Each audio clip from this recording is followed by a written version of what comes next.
Oh, go. So we got it. We're live streamed. It looks like we're live on YouTube now. Anything you say will be streamed live.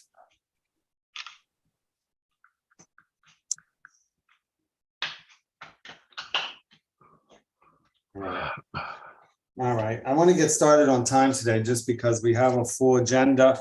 I think last year our September meeting was a little lighter. Thanks, Debbie. Okay, we are now live. We are online. We are everything. Okay, awesome. So why don't we start with our pledge of allegiance? And everybody can unmic during this moment. This is a point where we can all get rowdy and do the pledge. So get ready, unmute and do the pledge. So I pledge allegiance to the flag of the United States of America, to the republic for which it stands, one nation, under God, indivisible, with liberty and justice for all. Awesome. That's great. So let me see if I can change my background. So I'll maybe lose the stuff going across my glasses. All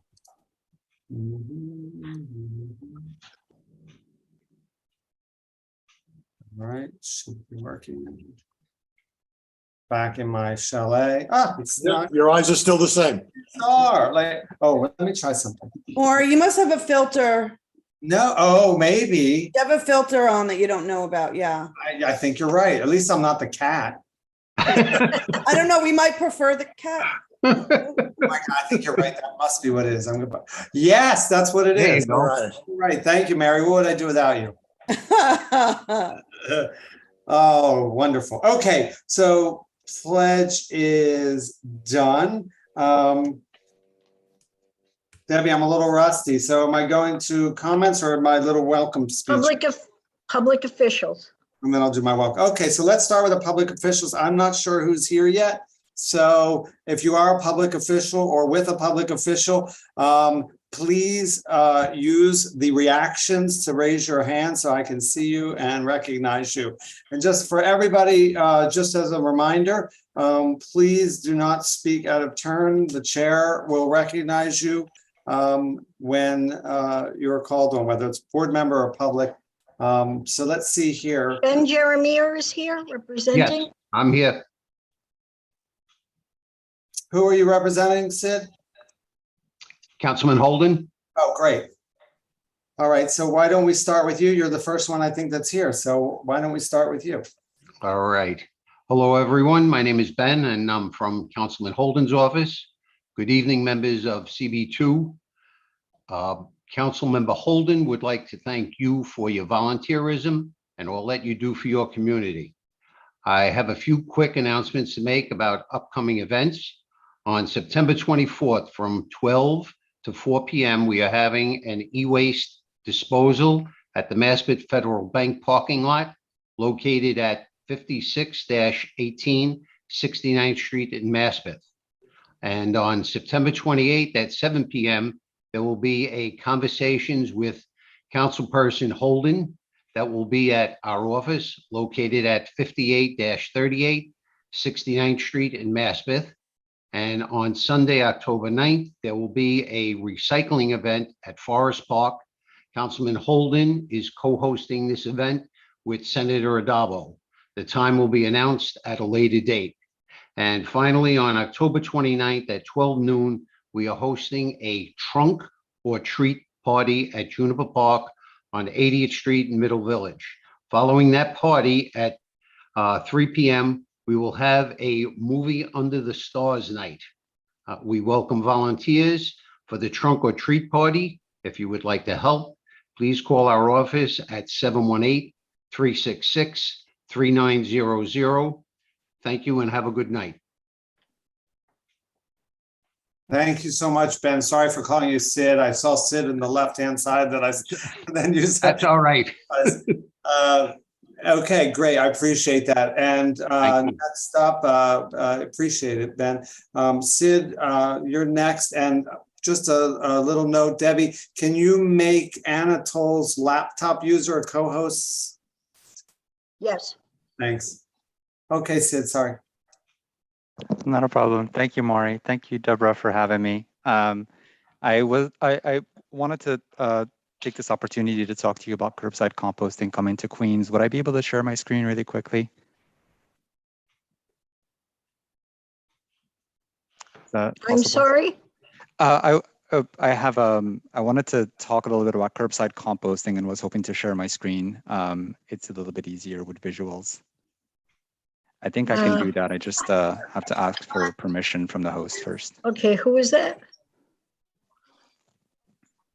What's your name? Sid Baraha. Sid, okay. So I'm sorry, Sid. Hang on. No worries. 1 second. Sorry, Sid, I apologize. Which office are you from? Sid is a guest speaker. So Sid, you need to wait a few minutes. You just want to get through elected officials, and I see Farah is on here now. From Sure. Councilman Wan's Thanks office. for the chat, let me know when you get a chance. And we'll stuff Absolutely. Happy to wait. Yeah, Thank you, I because appreciate that. then you won't be limited to the 2 minutes. All right, Farah. Hi all, sorry, I'm still walking back from work and from the office, but I hope everyone had a wonderful summer. Our office was busy this entire summer as well. We started off the summer with several different events, going out into the community, distributing COVID tests.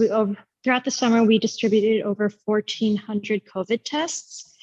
And then we also hosted the NILAG van, which I think you all may remember from last year.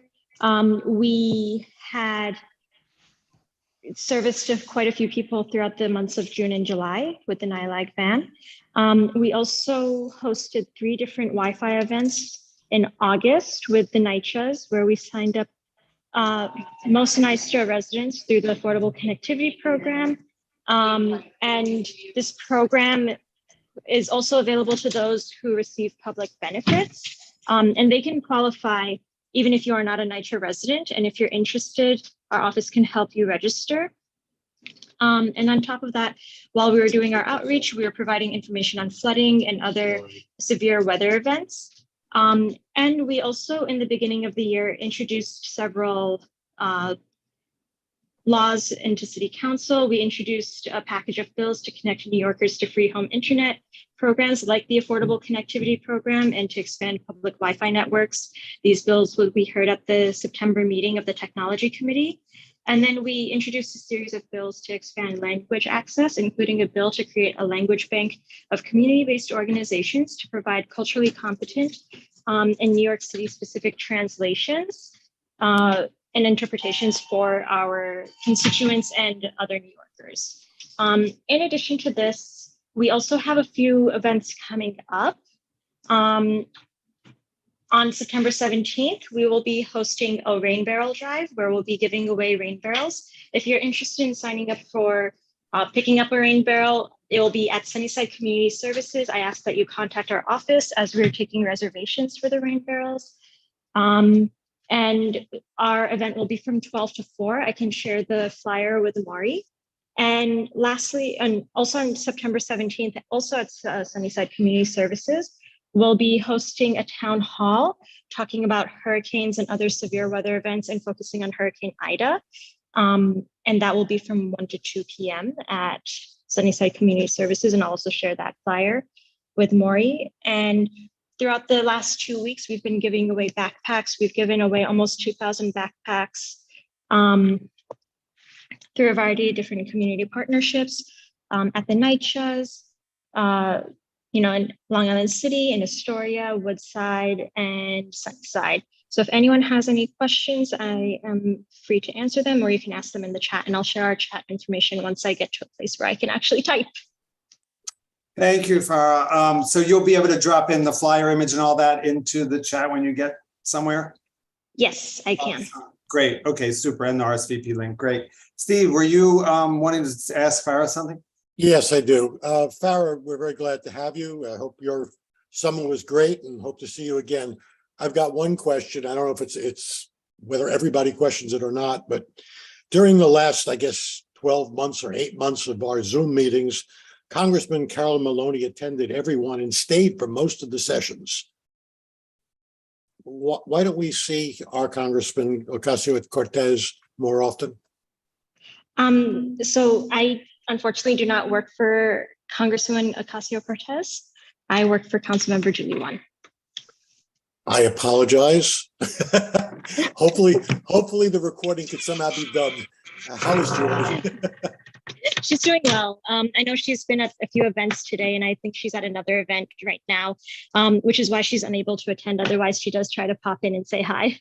Yes, I know that. And, you know, okay. Give her our regards. Will do. Thank you. I'll let her know. Thank you. Okay. Bye-bye. Who the administrator is? What was that, Debbie? Who the administrator is? Oh, we keep getting someone that the last several meetings we've got that.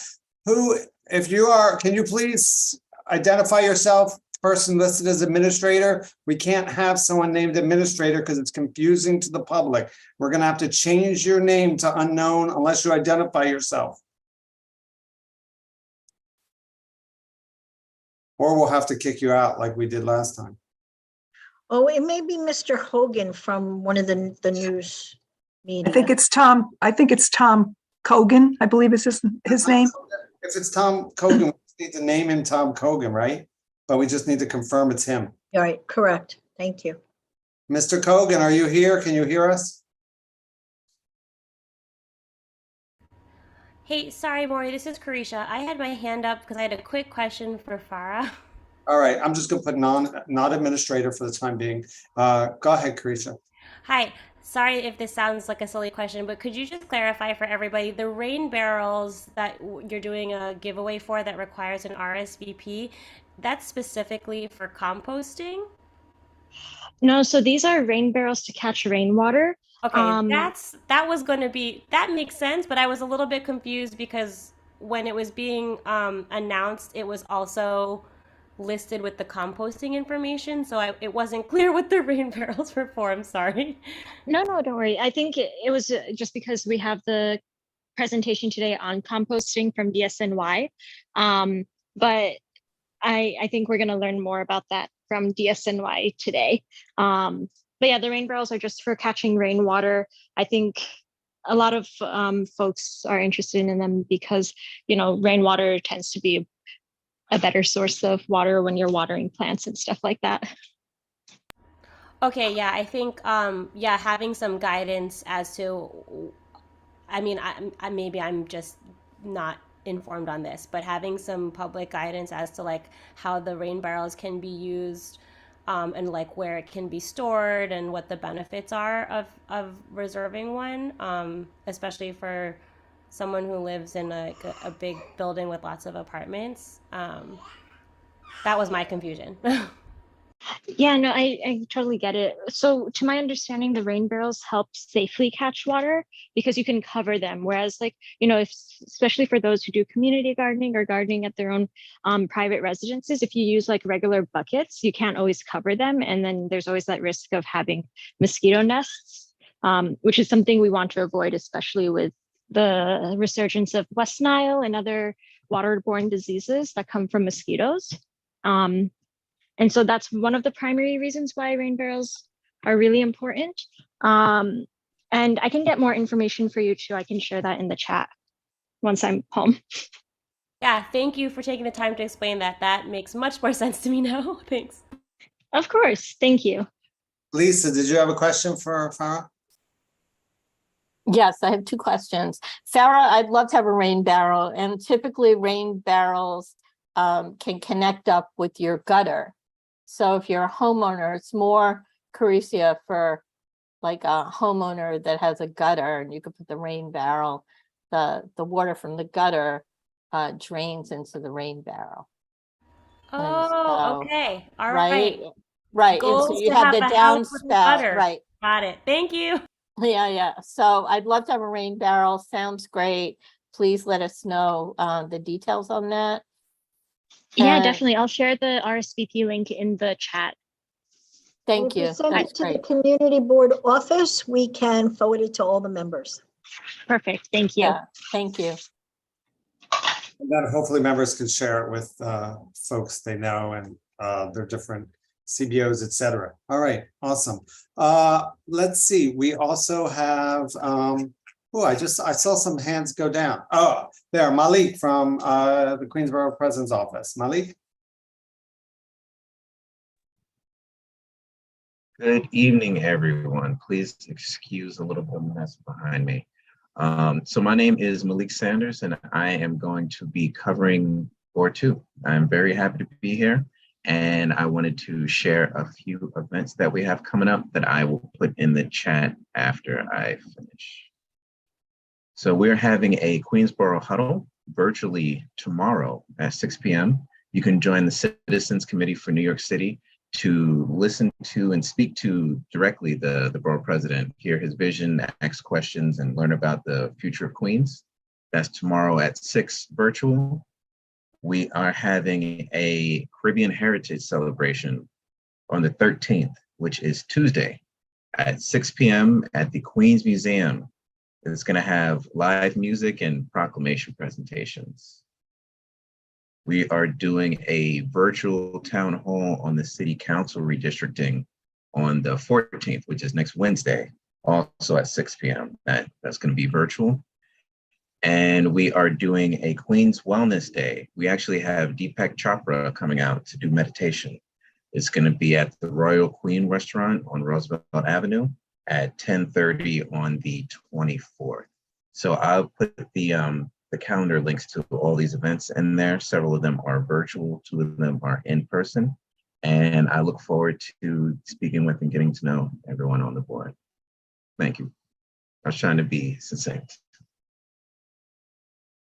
We are a big fans of succinct. We appreciate that, Malik. Grateful for that. Thank you so much for coming by. We look forward to seeing you every month that you can come. Feel free to forward anything to us, or if you want to drop anything into the chat for people to be able to download any of the flyers or links. I know I've seen a few of them come through my email, like for the wellness and other things. So thanks again and welcome. And anybody have a question for Malik? Okay, thank you, Malik. Thank you. I see Daniel from AOC's office. Hi, Maury. Good evening, everybody. Welcome back. For those of you who don't know me, my name is Daniel Bontius. I'm Deputy District Director of Operations for Congresswoman Ocasio-Cortez. I hope everyone enjoyed the summer. And I apologize, but I do have sort of long remarks tonight. It's been a busy summer of legislation, and I think there's some important updates that you're all going to want to know from DC. So first off, in August, Congress passed the Inflation Reduction Act, called the IRA, into law. Some of the victories included in the IRA are funding to fight climate change, which would create up to 9 million jobs in clean energy and reduce carbon emissions by 40%. With the IRA next year, for the first time ever, Medicare will be able to directly negotiate some prescription drug prices. For those with Medicare, the bill also caps insulin to $35 for a 30-day supply and limits out-of-pocket costs for prescription drugs to $2,000 per year. The IRA will also ask the wealthy to finally pay their fair share by providing funding for the IRS to go after wealthy tax evaders. That's just a couple of the big wins in that package.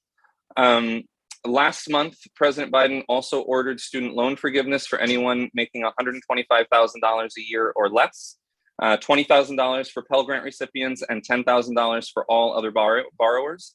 The payment pause has also been extended to January 3rd, 2023.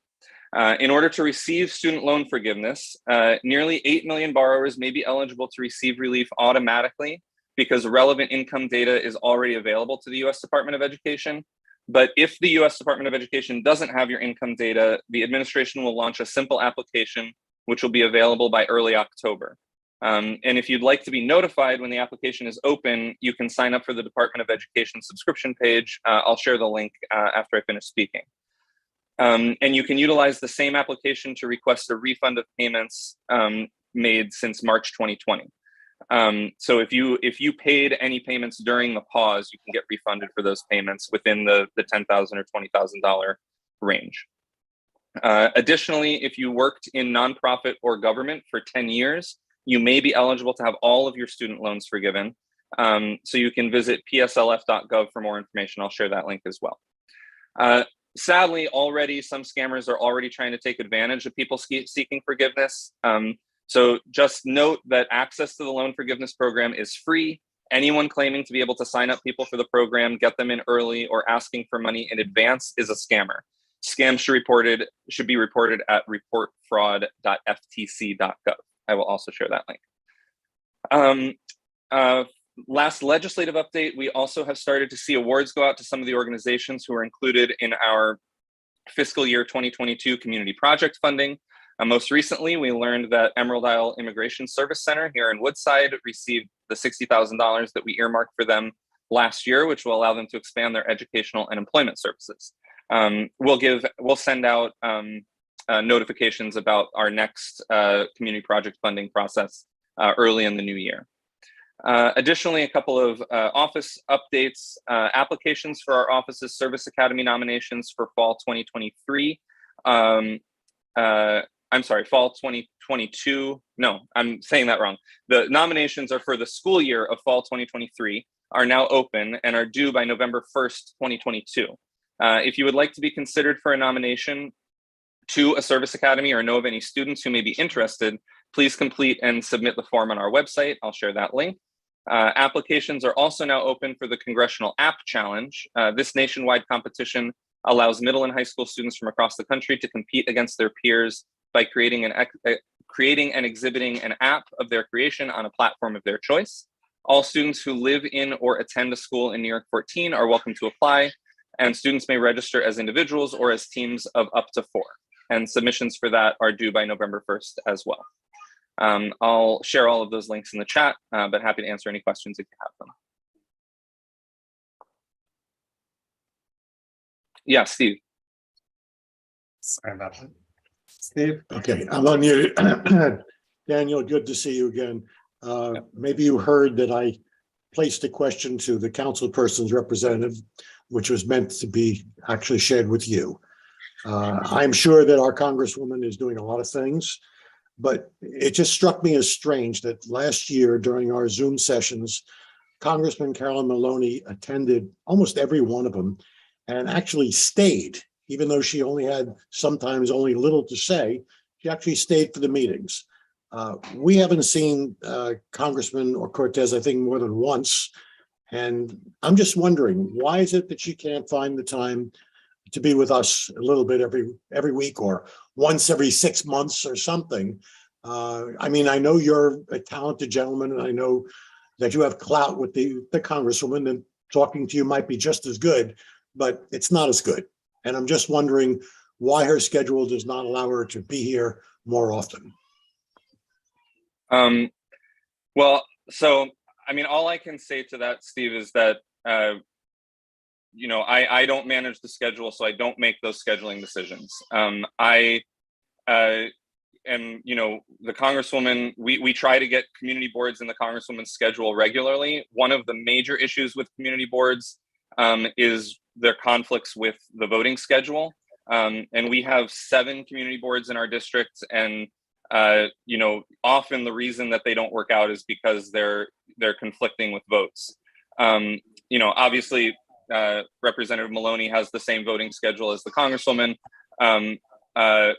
So, but you know, I'm also not in charge of that schedule, so I don't know the prioritization that's happened there. So, you know, I don't have a direct answer for, you know, why she hasn't been to this community board recently, but I will elevate your request to have her attend, and you know, let the district director and the scheduler know of that interest. Yeah, Daniel, it would be awesome if we could see her before she's no longer our congressperson in this district.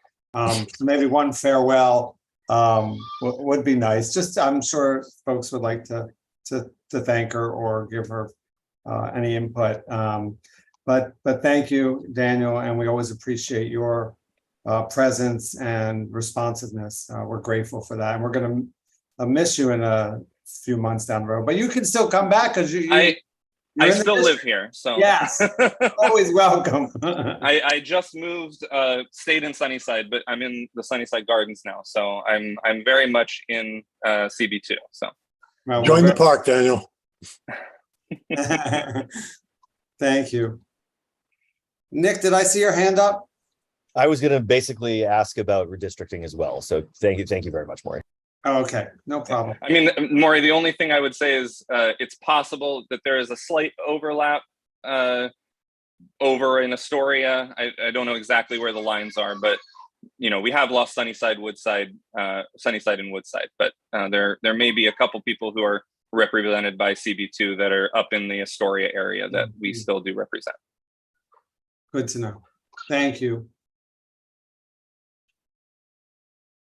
Do we have any other elected officials or their reps here? I don't see any other hands up. Debbie, am I missing anyone? I do not see anyone else. I don't see anyone else.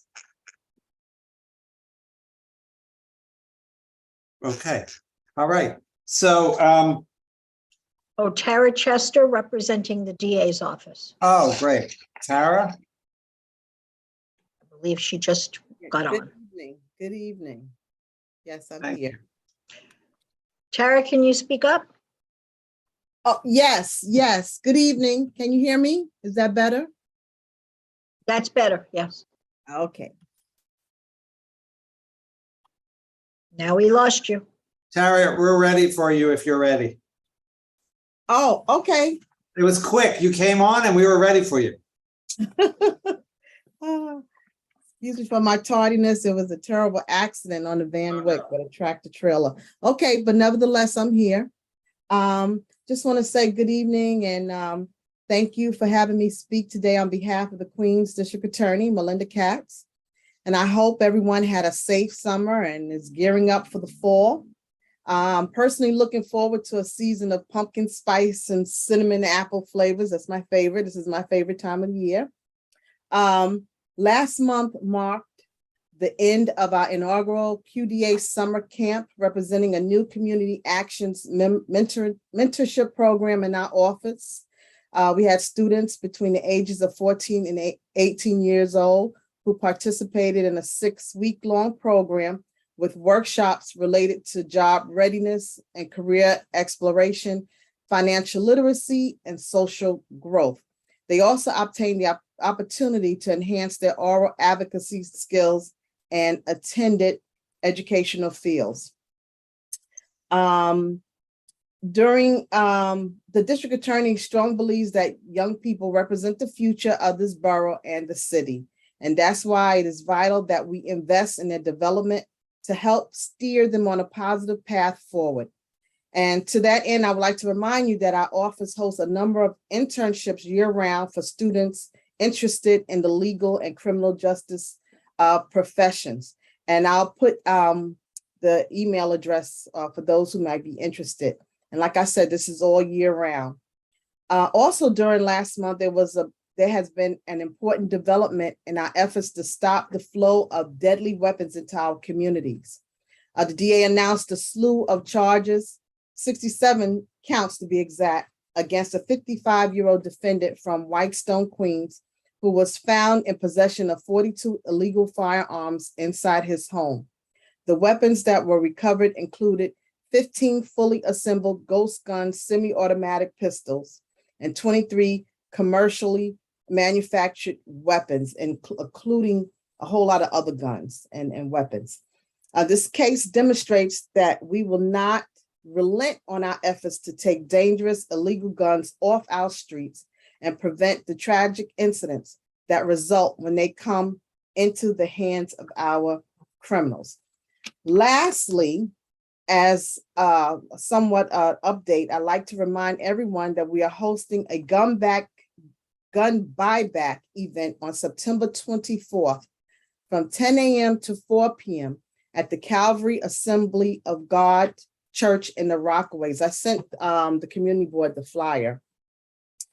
These events are absolutely no questions asked. If you bring an operable firearm, you will receive cash and an iPad while supplies last. This time, we are also providing people with a $250 supermarket gift card should they turn in more than one operable weapon. DA Katz administration is focused on meaningful partnerships with the local communities to ensure peace and safety for everyone. So I encourage you to all spread the word about this event. And thank you for having me on this evening. And please let me know if you have any questions, and I'll put my email address and telephone number, as I always do. And good to see everybody. Thank you, Tara. Welcome back, and look forward to seeing you again. Tara, we look forward to seeing you on your screen as well next time. Oh, there you are. Yeah. So everybody gets to know who you are. Nice to see you. Thank you. Thank you.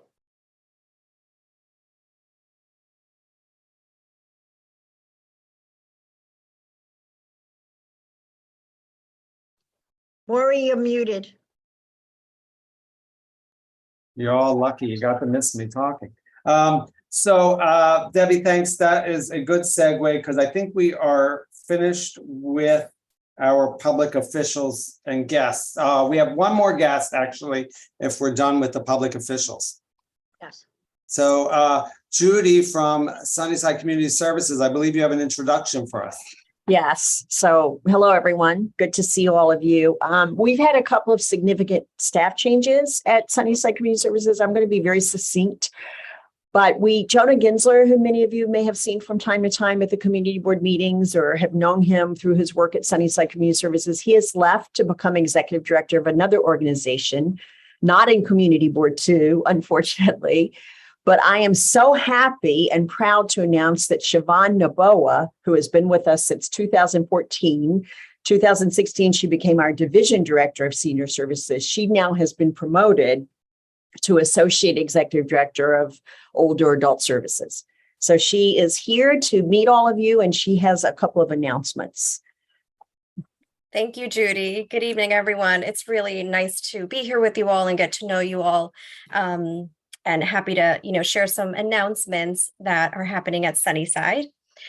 So this might be some news to folks who are joining, but we do want to remind you that we do have a new site in Long Island City. It's fully staffed and ready to meet families caring for someone, supporting people living with Alzheimer's or dementia. It's a free service that we offer to family caregivers.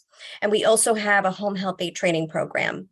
So if anybody is interested in accessing those programs, I'll pop the link in the chat just to share with you the new location and how to gain access to those services. We also wanted to share that we always need volunteer support services across administration, across services in our kitchen and our senior center. And we really need volunteers to help create friendships with older adults who are unable to leave their home. These are meaningful volunteer opportunities. And so I'll also pop the website in the chat for anybody interested or knows someone who's looking to give back to their community. These are really meaningful opportunities that I wanted to share. And then the last update I have to share is our after school programs are fully open and in person at PS 150, PS 199, and at PS 343. And we're also in person for programming at Queens Technical and Queens Aviation. So I wanted to thank you for your time and look forward to getting to know everyone again. Thank you. Thank you, Judy, and thank you, Siobhan, so much. I have 2 points for you. First, I wanted to ask you about the new location, and you said for Alzheimer's. Is it just Alzheimer's or dementia or memory issues, or what are the qualifications for that? That's a great question. So we support families for those that are caring for someone that has memory loss, for someone that has a diagnosed condition of dementia, Alzheimer's, and then we also do support families that are caring for those that are older. So I want to take away all of that nuance just to say, if you know someone who is caring for someone, to just reach out to us. And then together we can work on figuring out how to best get you care. Are you also able to, do you work with healthcare providers in helping the families get a diagnosis if they haven't had one yet? We do. So we partner with different hospitals. We can make referrals. We can walk families through that process and help get them as well access to long-term services, because unfortunately this disease you know, they're in it for the long haul. It's very Yeah. difficult. Yeah. It's very devastating on the family and all the need respite care, they need all that. So thank you for the work you do.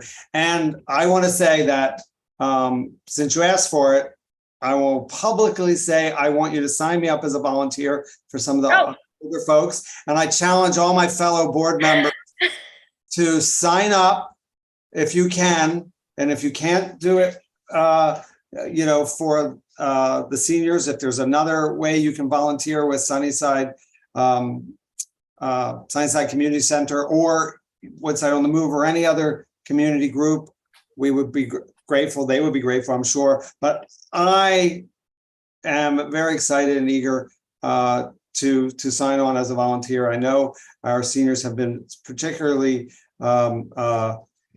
They've been isolated. They've been very isolated during the pandemic, and it's very, very difficult. And I want to give back in some way. So sign me up, tell me what I need to do. And anybody else who wants to sign up, what do they need to do?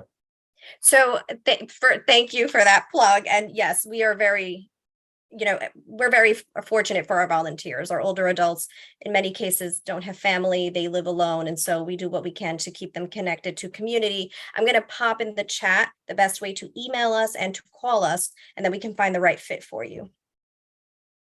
Maury, I just want to acknowledge what you did last Thanksgiving, which was incredible. And there may have been other volunteer opportunities that you have provided to us that I'm not even aware of, but I just remember seeing you on Thanksgiving. How many meals did you deliver personally?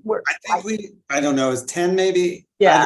My husband and I did it, and we were grateful to be part of the community to do that. It was so unbelievably fulfilling to knock on these folks' doors, and every door was, you know, another surprise, either somebody living alone and really isolated, to folks that had some folks visiting them that don't normally visit them. It was just really getting to meet my neighbors and be a part of the community. And it's a wonderful thing we have here in New York City. We have wonderful community, and I'm grateful to be part of it.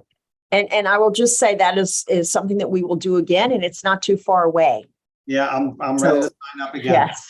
Thank you. Yes, we will need volunteers for Thanksgiving. So that is just around the corner. That's right, Judy. Yeah, we'll do that. We'll totally do that. Danielle? This is very quick. So the services in the new center in LIC, is that for anyone in Queens? There's someone, I think some of us on this call know, who has a family member with Alzheimer's and could use some services, but he lives deeper in Queens. So our services, we'll talk about eligibility. Services for those that are supporting someone living with dementia, Alzheimer's, or memory loss, that's across Queens. We also have other services for just older adults if you're caring, and that really is concentrated on Western Queens, but still give us a call. We can figure out if we can support, and if not, we will get you connected to someone who can. Thank you. Thank you so much, Siobhan, and thank you, Judy. I really appreciate it. Thanks, everyone. Thank you. Thank you, Judy. Okay, so in a moment, we're going to introduce our guest speaker, who I started to introduce before, not really realizing he was our guest speaker. So I just wanted to take a moment, now that we've got the first bit of the meeting started, just to welcome everybody back. And you know, I hope anyone who had school children are not, you know, too overwhelmed, because of course it is the first day back to school. And we hope you had a wonderful and safe and enjoyable summer. Remember, folks, COVID is still out there, even though we don't have to wear masks on the subway and in the buses anymore. It's still something real. I'm just recovering from it, and it really knocked me out, and I'm having some lingering things. So it's still here. Let's watch out for each other. I do want to make an administrative point today, because the open meetings law was changed and updated. So we have new law to abide by as part of our meetings. And one of the parts of the law that was changed was that when we have a meeting in public, obviously, everybody can be seen and heard. So the public can see our board members, and we can hear our board members. The law has been updated and renewed, so that when we have a meeting that's virtual, when we're on camera, we actually have to be on camera, because legally the public has to be able to visually see us and also be able to hear us when we're addressed. So we are going to enforce that. And according to the law, if you aren't visually present, I mean, if you're not visible online, you are not present. So if you're not visibly present, you're not present according to the law. So any of our board members who are not turning on their video camera, you will not be counted as attending today. And this is not punitive, it's just the law to ensure that the public can see the people that are representing them and voting and discussing and deliberating. If anyone has problems with their camera or has technical difficulties, please reach out to us, either live now online or after the meeting or before the next meeting. I'm happy to do tutoring myself. I know our tech committee will be happy to do that as well, but just be sure to keep your cameras on. If you have to go to the restroom or step away for a moment, they technically say they still have to be on. I think that's a little much. So if you do have to take a biological break, then you can turn your camera off, but it shouldn't be off for more than 10 minutes or so. So please, everybody, turn your cameras on so everybody can see you, and it is the law. And with that note, I will switch back to our regular agenda and move over to our guest speaker, who is here from the Department of Sanitation and is going to talk about the very exciting news that we now have, or will have, curbside composting in all of Queens. And I think we're the only borough, right? Technically correct, yes. And I'll go into detail about this, but yes, very, very exciting news. Thank you, Maury. Introduce yourself and then take over. Thanks very much, Maury, for having me. Thank you, Deborah, for having me, everybody from Queens CB2. Very excited to be here. My name is Sid Barah. I'm a community outreach coordinator with the Bureau of Recycling and Sustainability over at the Department of Sanitation. And I'm here to tell you about the exciting news that Maury's already hinted at, which is that Queens is getting curbside composting beginning in October. I'm going to share my screen, if that's okay, really quickly to go over my presentation. Let's go full screen. And you all should be seeing my screen now. So just very quickly, some of the agenda items that I'm hoping to go over are listed here. I'm going to try and allow some time at the end for questions that you might have regarding curbside composting. So please feel free to ask any questions you might have at the end. To start with, wanted to talk a little bit about curbside composting, what it is. It's DSNY's collection service for food scraps, food sold, paper products, and yard waste. So just like with trash and recycling, residents separate these items, which we refer to as organic material or organic waste, into a separate bin. We then collect these materials every week. We turn them into compost or renewable energy. So the service is basically going to be coming to every household, every residential building in Queens. Currently, it's voluntary. Participation is voluntary, meaning there's no fines for not participating, but we're really hoping that you do choose to participate. And I'll go over some of the reasons why you should be participating very shortly. So service is going to run from the first week of October of this year through late December, at which point it's going to take a 3-month pause, a 3-month service pause for snow operations before it resumes again in March of the following year, March 2023. So to go over why compost. So some of you may be familiar with composting, some of you might not be. But why compost? Well, in 2017, DSNY conducted a waste characterization study, which concluded that more than 1/3 of all of the trash that New Yorkers throw away is made up of food scraps, food sold paper, and yard waste.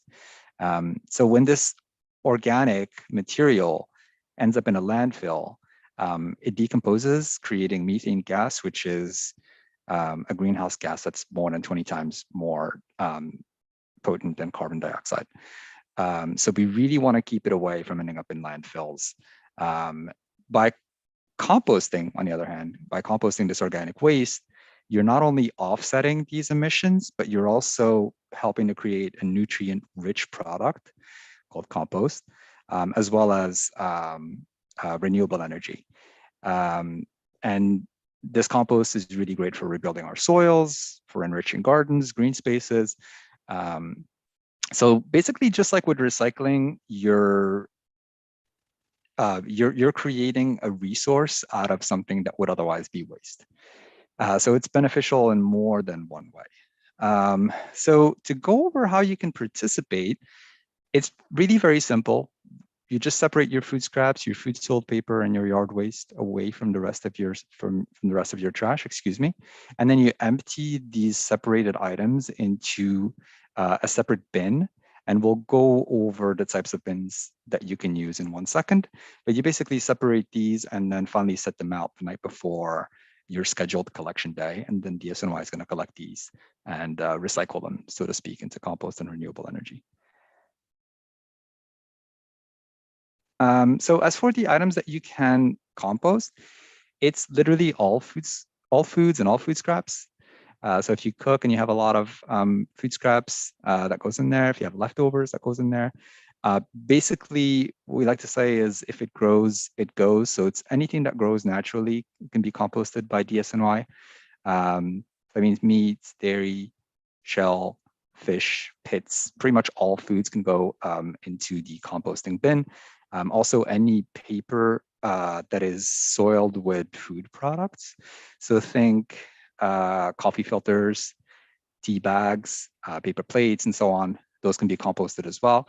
And finally, leaf and yard waste. So your grass clippings, your dead leaves in the fall, for example, dead plants that you might have, all of that can go in the same place. So as I mentioned earlier, you have a couple of options when it comes to bins. So you can use one of our brown bins, or you can use your own bin. So for the brown bin, if you live in a building with 10 or more units, we're going to be rolling these bins out to you automatically. So you should be receiving one shortly if you haven't already. If you live in a building with 9 or fewer units, you can order one of these bins to be delivered to you for free. You just have to order it by October 1st. That's the cutoff date. And pretty much anyone can do this. Super, a tenant, building owner, it doesn't matter what your role is in your building. You can order one of these bins by October 1st and we'll deliver to you. Or if you choose to use your own bin, you absolutely may do so. Again, I really strongly encourage you to use the brown bin that we offer, and I'll go over some of the reasons why, some of the benefits that this brown bin offers. But if you prefer to use your own bin, that's perfectly fine. We just ask that it be under 55 gallons in size, and that you label it with one of our decals that are available for free at nyc.gov/composting bin decal. And the reason for labeling it is just so that our sanitation workers know to service it, that it's not trash, so they'll know to separate it. So your choice really, you can use one of our brown bins pictured above. They come in 2 different sizes, the 13 gallons, the smaller size, and the 21 gallons, the larger size, or use your own bin if you prefer, so long as it's labeled and it's under 55 gallons. So it's just 55 gallons is a huge bin. So you just want to make it somewhat easy on our sanitation workers. For yard waste, it's the same process. You can use our brown bin. You can use your own bin if you prefer, so long as it's marked with one of our decals, which again, you can get at nyc.gov/composting bin decal. One additional option you have for yard waste is using lawn and leaf bags. These are the brown bags. There's a brown bag pictured there. So if you have an overabundance of leaves, for example, in the fall, you can use these lawn and leaf bags to collect your yard waste and to set out at the curb. So if you can't fit everything into the bin of your choice, then you can use to supplement your collection. So basically, if you would like to receive one of the DSNY brown bins, it's very easy to do so. And if you prefer to be home when it is delivered, you absolutely have that option to ensure that you do receive it. You can sign off on it. So that's a good option to have. This is geared towards property owners and building management. We ask that you notify your tenants of service details. For example, how to participate, where the bins are going to be located, where they're going to be stored, and other details that your tenants might want to know about. We can support this on our end by providing educational materials, outreach materials. We can do in-person and virtual outreach to buildings to educate tenants and more. So if you're interested, go to nyc.gov/event request, and you can request an event for your building where we will engage your tenants and residents on how and why they should participate in this program. So here we have some info on basic setup and set out. Chances are you're going to be storing this brown bin next to your other recycling bins and trash bins, probably outdoors, but it will really vary depending on the size of the building and what your storage setup looks like. And then we ask that you post some signage, which we provide for free on our website to help facilitate folks having access to these bins. So, folks might need to be notified that we have these bins, for example, in the storage area in the basement for a large building. And then a few things which we'll go over in a little bit more detail have to do with bin setup. Lining it with a bag is very helpful, and I'll talk a little bit about why. And then writing your address on the bin just to ensure that it doesn't get mixed up with other bins. That way, a lot of times sanitation workers will service a bin and then they get mixed up with other bins of different sizes. And just to ensure that your bin comes back to you, probably a good idea to write your address on it. And then for liner options, you'll see a few examples there. You have your choice of liner. You can use a clear plastic bag, a paper bag, or a compostable bag if you prefer. All of these are acceptable. If you would like not to line your bin, that's also an option. It's entirely up to you. We just recommend that you line it to keep it clean. So all of these options are okay. And for maintenance, here are a few other tips on bin maintenance. So generally, we don't have time to go over all of the tips and tricks for how to maintain your bin, but we have an outreach team that is actively engaging Queens residents on how to participate in this program. And so they go over this detail generally pretty extensively. But for any questions that you might have, you can visit nyc.gov/curbside composting, and it'll have a lot more information on bin maintenance that unfortunately I don't know that we'll have time to go over in detail. So as I mentioned earlier, you basically just set out your bin at the curb the day before your collection day. If there are any missed collections, you can call 311 to report these. Or you can actually use the link that's listed there to have access to the portal, and you can search for missed collections. Also, worth noting that you can receive finished compost that's processed by DSNY by going to the link that's listed at the bottom, nyc.gov/getcompost. We generally deliver these in large pallets. So the pallets that you see pictured there have 60 bags in total, and each of the bags is 40 pounds. So it's a lot of compost. So depending on the size of your community group, we'll work with you to determine the amount of compost that you would need for an event. For example, if you wanted to conduct street tree cares on your block, or if you're a community garden and want to use the finished compost for your community garden, we'll work with you to determine the size of or the amount of compost that you wish to receive. And I don't know if I have a lot of time, but these are just some of the common misconceptions that revolve around composting. I'm sure some of you have some questions in regards to this, but so a lot of these we're faced with when we're out conducting outreach in the field. Attracting pests is a big one, and it's really counterintuitive, but the brown bins that we provide are actually really great at keeping away rats. I know that Western Queens has a always struggled a little bit with rodents, especially I think I see that more now than ever. Just doing door-to-door outreach, we hear a lot about rats being an issue. The brown bin is really great at keeping away rats. It has a latch that snaps shut, excuse me, and that keeps rodents out. So it's a really good way to combat rodents generally. Composting is very straightforward. As I've gone over earlier, anything that grows can go in that brown bin. It's as simple as that. And we take all sorts of food products. There's a little bit of confusion around that with smaller composting sites that maybe don't accept certain materials. They don't accept meat, don't accept bones, or don't accept dairy. With DSNY and with curbside composting, we take all materials. So anything that is organic or that grows naturally can go in the brown bin. You can line the bin with plastic. In fact, as I said, we encourage it. It's a really good way to keep it clean. And you don't have to worry. We have machinery that separates this plastic from the rest of the organic material. So when it gets to our processing facilities, we have these, they're called tigers because they're shaped like a claw, and they essentially separate plastic bags from the rest of the organic material. And the other misconception is about composting getting thrown out. We have dual-sided trucks a lot of times that collect both trash as well as organic material. So folks might see that, you know, their sanitation worker is throwing their separated food scraps and yard waste into the same truck and assume it's all going in the trash.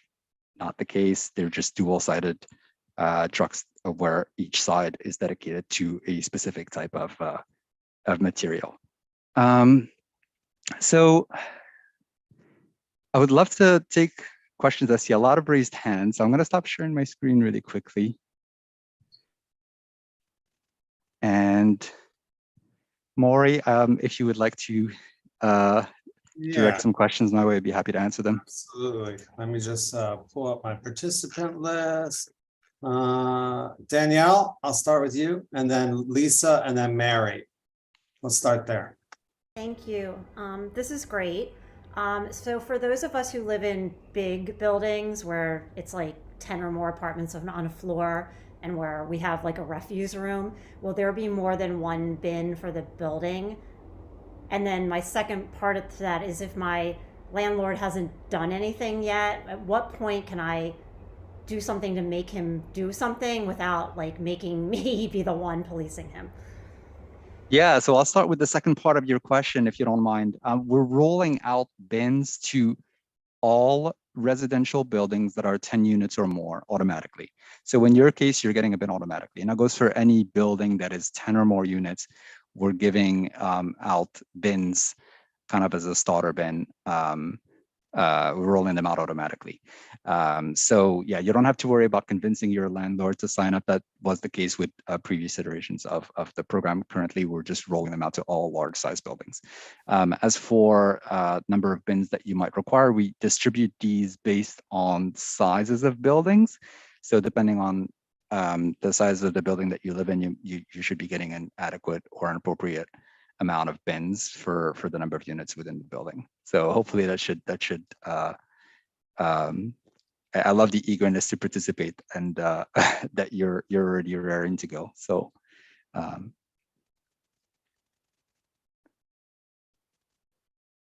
Hi, I think I'm next. Yes. So my question is, I live in Sunnyside Gardens and we have a lot of leaf debris.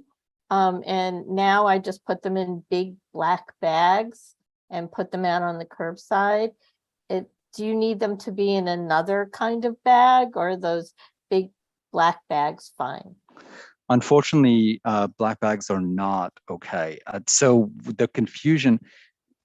So as a general guideline, or as a general rule, yard waste should only go in unlined rigid bins or in paper, lawn, and leaf bags. That is it.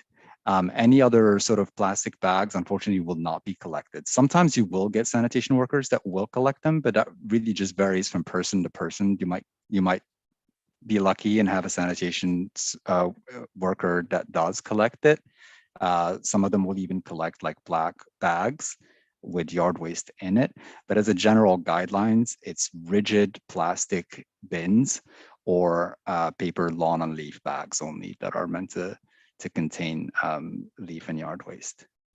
Wow. Well, it's much too much leaf debris for firm plastic. So it would have to be paper. So it's not recycle bags, just paper bags. Yes, paper lawn and leaf bags. And we work with community groups to distribute these. I believe Deborah, I believe has already ordered a few to be shipped to your community board. So you can get a few of these from your community board. And then we also have events throughout the year where we distribute these to Queens residents free of charge. Otherwise, let me ask you one more question about that. If they're in black bags, they'll just go in regular garbage? There is always the risk that that will happen. Yeah, unfortunately, sanitation workers, when they see a black bag, they just assume it's trash. So to avoid that confusion, I think paper lawn and leaf bags is really where this yard waste is supposed to be going. That or rigid unlined bins. Great, that's very helpful. Thank you. You're welcome. Mary? So I live in a 500+ unit building that was pretty resistant to participating in the compost program when it was voluntary, primarily because of there's 40 floors. How do we manage that? Do you have a specific building that's a high rise that would be kind of your poster child that we can talk to about bringing in to talk to our board about the success they've been able to do and how they've been able to manage that? There's just the resistance to the point that Danielle made that, you know, there's no room on every floor to put a little compost bin. You know, I kind of have ideas of how it could be managed well, but, you know, if you have 500 units that are going to bring down their compost, that could take up a sizable space, and it becomes on how do we store it and when do we put them out? Obviously, I think the big thing is the odor and then keeping it clean. And I get the plastic bag thing, but I will tell you, I cringe every time I think every family that has to put out their compost now is going to add another plastic bag to the trash. So it drives me nuts. But I get that it's a cleaner way, but I don't necessarily think it's an environmentally sound way to make that recommendation. Yeah, so thank you for poster that. child. So go there. So the first question, who's your poster child in a high-rise building that we can talk to about how to successfully do this here? So to answer that question, we don't normally have, as you forget, a poster child that we would sort of put building management in contact with to speak to the program. What we do offer is training for building staff and building management. We do site visits where we can discuss some of the questions that you've addressed, like the logistical question of how do you service a large size building with 500+ units? Obviously, it would have to be more than a singular bin. And where would it be stored? And how do we make it accessible to all of the tenants? All of these questions, we generally we offer site visits where we discuss these individual logistical questions with building staff and building maintenance. In addition to that, we also offer webinars to train building staff on how to properly participate in curbside composting. And then beyond that, I mentioned during the presentation, you can request DSNY to conduct events at buildings, whether they can be lawn and leaf bag distribution events, for example, where it can be a two birds one stone, terrible expression, I apologize after I said it, but yeah, where we can basically use that to both distribute paper lawn and leaf bags to tenants, as well as engage them on how they can participate in curbside composting. And this educational component can be geared specifically to the size and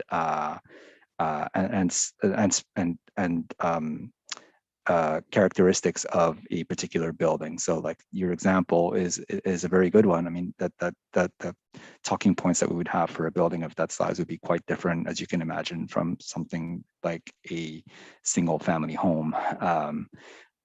But yes, unfortunately, poster child question, I don't know. I'll have to look into that and see. I know that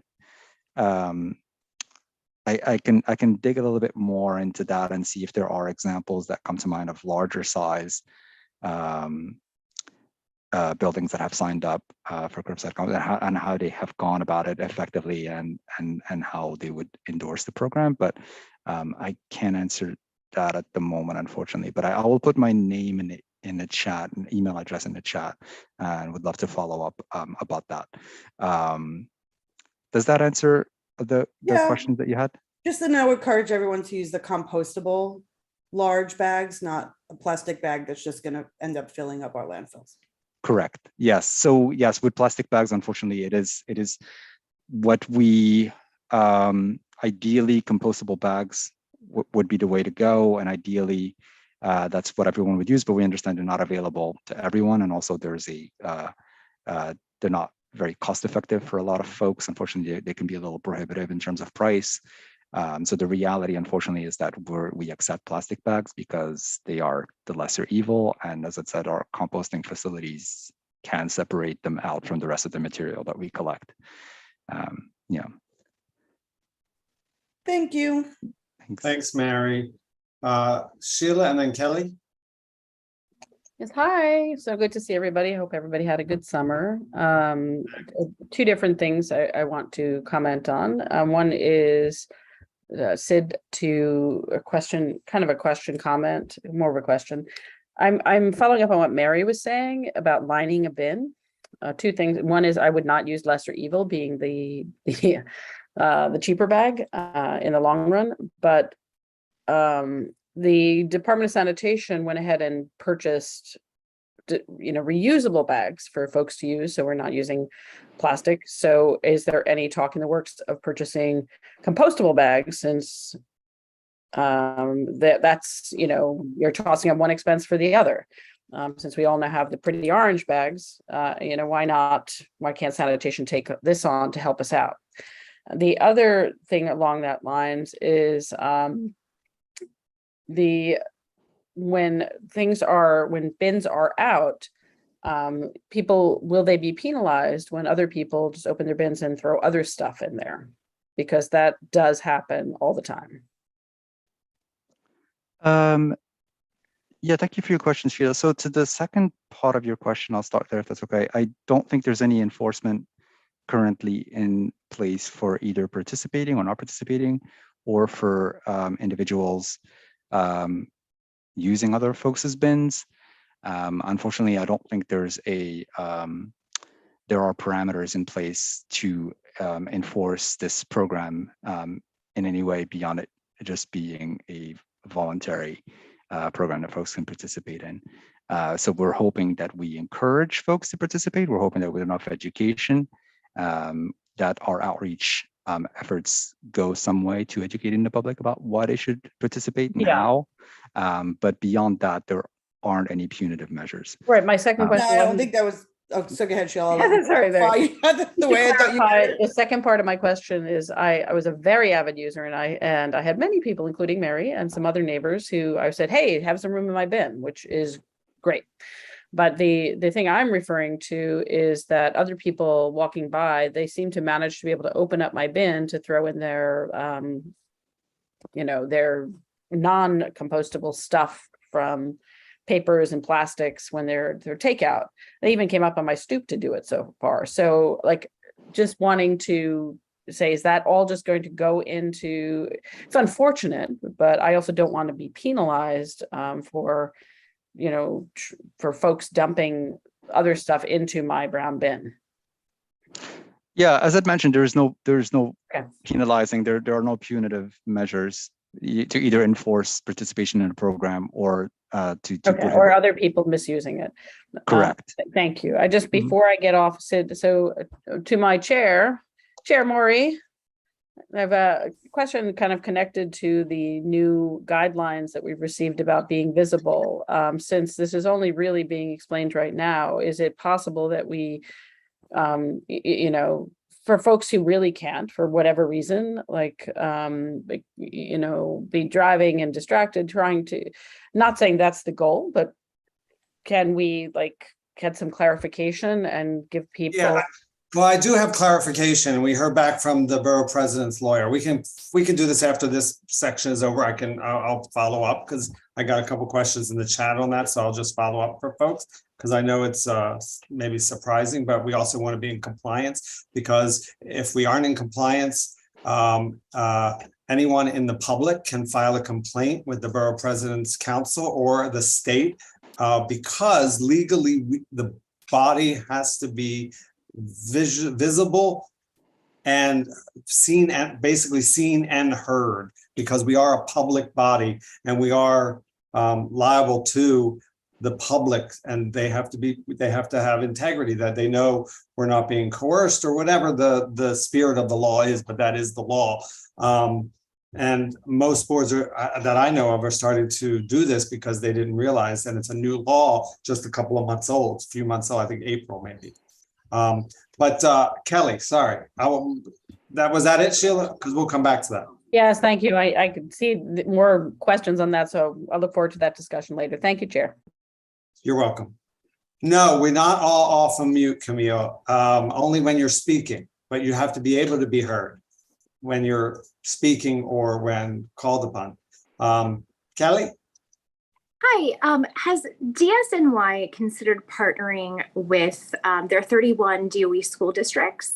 And schools produce a tremendous amount of waste 10 months out of the year that they're operational. And it's imperative that we teach this generation about sustainability at a young age. And I think it's a real missed opportunity considering the volume of trash. So I think that there's a real, maybe speaking with the chancellor or certainly the 31 superintendents and rolling it out to bring into the schools. And a lot of these schools also have gardens, and you can teach a program about that. But I think that it's a real missed opportunity, and it's something that you should consider. Thanks. Thank you for that. Yeah, so we have a separate team that works with, we have several teams that are working on curbside composting. One team works with the Department of Education and schools, and then others that work with nonprofit organizations. And currently, I think more than 50% of New York City schools are enrolled in curbside composting. So we do. I can't speak fully to the details there. I'm be happy to look more into it and follow up with you. But it is certainly something that's currently in the works. Yeah, I'm a CEC council member as well, and in our district, it's not as prevalent, and I think it would be great to see that. I mean, I know at our school we have 800 families, and we produce a lot of waste. So I think that there's a lot of places, and there's not that many places to compost on the waterfront area. Right. So I think there should be more educational programs brought in to tie in with children for that. Yeah, thank you for that. I'm going to put my email in the chat. Please reach out to me. I can put you in touch with the schools department at my bureau, and they can work with you on setting up a program as well as an educational component to teaching. Because I do agree, kids, I mean, they work at kind of convincing their parents and other adults to participate in programs. So completely on board. Thank you, Kelly. Thank you, Sid. We have time for one more quick comment because we do have a lot of stuff on the agenda, including 2 votes. Krisha.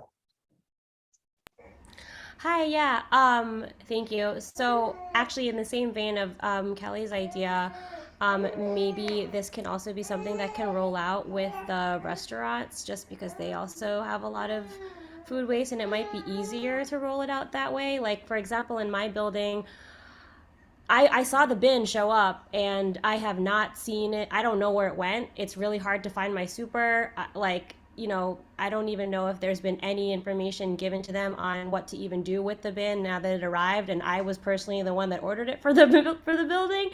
But I don't know if that means, is another one automatically coming? And then could there be some language on some suggestions on how buildings can make the bin easy to manage, and any like information that they can post up in the lobby or in the mail room so that the residents can also know how to interact with the bin. Because in my building we don't have I'm sure that they are just not really interested in even trying, because they don't have a clear place to put it so that we can find where to put it. I'm sure they don't want to put it in the basement because, they don't want, they're probably just concerned about a lot of different things because there's other things in the basement. And we don't have a designated curbside, so to speak, like the way that some buildings have like a fenced off area where they put all their recycling bins out. Like my building doesn't have that. I have a huge lobby, but there's no garbage allowed in it. So can there be some sort of general guidance depending on the different layouts of these multi-unit buildings? Yeah, thank you for that. I'm actually going to put a link to our website for event requests. So essentially, what we do offer are trainings to building staff and management on how to properly set up and how to ensure proper participation in curbside composting. As you said, a lot of these questions are unique to building sizes, there's a lot of variety there. So we definitely try and work at it on a case-by-case basis. So I encourage you to check out that link. You can request our presence to educate building staff. In addition to that, we do offer webinars, which are also serve the same purpose. They're just virtual. They're a virtual component or counterpart to this, whereby we invite building staff to participate in these to further get familiar with curbside composting, why they should have their tenants participate, and so on. So that link is broken, but I did copy your email. But I will say, it's hard to get, staff to hop on a webinar and coordinate with their management company, and like if there could just be something that's like mailed to the building so that they could see, like, just put this up, or here's information along with your bin. Because I know when we received the first bin, there was like no information on it. It was just a bin that showed up. There was no directions. So then just personally, I ordered a bunch of decals just in case. But even then, I wasn't really sure what to do with it until I saw this presentation. So I can email you. But yeah, that event request link is broken. Yeah, thank you for pointing that out. I'm putting the correct one now. It's I tried a short link and it didn't work. So that one should work. So with this rollout, we are adding flyers and we are adding some educational materials to every bin that we distribute, so that, it's not, as you described, folks getting a bin with no context, not really knowing what they're supposed to be using it for. So in this particular rollout to Queens, we are including that. There's informational materials for tenants, informational materials for landlords and supers. And then just a general flyer. And these are available in several languages. There's links in the backs of these flyers for educational resources in a multitude of languages. Thank you for pointing that out, Karisha, in the chat. Yeah, so I would check that, and please follow up with me. I put my email in the chat, but the link I put in the chat now should take you to the event participation. Thank you, Sid. We have to move on. Thank you so much for coming. Thank you so much for this wonderful presentation. I know that clearly with a lot of the questions and the feedback, it's a very well appreciated presentation and input. So thank you. Thank you very much for having me. Yeah, come back anytime. We appreciate it. Thanks. Thank you. I missed Ben before from Woodside on the Move, so Woodside on the Move. So Ben, can you take 2 minutes to announce what you needed to announce? Sure, thank you so much. I'll be brief. So good evening, everyone. Thank you for having me here. I hope everyone had a pleasant summer. My name is Benjamin Kim, and I am a program coordinator at Woodside on the Move. I just want to give you some quick highlights and move on to some events that we have coming up. So this past summer, we held our successful summer camp program with over 300 participants. We also held multiple distributions around the community, giving a hot prepared meal for those in need, as well as PPE supplies, as COVID still affects many. We also, on Tuesday, this past Tuesday, we also had a very successful backpack giveaway where we were able to give out over 300 bags. I would like to give a big thank you to Councilmember Tiffany Caban, City Council Member Julie Won, Congress Member Grace Meng, and Assembly Members Brian Barnwell and Jessica Gonzalez Rojas, as well as State Senator Michael Janaris. Also, a big thank you to the Amazing Mets Foundation and Lee Una Union for the school supplies. Moving on to the events that we have planned coming up this month. Next week on the 13th, we will have a 9/11 Remembrance Day event at Doughboy Park. We will be having remarks from local elected officials as well as community members. This event will be starting at 6:30. Speaking about our after school programs, they will begin on September 19th. Registration is still open. Our after school programs are located at PS 11, PS 361, PS 152, and 398. And as always, we hold our monthly housing legal clinic on the last Tuesdays of every month, where we can answer your questions about housing and any concerns that you might have. So that's it for me. Thank you all so much. And I can take any questions here, and I will also plug in my email down below. Thank you so much for coming, Benjamin. Really appreciate Thank you. it. I'm sorry for skipping you earlier. Okay, so just a little admin note. We're going to move now into general public comment. This is for any public comment that anyone wants to make that has nothing to do with their two public hearings, one on redistricting and one on the ULURP. So I'm going to open it up to public comment first. And if you haven't already signed up and you want to be part of public comment, do that real quick. Anatol, who's that first person? Maybe I have it. Let me see here. General. Is it? Oh, is Ben the only person that was signed up for public comment? So kind of, he didn't have to sign up for that. Okay. I think we also have Victorina Caban. Okay. I don't see that. Oh, okay. Yeah, Victorina Caban. Are you here, Victorina? Victorina Caban?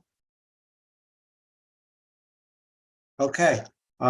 So we don't see anybody named Victorina Caban. If Victorina shows up later, let me know. We will move then on to our first public hearing of the evening. It is our public hearing on redistricting, focused on District 26, City Council District 26. And I'm going to turn it over to Danielle. Danielle Brecker. I'm here. Do you need to share screen? Do you need to share screen? I can. I was going to just talk through it, but we can share. Maybe if you could share it and show it, show the resolution. The resolution is on the website and it was sent out, but it just to familiar, I can pull it up. Or Debbie, do you have it? Pull it up because I don't have it easy access. Sorry. Danielle, I gave you sharing privileges. Let me do it. Thanks. And Sorry. Ernie Brooks is here, just an FYI from Carolyn Maloney's. Oh, sorry, Ernie. Oh, well, no, it's, I got here late. I just want to say, if I have a second, just that, well, Carolyn will still be our Congresswoman for up until the beginning, end of December. Obviously, everybody knows that was a not exactly happy ending for her with the primary, but as I said, I hope I can get her to some things in Queens, and obviously I'm here and I'm going to be, involved in all community things as I have been for a long time. And as long as Carolyn is the Congresswoman, so will she, even though she was obviously off fighting for her political life in Manhattan for the last several months. And that said, obviously looking ahead, I think that Nydia Velasquez will be, an active and good progressive voice for this community and this community board. And at some point, hopefully get them to come on and introduce themselves and be part of all this that's going on. Because the issues obviously are still here, and I'm glad this is a big one, the one of the city council districting. So that's what we're proceeding to now, right? So anyway, so on behalf of Carolyn, thank everybody. Thank the community board for being such a great community board. And probably get Thank you, her. Ernie.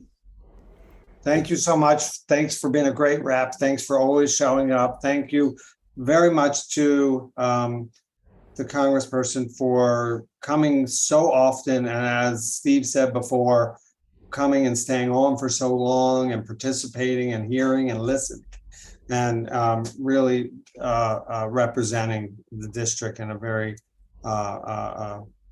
proactive way. And thank you for all your work and service. And you're still living in the district, right? Oh, I'm not going anywhere. Better not. I don't, that I can foresee. Right. As long as my rent stays as low as it is, I happily in a unstabilized loft situation.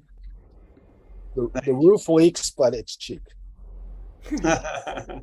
Thank you, Ernie. Thanks so much. Well, I'll pass that on to Carolyn. Thanks. Thank Yeah, you. please do. Please do. And we look forward to seeing what she does next and hope she'll be able to work with us again. I hope she'll stay active in all her communities. Thank you. Okay, Danielle, are you able to pull it up or do you need me to? I am not able to pull it up. I'm sorry. Okay, let me see if I can, because it's on the website. I can pull it up. Yeah, I'm having some. Let's see if I can share my screen while you're doing this. There, can folks see that? Yes. Well, I can. Am I only sharing that? That's what I see it. You just see that, right? In your head, but yeah, your head. Okay. Yeah. That's fine. Okay. Okay. Okay. So first of all, I just want to start by thanking Maury for creating the task force to talk about city council redistricting, and then to give an extraordinary thanks to the actual task force, which was Lisa, Sheila, Kelly, Tom, Frank, Anatol, and Dr. Roz. I hope I didn't miss anybody. We did this really quickly. We reviewed maps, had a discussion with Councilmember Juan, had a discussion with Community Board 8 in Manhattan, several other stakeholders, and then we prepared a statement, testimony, and this resolution in like a period of 3 weeks. So I really appreciate everyone's hard work and input. And then I just want to reiterate what Malik said earlier. The borough president is having a town hall next Wednesday, September 14th at 6 p.m. It's virtual, and I will re-put the link into the chat again after I'm done speaking. So this is the resolution. It is a very long resolution, so I'm going to kind of go through it in a slightly more of a summary version than just reading it word for word. Hopefully you all had a chance to look at it ahead of the meeting. So why did we do this? We did this because the New York City Districting Commission is in the process of redrawing city council district boundaries to reflect the population and demographic changes from the 2020 census. And they're seeking public input from stakeholders, and we're all stakeholders, and certainly Community Board 2 in Queens is a stakeholder. Portions of City Council District 26 and 30 overlap the boundaries of Community Board 2, and CB2 is dedicated to making sure the people who live within our boundaries are represented, have a voice in decisions that impact their lives, and have all needed resources. To that point, after we reviewed the preliminary map proposal that came out a little bit earlier this summer, we really felt strongly that that map proposal, especially for Council District 26, would have an adverse impact on the people of Community Board 2 and does not comport with the New York City Charter. So just as a reminder, the 5 ranked requirements identified by the New York City Charter for districting are: 1, keep neighborhoods and communities intact; 2, keep districts compact; 3, limit crossover districts; 4, avoid splitting voters of the same political party for purposes of diminishing effective representation, otherwise known as gerrymandering; and 5, avoid oddly shaped districts. Our CB2 resolution lays out how the proposed map will have, how the proposed map for, especially for Council District 26, will have an adverse impact on CB2 and does not comport with the New York City Charter. And I'm going to go through that. I am going to not go through every detail, but this is still going to be kind of detailed. The proposal adds a portion of Manhattan and all of Roosevelt Island to Queens-based Council District 26, which violates city charter requirements to keep neighborhoods and communities intact, to keep the district compact, and by creating an oddly shaped crossover district. The proposed District 26 receives a failing score of 27.4 for compactness, where 0 is the least compact and 100 is the most compact. So not only did D26 fail, it really failed. It's a very low score. The proposed D26 creates practical difficulties of having a 2-borough district between Queens and Manhattan. It's going to be spread over 3 distinct land masses separated by water. In the past, 2-borough districts have been composed of neighborhoods that are contiguous, have similar demographics, share similar public transportation, public education, and other services. The Queens and Manhattan areas of the proposed District 26 do not have these similarities. The proposal further violates the city charter requirement to keep neighborhoods and communities intact by dividing Woodside into 4 distinct council districts, which also splits up multiple communities of interest, including immigrant and refugee communities and communities that have long been joined together for generations. The 2020 census revealed that New York City's population has grown to just over 8.8 million people. With the increased population, the ideal council district size is now 173,000. The proposed D26 map puts our council district at nearly 184,000. So that is actually technically within the allowed variance, but that's lost representation. That means that 11,000 people have less representation in D26 than in other council districts. The proposed District 26 would dramatically shift demographics. So D26 would shift towards majority white. We are currently 29% not white non-Hispanic, and we would shift to 44% white non-Hispanic. And I note that I use the word Hispanic because that is what the Census Bureau uses. This means that we will have further disenfranchisement and deprioritization of communities of color and immigrants who live in Community Board 2. Another scary demographic is that this new district will inflate the average income of District 26 from $80,000 annually to $110,000 annually, meaning the income will be overstated for the majority of Community Board 2, which has all sorts of ramifications, and in the middle of an affordability crisis, it has added ramifications. The proposed District 26 adds 48,000 Manhattan residents. There's a few more statistics there in the actual resolution. But basically, this means the people of Community Board 2 will have less representation, attention, resources, and discretionary funding. And I'm going to kind of go through some of those and how that works in certain ways. So services, institutions, and features that exist in Manhattan and on Roosevelt Island will be counted as part of District 26, but will not necessarily be easily accessible from the Queens portion of the district without crossing water and potentially paying tolls, in some cases going through other districts to get there. The Manhattan East Side hospitals, and I'm going to just say this is for me the most urgent one and the one that is most upsetting. The Manhattan East Side hospitals will be part of District 26, but Community Board 2 will still have no hospitals or place to give birth within our boundaries, as ambulances will not go across a bridge or through a tunnel unless someone is paying privately. Healthcare will remain inaccessible and inequitable for many Community 2 Board residents. this is also equally important, the small community of Blissville in Community Board 2 will have even less representation and resources. This is already an issue, and this new map will make this worse. And directly related to that, this will impact the resources available in Community 2 for unhoused residents, and specifically in Blissville, which is a small transit desert community whose population has doubled with the creation of shelters. Community Board 2 schools will now have to compete with the proposed map, would have to compete for already decreased funding, and long-standing problems of overcrowding and the need for new schools to be built, especially in growing areas like Hunters Point and Court Square, would continue to be unmet.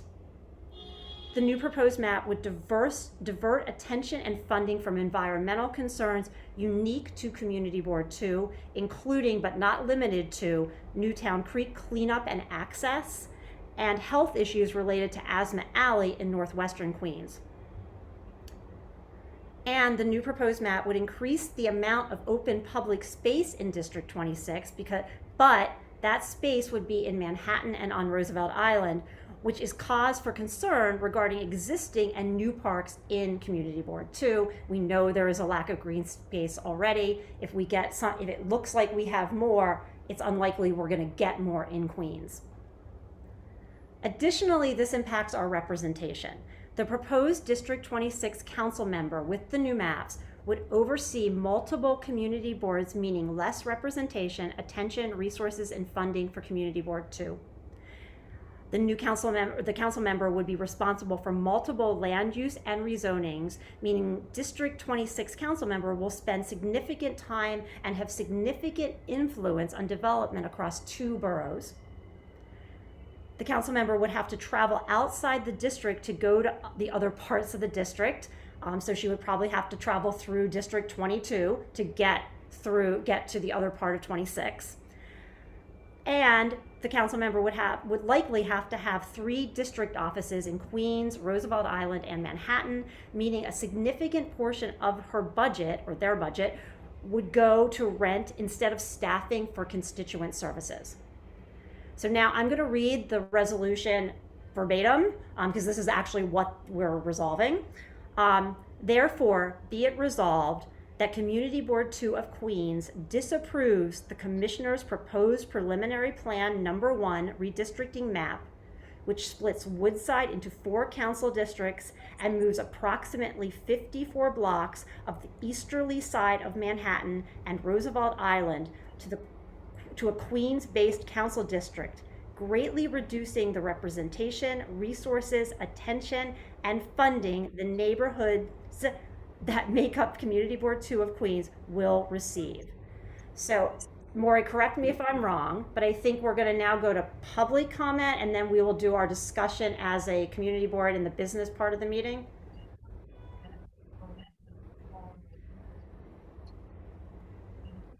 Yes? Sorry, I'm muted.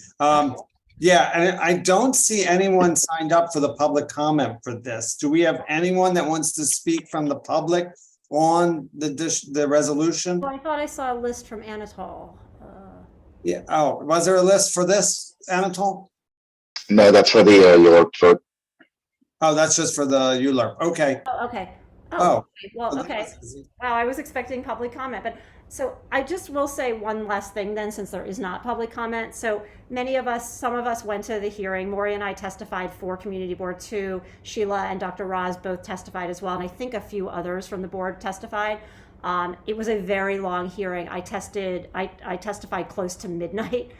And I think Maury testified right before me. So it was a long hearing. A lot of people had to leave before they got to say anything. And then they did add a hearing, but that one, they cut it off after 2 hours.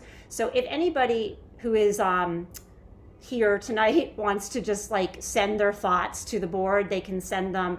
I don't want to give my email, but I think we have a district email office that we can prepare, and we will try to get those comments to the board. To the commission, sorry, or the board. Yeah, so folks can just email the office, right, Debbie? Yes. Yeah, and we'll forward it to you, and we can send them to the commission. Yeah, we now have a relationship with the commission, so we can get those comments, we can share those comments. What is the deadline? The deadline was actually today, but I think that I think it'll be okay. If we send, later. That's the email address that you can send it to, and then we'll send our anything that you forward to the office, we can forward over. Right, and you can also email them. Do we have the email for Andy for the commission? I don't right now, but I can get it. Okay, and we'll drop it in the chat. Okay, great. Thank you so much. I really want to thank the task force, and I want to make a special thank you to Danielle, who did an amazing job leading the task force, working like crazy, putting together the resolution and testifying.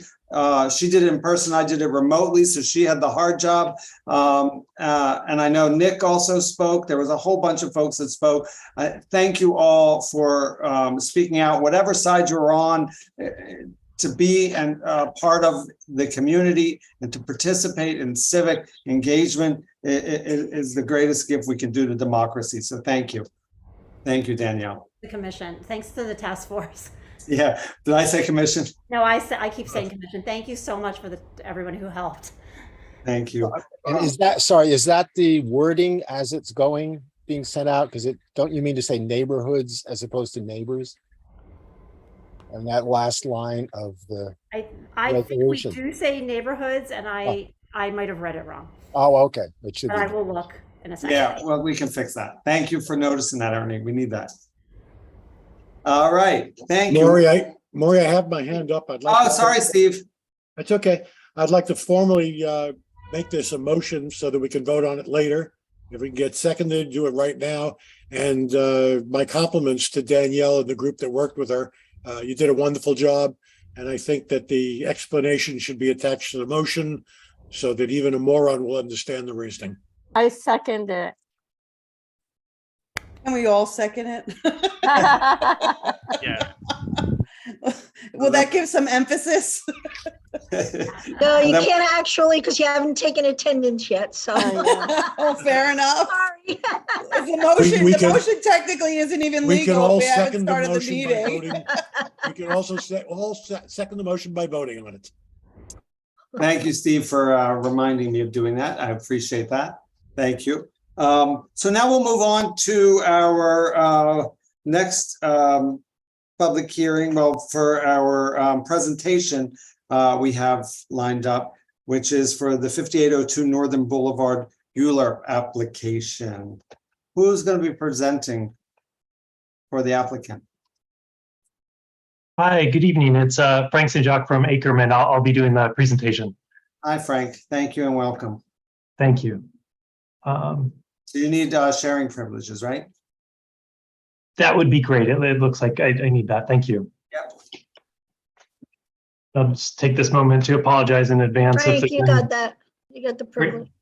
Great, thank you. I'm hoping there won't be, but there may be some background noise here with the first day of school, and I'm here at home, so no apology necessary. As many of you guys are as well.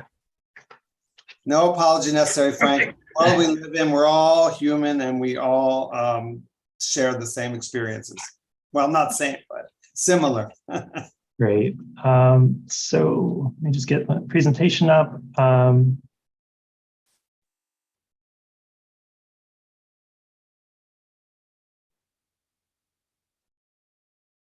Okay, if someone could just give me a thumbs up that you can see my screen.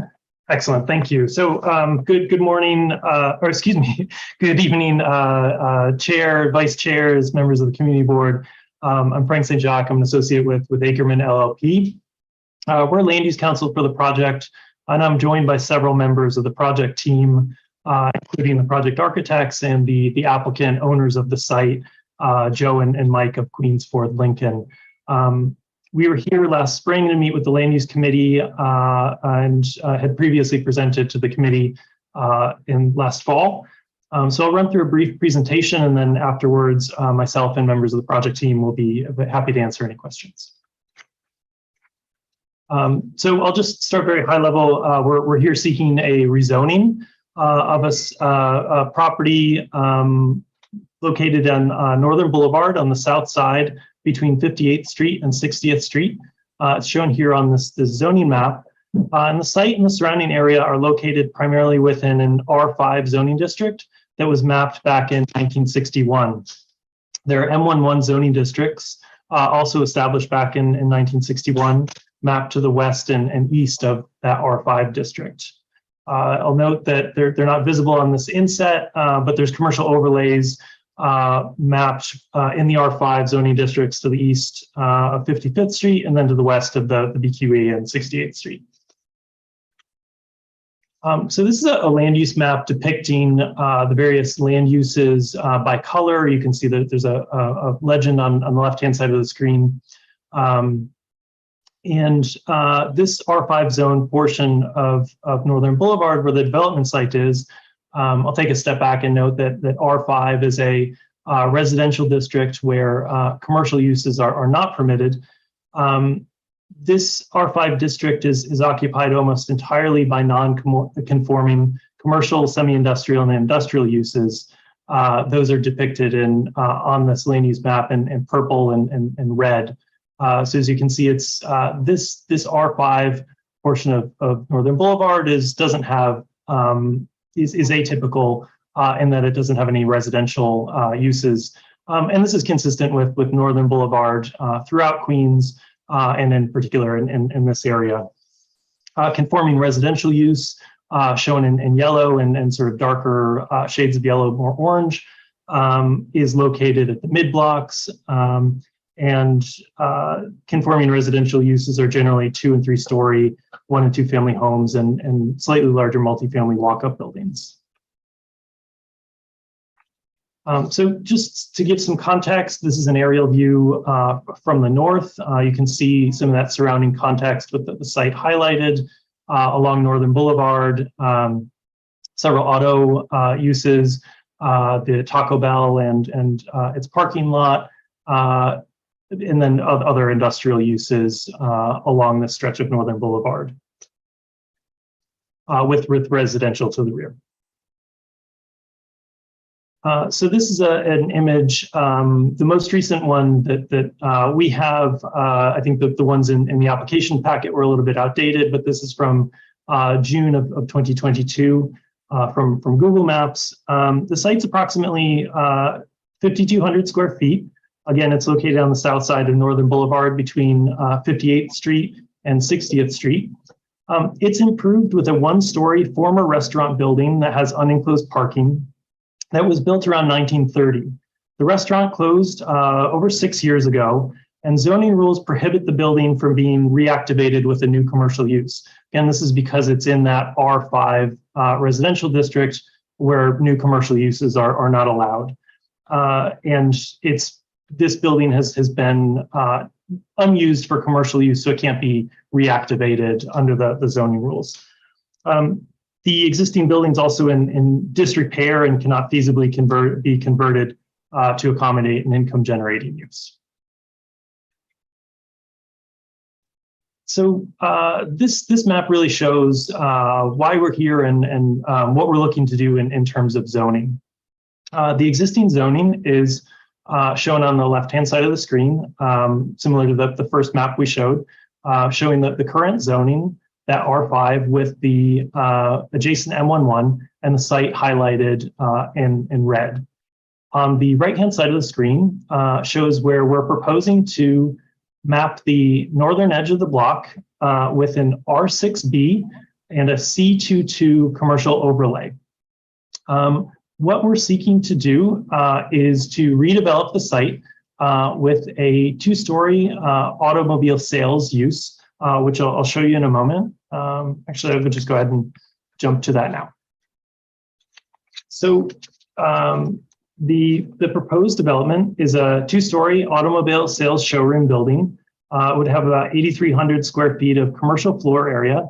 That's a floor area ratio of 1.59. And the building would rise to a height of 21 feet. It would contain a showroom. Again, this is for automobile sales use. That's a use group 9. on the first floor with accessory offices and additional showroom space on the second floor. And then automobile storage would be located in the cellar, served by a vehicle elevator. Some other features, there'll be some parking in the rear, and I'll show you that in plan. There'll be 5 electric vehicle charging stations and some rooftop solar panels.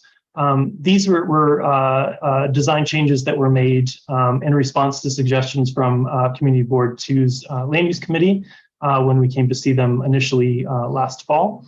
And then we've also made a change to the design of the parking area in the rear, and I'll show you that in plan as well. So you can see that the building is on the right-hand side of the screen is shown here. It's typical of automobile sales showrooms that you'll see along Northern Boulevard, with the exception that it's a smaller, more boutique concept. This is something that's taken off, and I can have the guys from Ford Lincoln give some more detail if needed. But really the idea is that this is a showroom to serve customers that have already decided on the car that they want to purchase. There's a number of online options. Essentially, this is a boutique to come in and finalize a sale, maybe look at different features. And then cars are typically delivered not from this location, but from a central Lincoln location directly to the customer. So we don't anticipate that there would be any test driving happening here. It's just simply too small of a site, and wouldn't, be because of the size of the site is really only suited to the smaller boutique concept. The last thing I'll say about that is that this is really sort of the future for a lot of shopping for automobiles.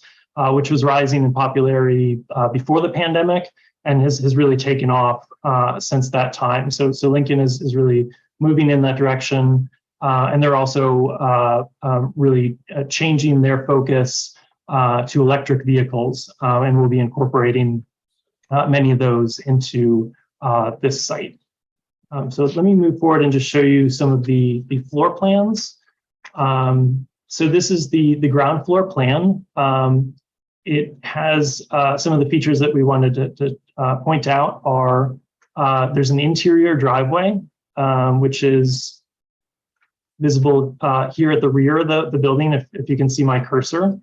So that's an interior driveway to allow vehicles to enter and leave the building. And then I'll show you the cellar floor plan in a moment.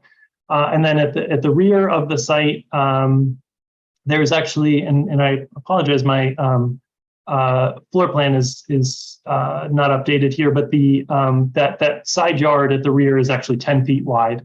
And then there are charging stations, 2 available to the public at the rear, and then 3 that would be available to the public when the building is open. Sorry, Frank, can you just point out with your cursor that 10-foot area where you were talking about? Sure. So it's the driveway right here. It's actually, we just neglected to change that label here. This indicates, or sorry, the label here indicates the 8-foot side yard, and then there's 2 additional feet. So we should have made this clearer that the driveway itself is actually 10 feet wide. And that was a change that we made based on discussion we had with the Land Use Committee. Thanks. And Frank, could you just clarify the charging stations? That 2 are open when the building is open, but the others are open all the time? Sure. So this area is at the exterior. So they would be available 24 hours, because they're on the exterior of the building. The chargers that are in this interior driveway would be closed when the business is closed, but otherwise available to the public. Thank you. They're not shown here, but there'll be street trees added, 3 street trees, and if it's possible to fit another, there's some kind of complicated sidewalk infrastructure here. But there'll definitely be 3 street trees added, which are shown on the rendering that was a few slides back. just I think the last few slides here, the seller will have bike parking. The vehicle elevator brings cars up and down. Again, this is a really pretty tiny footprint, so there's no ramp. This is just a vehicle elevator. And then moving up to the second floor, there'll be accessory offices for the salespeople and some additional showroom space. No vehicles will be located on that second floor. It's also a partial second floor. So as you can see up at the top, this portion is open, which is also depicted in that rendering. And then finally, the roof, we've added a solar array. Given the location along Northern Boulevard, we had our architects look into the viability of solar there, and they believe that this is an appropriate place. Also note that, given some of the more stringent building code and the local I'm sorry, I'm blanking on the name of the local law, but it's the New York City Climate Mobilization Act requirements. Although not, this building is a little too small to be pulled into that. There's a lot of movement with respect to adding solar to commercial buildings. So that will be incorporated into this project. Yeah, I just thank you, Frank. I just have one more. Can you elaborate on why the R6B C22 and the history of that corridor with dealerships? Yeah, absolutely. So the zoning resolution is let me just say that the choice of zoning districts is a little idiosyncratic here. We're seeking an R6B residential zoning designation, but we're pairing it with the C22 commercial overlay, essentially to allow a 2.0 FAR or floor area ratio, 2 times the area of the lot area of the site for commercial. The other options that we evaluated both internally and then through our discussion with the Department of City Planning were an auto-related C8 district and also an M1 zoning district. It's an auto-related commercial district or a manufacturing district. We landed on the R6B C22 because it fit with the proposed development here in terms of the allowable FAR, but the rest of the block is residential. Our concern with the C8 and the M1 was that those designations would allow a wider range of uses, including industrial and manufacturing uses, which wouldn't be allowed in the C22, that could potentially conflict with the balance of the block to the south, which is entirely residential. We also had some concern that the maximum FAR with community facility uses, it really presents a jump in FAR, so of about 4.8 or higher. And those buildings would be governed by something called a sky exposure plane. So there would not be a height limit like there will be imposed with the R6B C22. And I'm happy to get more into the details there if you'd like me to.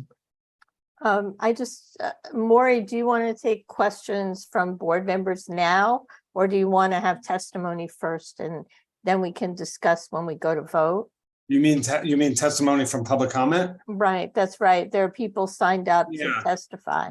Yeah, I think we should take the public comment first so that the board members can hear it. Maybe they'll have some of the same questions, and then we can dig deeper in. So if everyone's okay with that, we'll have the public comment first, public testimony, public feedback on this particular hearing. So let me just pull up.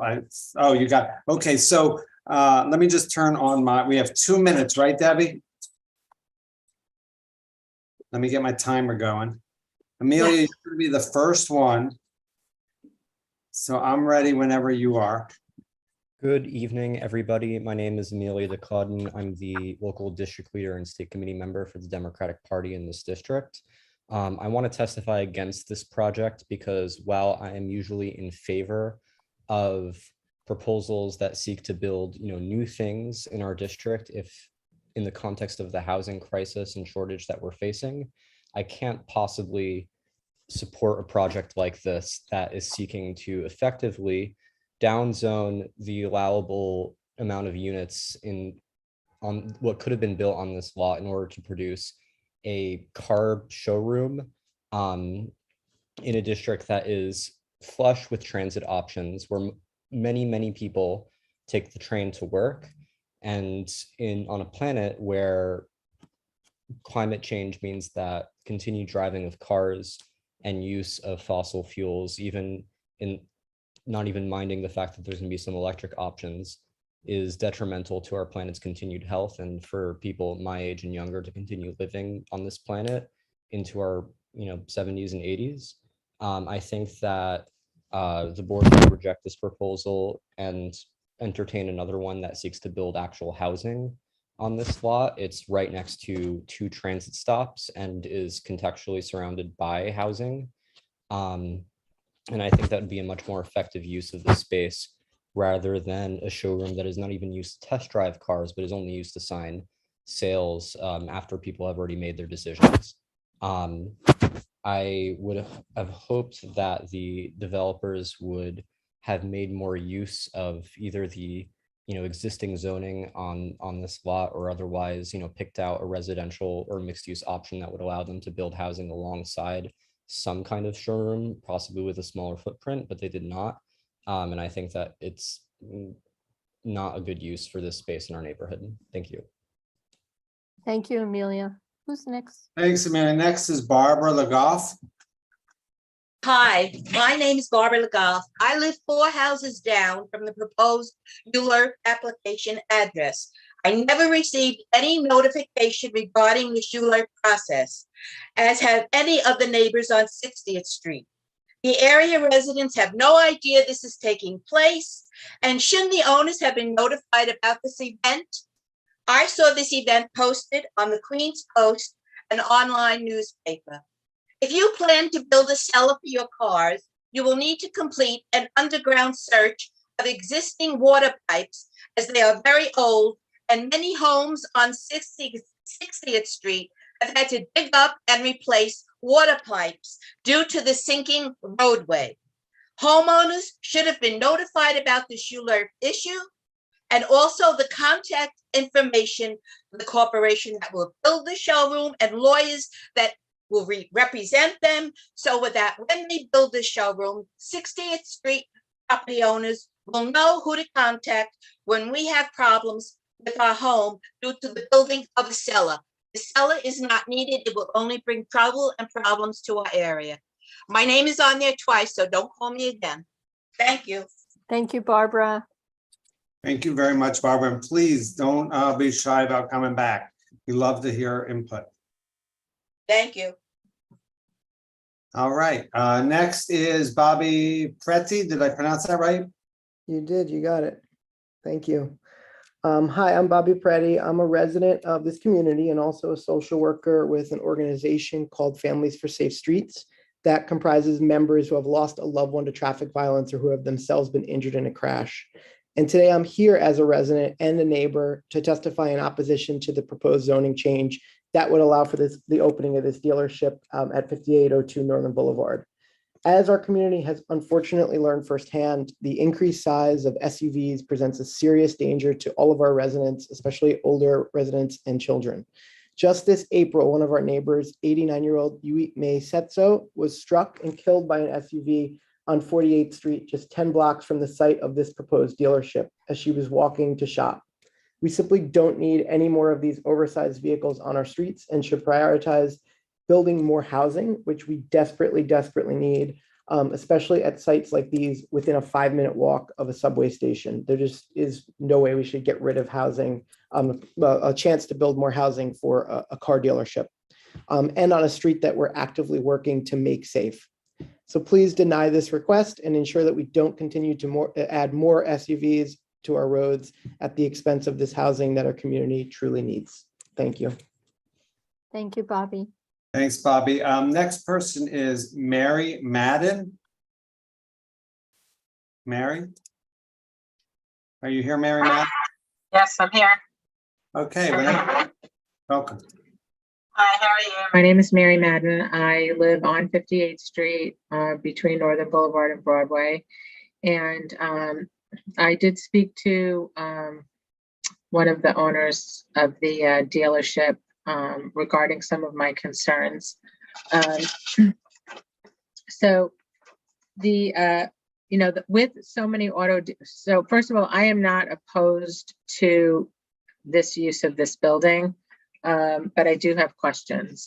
The 10-foot space between the end of the building and the first residence, we have a lot of issues with graffiti. We have a lot of issues with traffic from La Boom Club at night, urination down our driveways, a lot of public fighting in the street late at night and stuff like that. So I would be a little concerned about that 10-foot walkway being open 24 hours. I think that it's something that because in this picture, it looks like the end of the building goes almost up to the residential building. So if it's not going to be, if that's going to be like a driveway, then I would want that driveway be closed at night.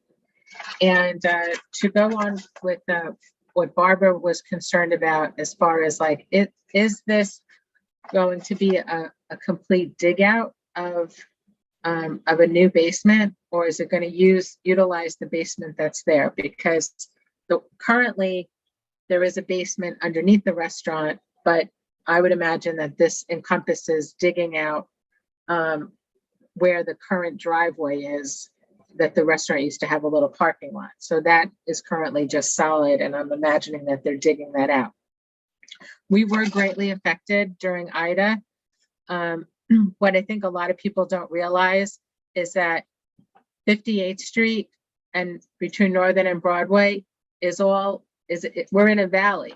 If you walk uphill to 58th Street and Roosevelt, you walk uphill to Elmhurst Hospital where I work, you walk uphill to go to 32nd Avenue.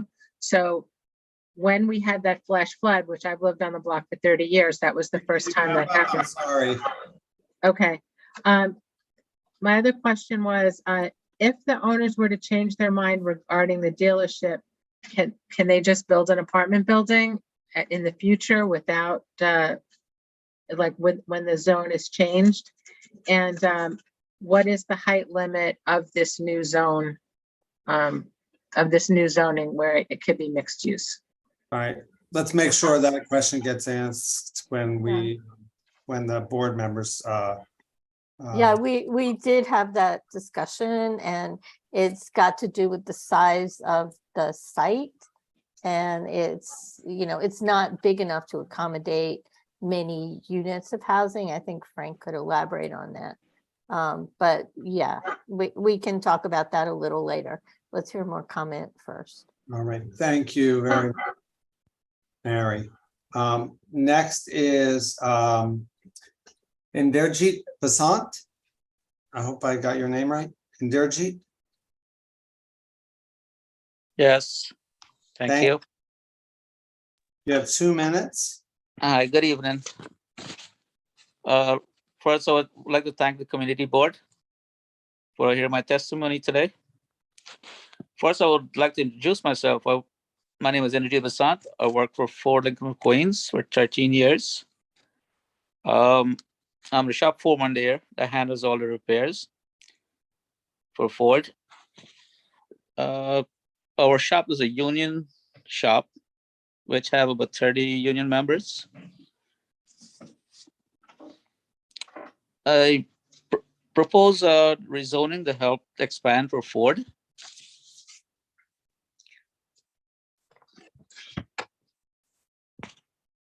That will mean more work and more jobs for my workers. We have a strong relationship with the leadership, and I can tell you that they are kind of people you want to do business with. I'd like to urge the community board members to support the rezoning because it will support the good union jobs and at my shop in Queens. Thank you. Maury, I would like to ask the witness a question or two. You want to ask the person testifying? Correct, the witness. Sure. I don't know that they're a witness, Stephen. Well, that's what they are when they testify. Okay. If I can. Well, I usually don't like to question our guests, but public members, but if you would like to, go ahead. Well, thank you. The question I have is, where do they presently do the maintenance on the vehicles that are sold? And where is the present dealership? The present dealership is on Queens Boulevard. The repair center is on Jamaica Avenue, 172nd Street.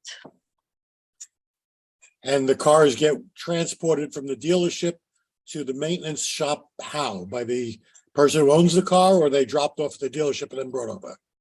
Some of the owners deliver the cars, and we also have drop-off and pickups. So may I assume that this will also be a drop-off point? Well, no, that won't be a drop-off. That will just be a dealership for new vehicle sale. Okay, thank you. And thank you, Maury. Sorry, Steve, I misunderstood what you were wanting to do. I apologize. Just to follow up, I think that's a good question. So does that mean if somebody buys a new vehicle there and then there's a problem with it, they won't be able to bring it back there, or they won't get a loaner there? Frank, no, wait, can you let Frank clarify that? Yeah, Frank? Yeah, happy to. And again, ownership is here. Joe and Mike of Queens Ford Lincoln. Yes, essentially this, their existing repair and dealership would handle, those that scenario that you just raised, Chair. This location would simply be a showroom to, see in person the vehicles and complete sales. Yeah, the only reason why I ask, I know a lot of the luxury cars and high-rank cars have, really bend over backwards for their customers. And a lot of times, even when it's, like just a showroom, if somebody purchased a vehicle nearby and there might be coordination made, and I'm just trying to make sure if you all are saying that it's not going to have service bays, it's not going to be, there's not going to be cars coming in and out, back and forth, that we're not going to suddenly find, if you do get the approval a year or two later, that they're sending cars back and forth between the other location and this location and providing loaner cars there and that kind of thing. Sure. So one of the aspects of the zoning that was selected, the commercial overlay rather than one of the C8 or the M1 is that it limits the use to the automobile showroom. So it actually were the zoning to be approved, the zoning would prohibit it being used for a repair center. Thank you. So a lot of but the zoning would not prohibit it from being a drop-off point from the customers who purchased it at that location. They're not going to be told, I'm sorry, you have to go to Queens Boulevard or Jamaica. They're going to be accommodated and their cars will be valeted over. So I'll have Mike in. Joe, Joe's here. Why don't we have Joe answer? Right. He's Joe. How you doing? No, we have a service called Red Cap that Lincoln provides us. And they go into New York City, all the way to the Hamptons, all the way to Queens, pick up and deliver the car. And we do not have any cars go anywhere near the showroom because, as you know, on Queens Boulevard, it's a very hard, it's a lot of traffic. And I couldn't have cars going back and forth as a courtesy to the customers on Queens Boulevard because it would be too busy. So we go to the home and office, we pick up, and then we bring back to Jamaica Avenue. Okay, thank you. Thank you for the clarification. That's what I wanted to know. Thanks. Mario, there are more people signed up. There are. Yeah, I'm going to go back. Sorry, I got a little sidetracked. That's okay. Follow up right when it came up. Steve Bodzin, are you here? Steve Bodzin? Steve? Hi, thanks. Sorry, I was muted. You hearing me now? Yeah. Okay, great. So yes, my name is Stephen Bodson. I actually live in the adjacent community board over in 3, but just a few blocks from this site. I live right off Northern Boulevard by 73rd. And So I really appreciate you holding this hearing. The issue here is that, well, just first of all, I oppose this proposal, and I'll explain why. Northern Boulevard is not a nice street for the most part, especially starting around 73rd Street. It becomes more and more of a strode. It's just not a road or a street. It's just a inadequate hybrid. And a big part of that is just having all of these car dealerships all along there. And it just feels like a place that's oriented toward cars.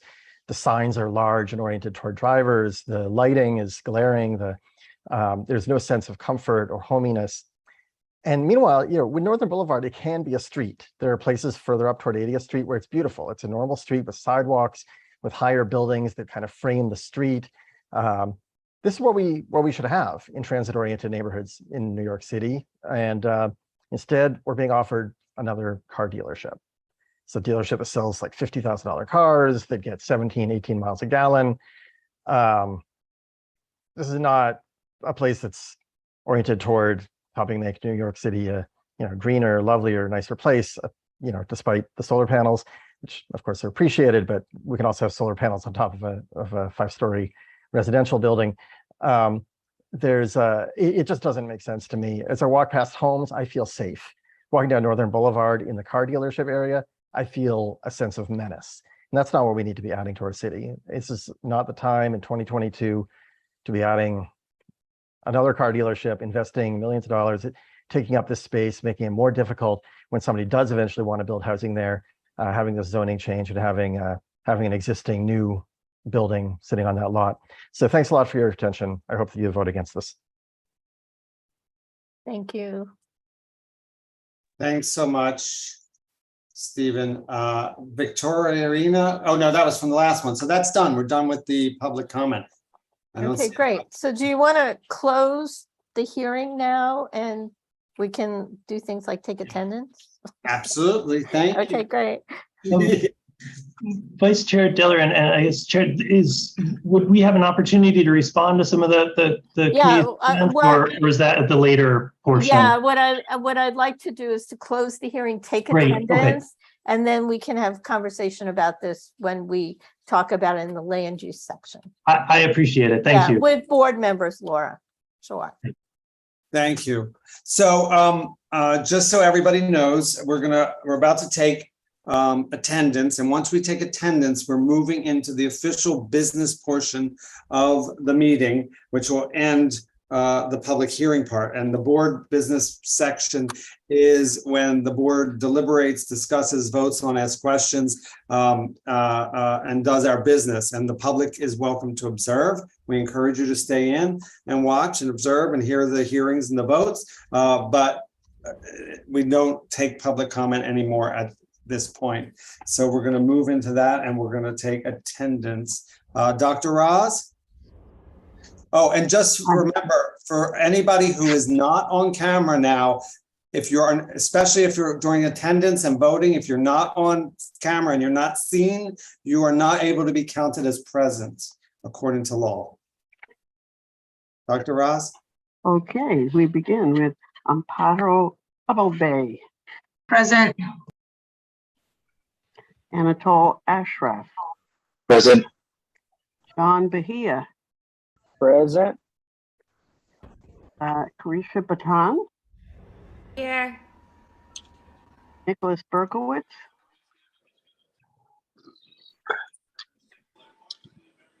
Nick, you were on before. Are you here? Nick Berkowitz. He's there. We'll come back to him. We have Sandra Bagichka and Kat Bloomfield are excused.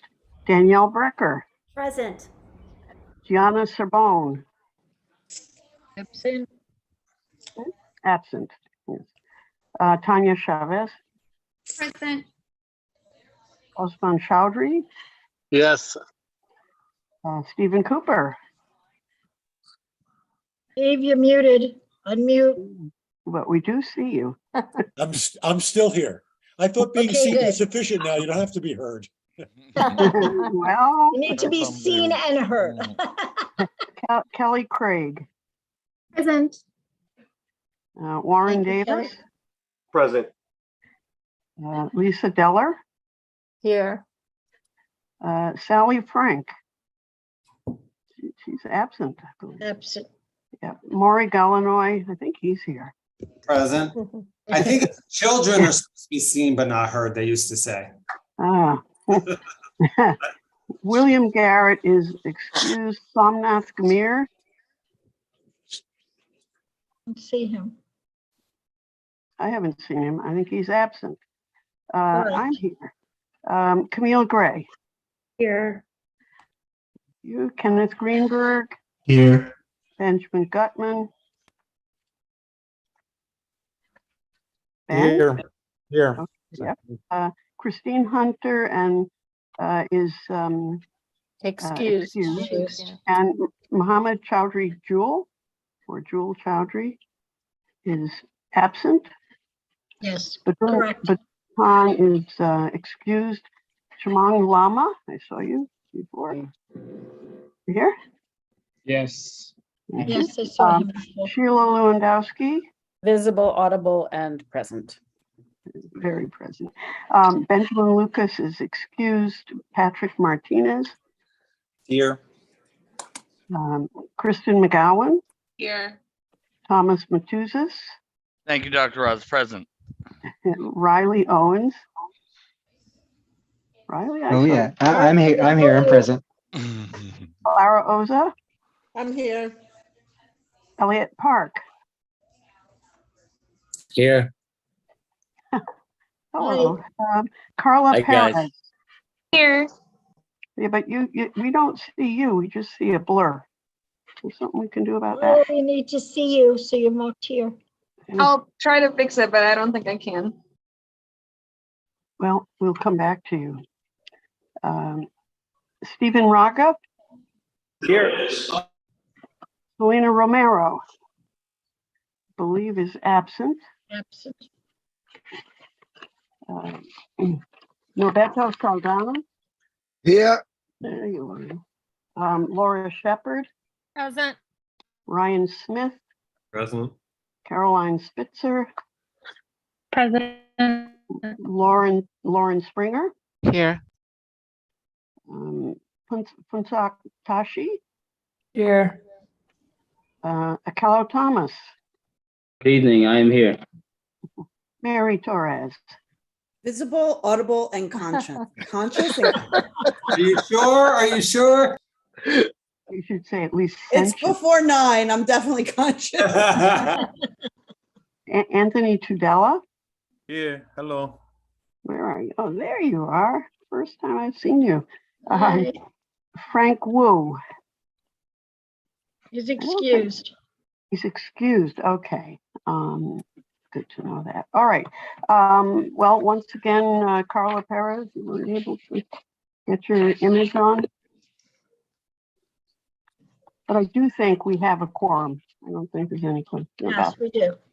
So we can proceed. Maury, we have to get an explanation and a thorough briefing on this policy. Because if we have to be here and see our faces, which I appreciate to see who my fellow members are, I should also be able to see the people who testify as faces too. And if they can't show their faces because they're on a phone that doesn't allow it, we're going to bar their testimony. I mean, I'm not sure that that's going to be allowed either. No, yes, our we need to- understanding, we met with the counsel for the Borough President's office and reviewed the new open meetings law. And what we're told is that the rationale for it is that as a public body, the understanding is that you have to know who is representing you and who is voting, and that the people who are supposed to be voting are the ones actually voting, is my understanding of it. Maybe I'm wrong, but if they're not seen and or heard, and I guess historically is because it's applying to city agencies and public bodies like the Assembly and the New York City Council. You don't want somebody remote, but their video not on, and you don't know who is really voting for the council person or the assembly member or the senator. But because we are also a public body, part of the government, a city agency, we have to abide by it as well. Unfortunately, we don't have the budget for some of the technology, like to do hybrid meetings. Especially during the business section of the meeting, and it's not enough to just turn it on for like a vote or speaking. You're supposed to be visible the whole time, just like you would be in person. And I know that we've had, a tremendous amount of people, almost 60% in our survey, that said they want to continue virtual.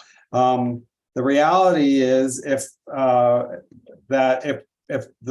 governor does not continue to have her executive order suspending the suspending the requirement of in-person meetings, then we will have to go back in person. And then we won't even have to worry about the issue of virtual, because everybody will be present. But part of the law says also that the people have to be able to view our meetings remotely. So we'll have to figure out something with that, which means if people are just camera shy and don't want to be present visually, they're ultimately going to have to, because even if we're in a physical venue, we're going to have that. And the people who are remote have to be able to see and hear us remotely.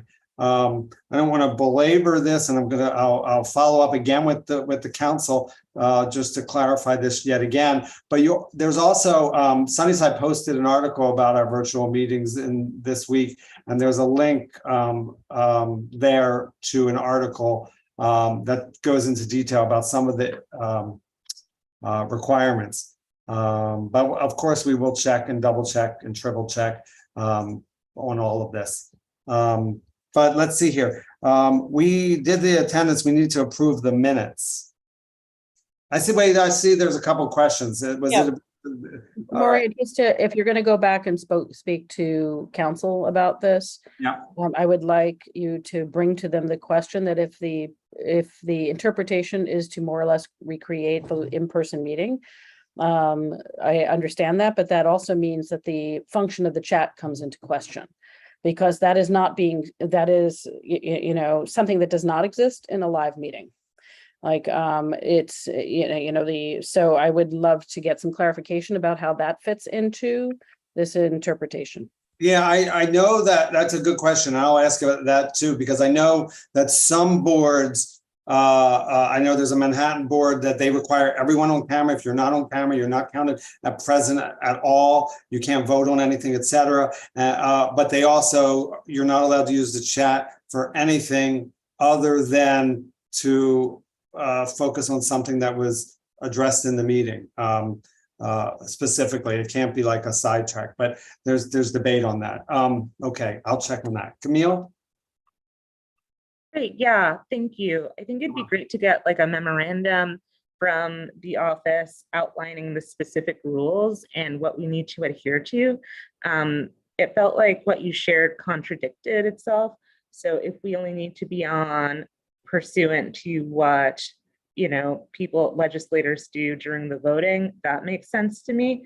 But for to be on for the whole duration, this 10-minute stipulation, if you get up, your camera should still be on. I really can't see that being outlined in the legislation, and would like. No, who said that? You said that.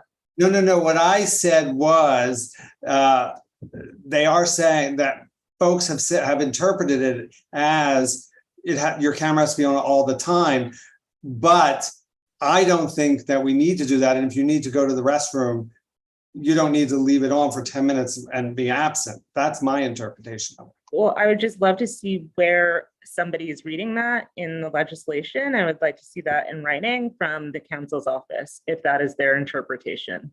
Because that is, when I'm reading things, I also don't think there was enough notice given. In the emails that we received, it sounded like, I was ready to show up in person until I only noticed, the virtual thing came back like last week or so. And it said there was an extension of the rules.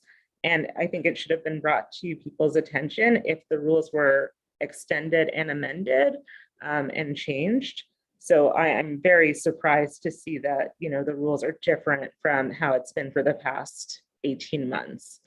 So I think the issue is, I also have a very broken, camera and had to go digging. So I don't appreciate the lack of notice. And if there had been a change, that should have been communicated in advance. Well, I appreciate that. One thing I'll just point out that is that a lot of this has been I forgot when they revised the open meetings law. It might have been April or May, so it took a while to trickle down. We didn't actually. It was over the summer where council asked to meet with us to go over, because they were going through all the boards throughout Queens. So not all of this was known to us immediately. So we shared with it as soon as we knew. And of course, the extension of the executive order happens on a month-to-month basis. We only found out a few weeks ago of the change. And then we'll find out again. There are probably, I think it's extended till the 12th. Is that right, Debbie? September 12th? No, it actually was extended to the end of September. And then at the end of September, they're going to determine, the governor will determine if they're extending it again. But yeah, I think overall my comment holds. If we could get some legal guidance, I appreciate that somebody put in a newspaper post or a blog post, but that's not the same as legal interpretation. Yeah, I will tell you the legal interpretation that we received. No, yeah, it'd be great if you could pass that along then. Yeah, no, it was exactly what I pasted before, which is the law as written is that members participating remotely should have their cameras on. If you could put that in an email to the board, that'd be great, because I'm not following the chat, to be honest. You're what? I'm not following the chat, if that's where you pasted the information. Oh yeah, well, because you had posted a message in there, so I replied to your message. I didn't see that part of it. I sure saw the rules posted, but if you could post the absolutely, we'll get that out. We'll get that out.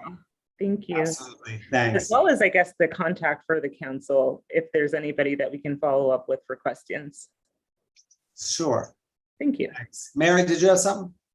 Yeah, just along the lines of the camera and having the camera on. Not to belabor it for too much longer. It's 9 o'clock. We have a big agenda. I just think as people who have been appointed to represent our constituents, that we owe them the respect of being present and them being able to see that we're present the whole time. We are lucky that we are in a position where we can continue to have our meetings done via Zoom from the comfort of our home, our car, our office, and not having to physically go to Sunnyside and then have to take an hour to get home. So I just think, to the respect of our constituents, to have a camera off when they don't know if you're in the room, that you left to go get dinner or whatever you needed to do. Having your camera off is the equivalent of walking into Sunnyside Community Center, sitting down, getting attendance, and then walking out onto the street and coming back for a quick vote. I'm being pretty blunt about it. I know it's not comfortable to be at home and have to be on camera the whole time. I know we are distracted by what's going on in our homes, but we really do owe it to our constituents and the people who take the time to testify to be able to be present and let them know physically that we are present and that we do take their concerns seriously. Having your camera off is basically putting your hand up to somebody and letting them think that you really don't care about them. I'm off my soapbox. Thank you. Thank you, Mary. Appreciate your input. Thank you. Okay, so let's get moving along. We need to approve the minutes. I'd like to make a motion to approve the June 2nd, 2022 minutes. Second. Anyone opposed? Any abstentions? All right, seeing none, the minutes have been approved. Unanimously. Unanimously, yes. So now we'll move on. I will try to be quick for my chairperson's report. First of all, I want to say, can we just have a moment of reflection as we come upon the 21st anniversary of the September 11th attacks, as well as there has been a recent rash of traffic fatalities, pedestrian deaths in our district and around the city. And I want to just have a moment of reflection that we can think about all of this.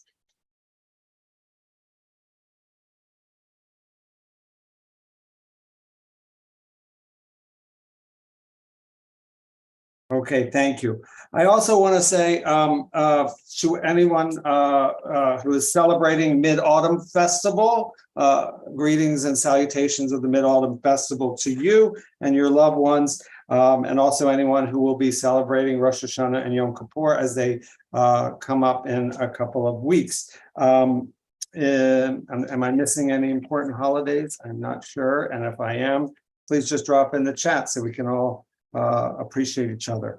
I wanted to also very pleased to announce that we have, as we all know, we passed in June the bylaws, the new bylaws, and as part of the bylaws, yay, thank you, Sheila and Lisa, for your amazing work on shepherding that. As part of the public, part of the bylaws, there was a stipulation and a more of a process for a public committee member. And basically, I will say that, as we have written it, to encourage community participation and increase community engagement, the Queen CB2 bylaws allow for non-board members to apply to be a public committee member. Non-board members appointed to a committee are voting members of the committee and are expected to fulfill the same member-related responsibilities. We now have a link on the website in the, I believe, About section, and then under Get Involved, there is a link to apply to be a public committee member. We are going to accept applications until, I believe, October 15th, and we'll start appointments soon after. We're not sure how, what the response is going to be, so it might take us a little bit of time, but our goal will be to appoint folks in November for that. Also, again, I want to thank the Redistricting Committee for their work on the resolution. Again, special thanks to Danielle Brecker and the whole team. I know Lisa took a big hand in helping, was kind of co-chair with Danielle on that ad hoc committee. And just as a reminder that the chair is the only person that speaks for the board. If you are speaking with the press or anyone in public, speak for yourself. If it's something that you can always speak with me, and if it's something that you're an expert on and it makes sense, we can discuss that. But for the record, the chair is the only person that speaks for the board with press and responds to inquiries. Remember, all CB2 meeting requests, agency correspondence has to go through the office. They are the books and records of New York City, as Debbie will always chime in and let you know, because it's important and they have to have records and document everything, especially if something has a FOIL request. And that goes for anyone who comes before the board and does any presentations. Please make sure, if you haven't already, send them to the board office, and that email is qn02@cb.nyc.gov. Somebody can drop that in the email, hopefully. In the chat. And let's see. If you haven't already signed up for our digital newsletter, that's a great way for the community to find out about things like public hearings. And I know we had one person comment that they didn't hear about something until too late. Obviously, coming to meetings, you'll learn about it. Also, if you sign up for our newsletter or check out our website, that's another great way. And finally, follow us on social media, Twitter and Facebook, and we're live streaming on YouTube. And please subscribe to our YouTube, because once we hit 100 subscriptions, we can have a short link and make it a lot easier for people to get to YouTube. So even if you unsubscribe in a month or two, just subscribe to our YouTube channel, and you can find it off our website, or somebody can drop it into the chat. Thank you. I think Anatole just did that. Thank you very much. Am I missing anything? I think that's everything. Debbie. District Managers Report. Hi, good evening, everybody. Welcome back. Hope everybody had a good summer. We had our top complaints from July through today. I think Maury had missed that, so I'll just help him out a bit. DEP catch basins were clogged. That was the #1 issue. DOT signage, potholes and road issues, paving, potholes, etc. And third top was Department of Sanitation, some garbage issues not being picked up, recycling, etc. We constantly tweaking the website and making sure that you can access everything. So we're doing our best and posting to Facebook every day. If there's something you want to see, don't hesitate to let me know. I'm happy to do that. And we attended National Night Out on Crime. It was a very successful event. We want to thank Diane Balick, who's the president of the 108th Precinct Community Council, for her hard work and her endeavors. And Sheila Lewandowski, I know, really pitched in and helped Diane and really made it a successful event. She was everywhere that night and it was great. And Marianne and I, thank you, Marianne.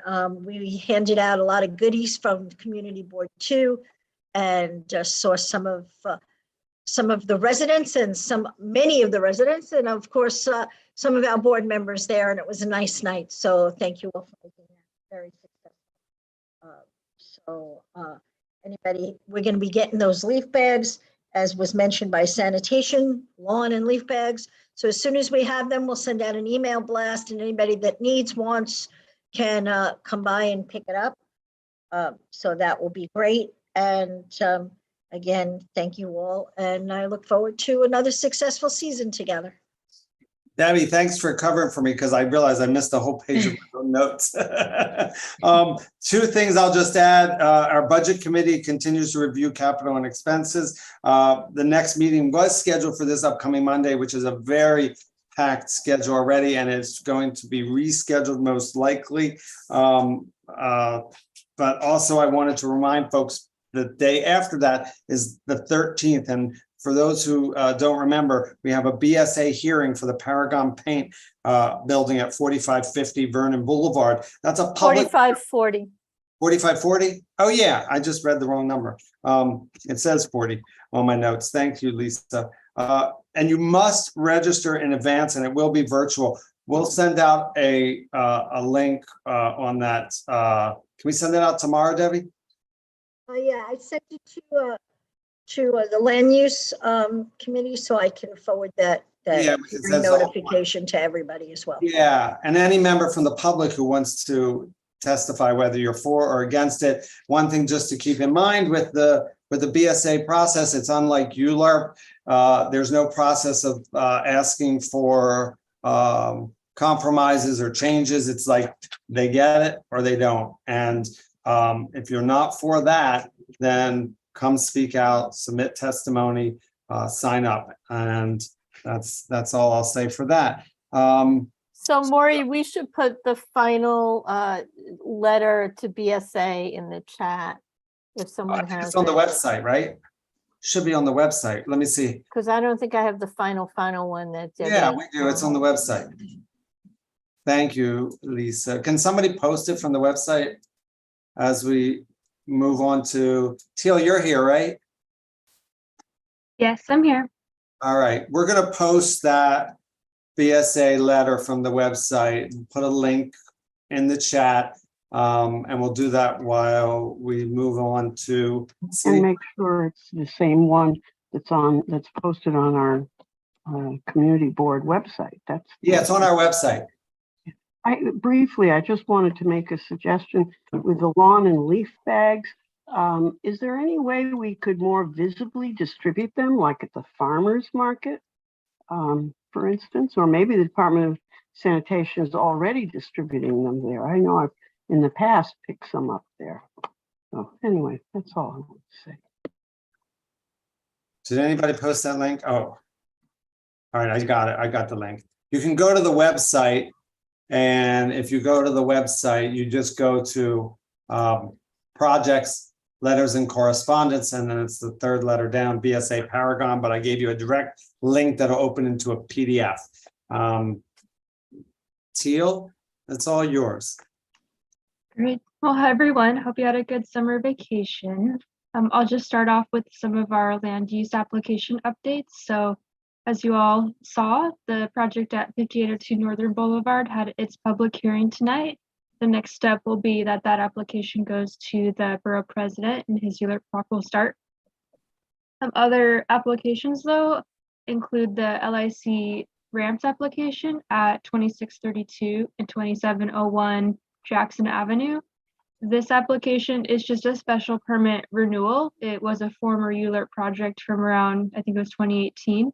And so Lisa's in the process of scheduling that project. It just comes to the CB for kind of an update, and you all can opine on that. And then it will actually just go straight back to the City Planning Commission because it's a non-ULURP special permit renewal. And then on deck for ULURP is 2310 Queens Plaza South. This is the 26-story all commercial building located on the south side of Queens Plaza South. And we thought this project would certify in September, but we still have some ongoing environmental review, so it may certify in October.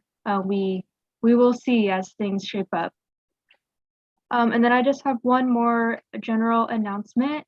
The DCP, in conjunction with the mayor, has opened up our website on, it's called like the City of Yes, zoning text amendments. And so new zoning text amendments include zoning for zero carbon, zoning for economic opportunity, and zoning for housing opportunity. So zoning for zero carbon is meant to remove any zoning regulations that would make it difficult for people or businesses to, say, install a solar panel on their roof. It focuses on like those types of just cleaning up of the zoning resolution. And then zoning for housing opportunity is more focused. It's really more of a low density analysis of where, in terms of Queens, it would affect mostly Eastern Queens, where we might be able to add a little more density in housing, including something like an accessory dwelling unit. And then lastly, the zoning text amendment that would have a little bit more of an impact on Community District 2 is the zoning for economic opportunity.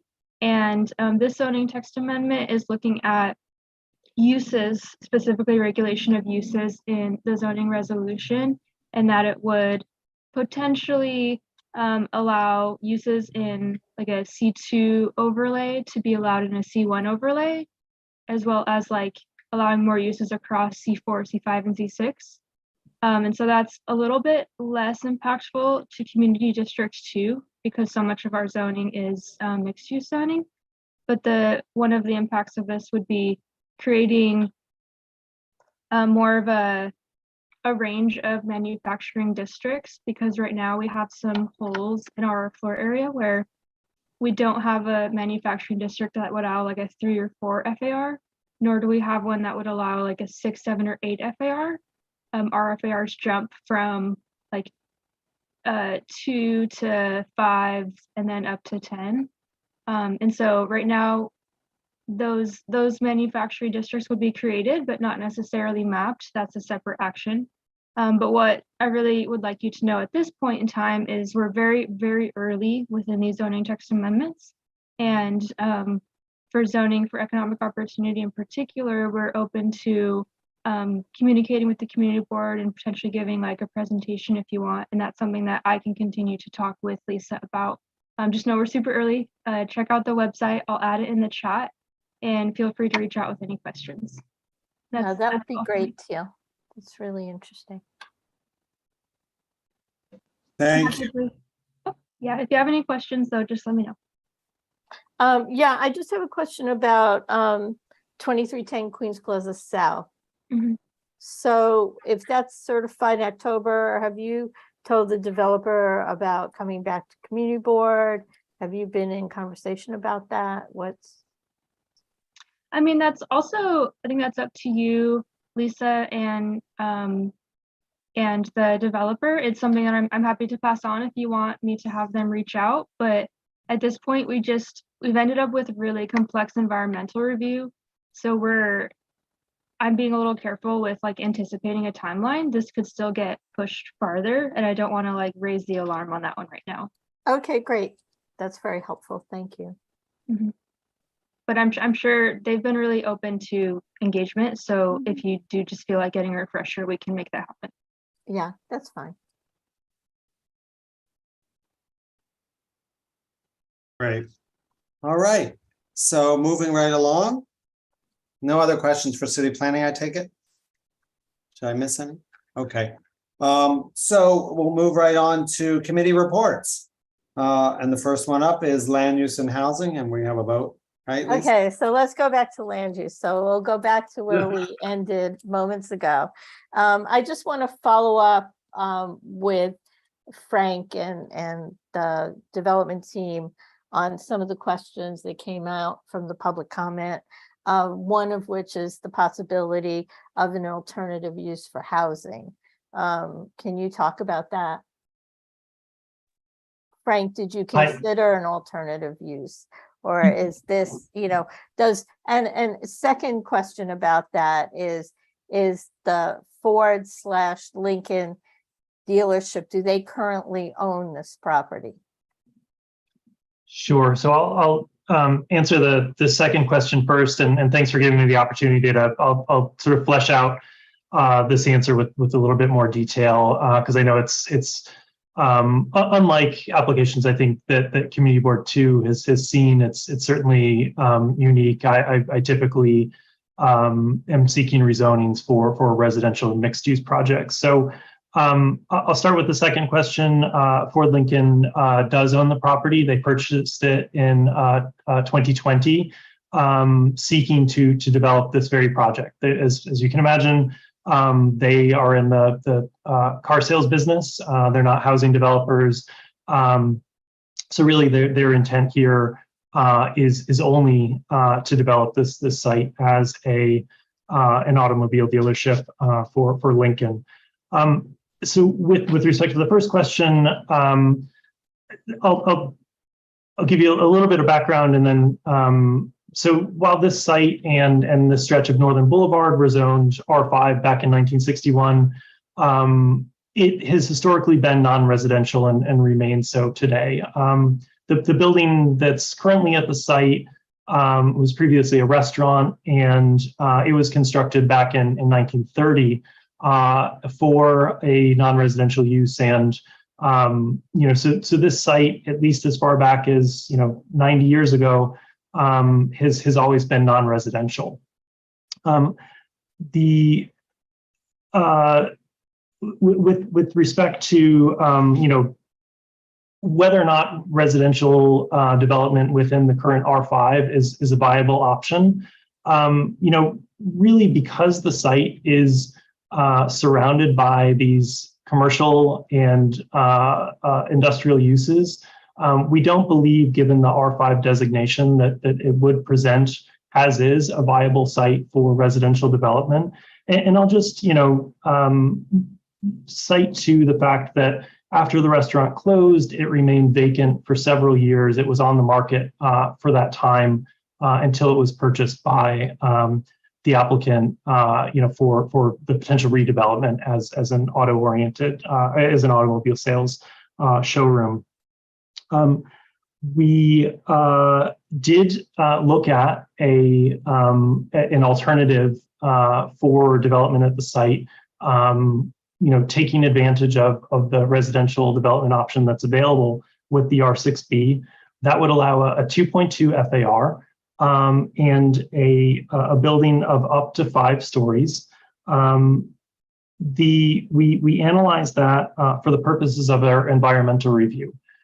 So in addition to analyzing the project as proposed, the 2-story automobile sales use, we also analyzed a 3-story R6B C22 building with ground floor commercial and residential.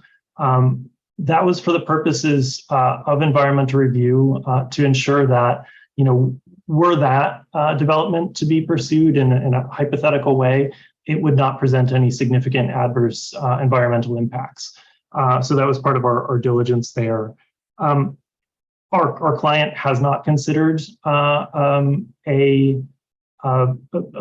a mixed use or an entirely residential development because they're simply not in the business of doing that.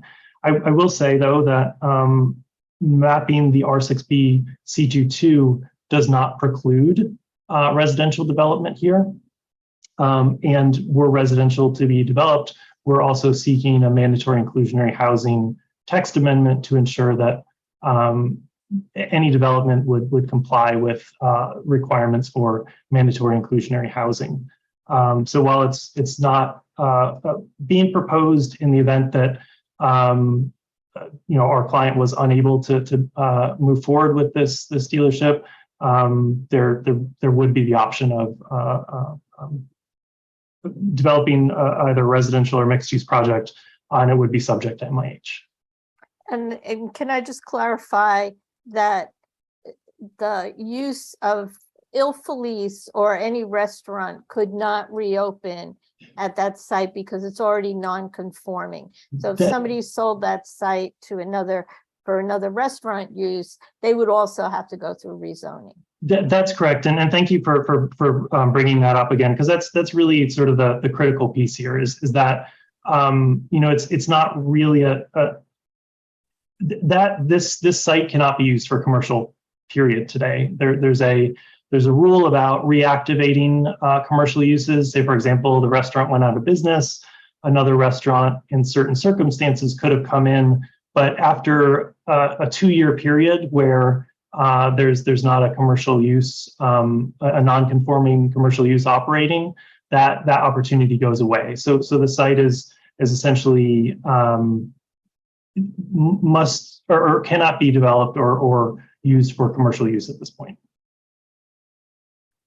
So it can be used for the R5B use, right, which is residential. For R5, yes. R5, I'm sorry, the No, R5 that's right. use, or can it be used for an M11? It cannot, although there's an M11 mapped immediately adjacent on the block over, that mapping stops at 58th Street.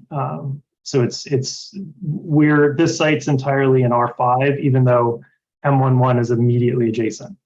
Okay, and the R5 would be a 5-story apartment building, is that? No, the R5 is a 1.25 FAR, and it's about a 3-story building. And, I think that would yield about, I'm looking here in my notes, I think the maximum would be fewer than 10 apartments. But really, I think the thing to consider is that the location on Northern Boulevard isn't really at this block front, while residential use exists and is entirely appropriate off of Northern Boulevard. I think, this stretch, you can see that despite its R5 designation, it is entirely industrial, semi-industrial and commercial. So, you think about it this way, were R5 a viable option, someone would have done this in New York City. Development, follows opportunities, and this is a site that sat fallow. It's been in disrepair. Our guys have, tried to keep up with, it's really an eyesore, and this, we believe presents an opportunity to take what's essentially an unusable site and build something new here that is consistent with development on the block. And Frank, yeah. I just add that if it were developed as an R5, there'd be no affordability requirement. It would just be market rate, whatever, right? That's correct, and I think I guess the more important point to make is that it would be very difficult to finance development here. The margins and the location simply, this would be an extremely difficult site to develop as of right, which I think is why it sat unsold for several years on the market pre-pandemic, and sort of better housing markets. I'm not a developer, so I don't want to go too far down that road, but I think that some of the proof is in the fact of, that the site sat on the market for several years without being sold. So I just want to clarify for members of the board two things. One is that pre-certification, this development team has been to the land use committee 2 or 3 times. We've been talking about improvements to the site. We have talked about the possibility of housing, but as you could see, the developer isn't at this point interested in housing as an option for them. The second thing is that this was certified, it's in ULURP, and this was certified in June. Typically, we have 60 days to review an application, and then it moves on to the borough president and the city planning commission and the council and the mayor. So it was certified on June 15th, and our time for review is up on September 13th. So tonight we need to vote on this application in order to give our the community board advisory opinion on this application to move through the process. Can we of know further the land use review. opinion? The land use opinion was generally in favor of this. We have been, talking about improvements that the developer could make to it. But, we haven't had a hearing yet, Steve. It wasn't certified, as I said, until June. And so, that's where we are right now. Personally, I could see where alternative uses in a transit-oriented zone might be very desirable, but it's a very weird site. If any of you have seen this location where the Il Felice restaurant is on Northern Boulevard, it's tiny. So it's an awkward site. There's a developer that, is seeking to do something. They own the site now. It's going through ULURP. And so, I think we need to put it out to the rest of the board members to get your questions answered. Yeah. So let's just. Lisa, before you Yeah. before we move to folks, I just want to say, if you want to ask questions, if you want to speak, please, raise your virtual hand. We'll go in order. We'll start with Sheila, Camille. Well, Maury, I can do that. You want to do that? Okay. Yeah. All right. So, and this Before we go to is only conversation, for Lori, let's community put a board motion on the members. floor. Stephen? Yes. I think if we put a motion on the floor, then we could have everybody ask their questions or state their viewpoints. But first, there should be a motion on the floor. It just makes life easier. Stephen, do you want to make a motion? I would make a motion that we adopt the land use committee. I believe you had a formal resolution, correct? No, we don't have a formal resolution. Okay, then my motion, well, in fact, I'm the wrong person to make the motion. I Okay. have questions. Does someone from land use want to make a motion?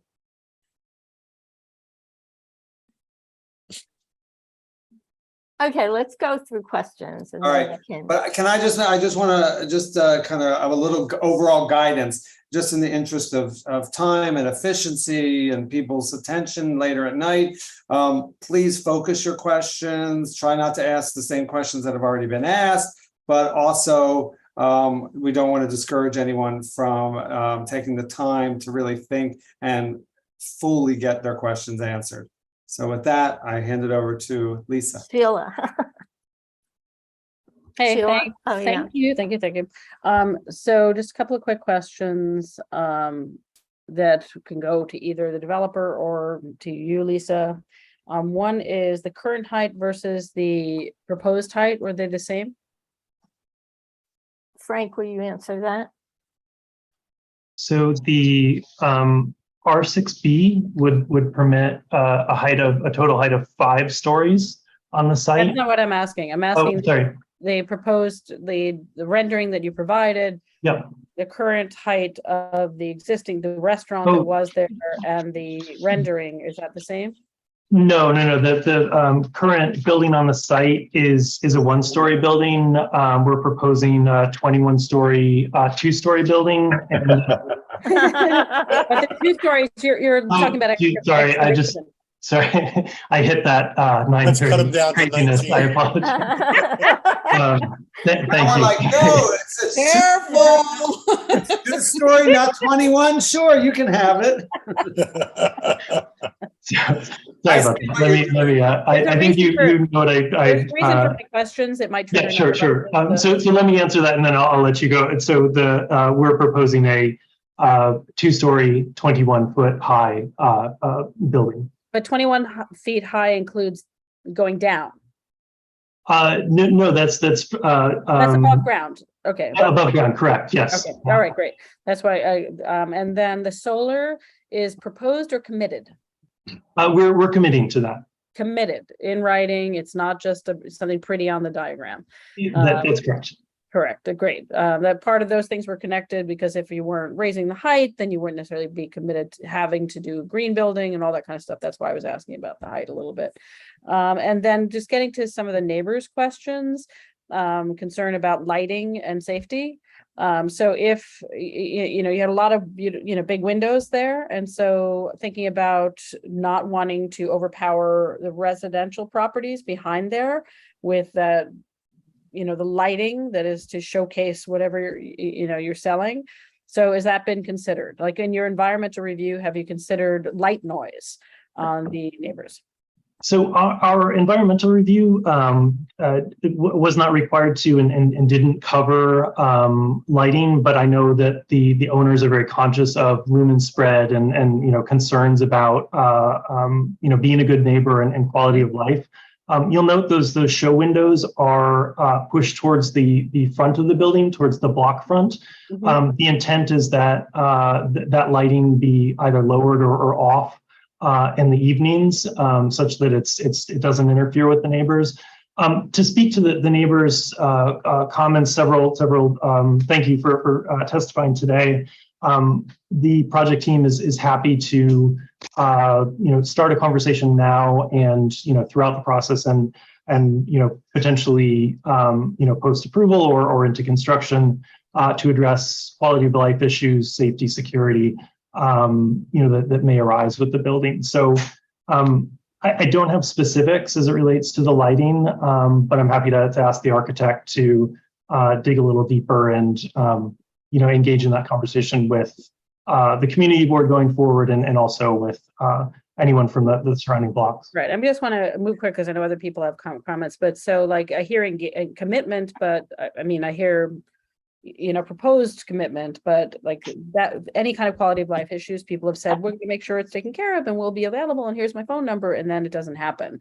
So I just want to make, sure like it's somewhere that if this is supported, that it includes dealing with any light noise issues. And then the last thing I was curious because excavation, getting to the plumbing issues or the sewer issues is actually quite a big issue. Excavation is very expensive. I know from dealing with some stuff. And you are looking at putting cars in the lower level, which is a tremendous weight. So like, have you really looked into the water table issues and things like that, and the weight, having to put in whatever engineering you have to put in to support the weight that will not increase the issues of the flooding in the area? Sure. So the design team has started to look at that. There's not full construction level drawings or studies. Those haven't been prepared yet, still at a preliminary stage. And also note that the ownership has indicated that in the event that both providing for flood resiliency and just simply the engineering of the cellar are too great, this site can function without the cellar. It is, it's part of the proposed design, and it's something that they intend to do, but it's not a critical component.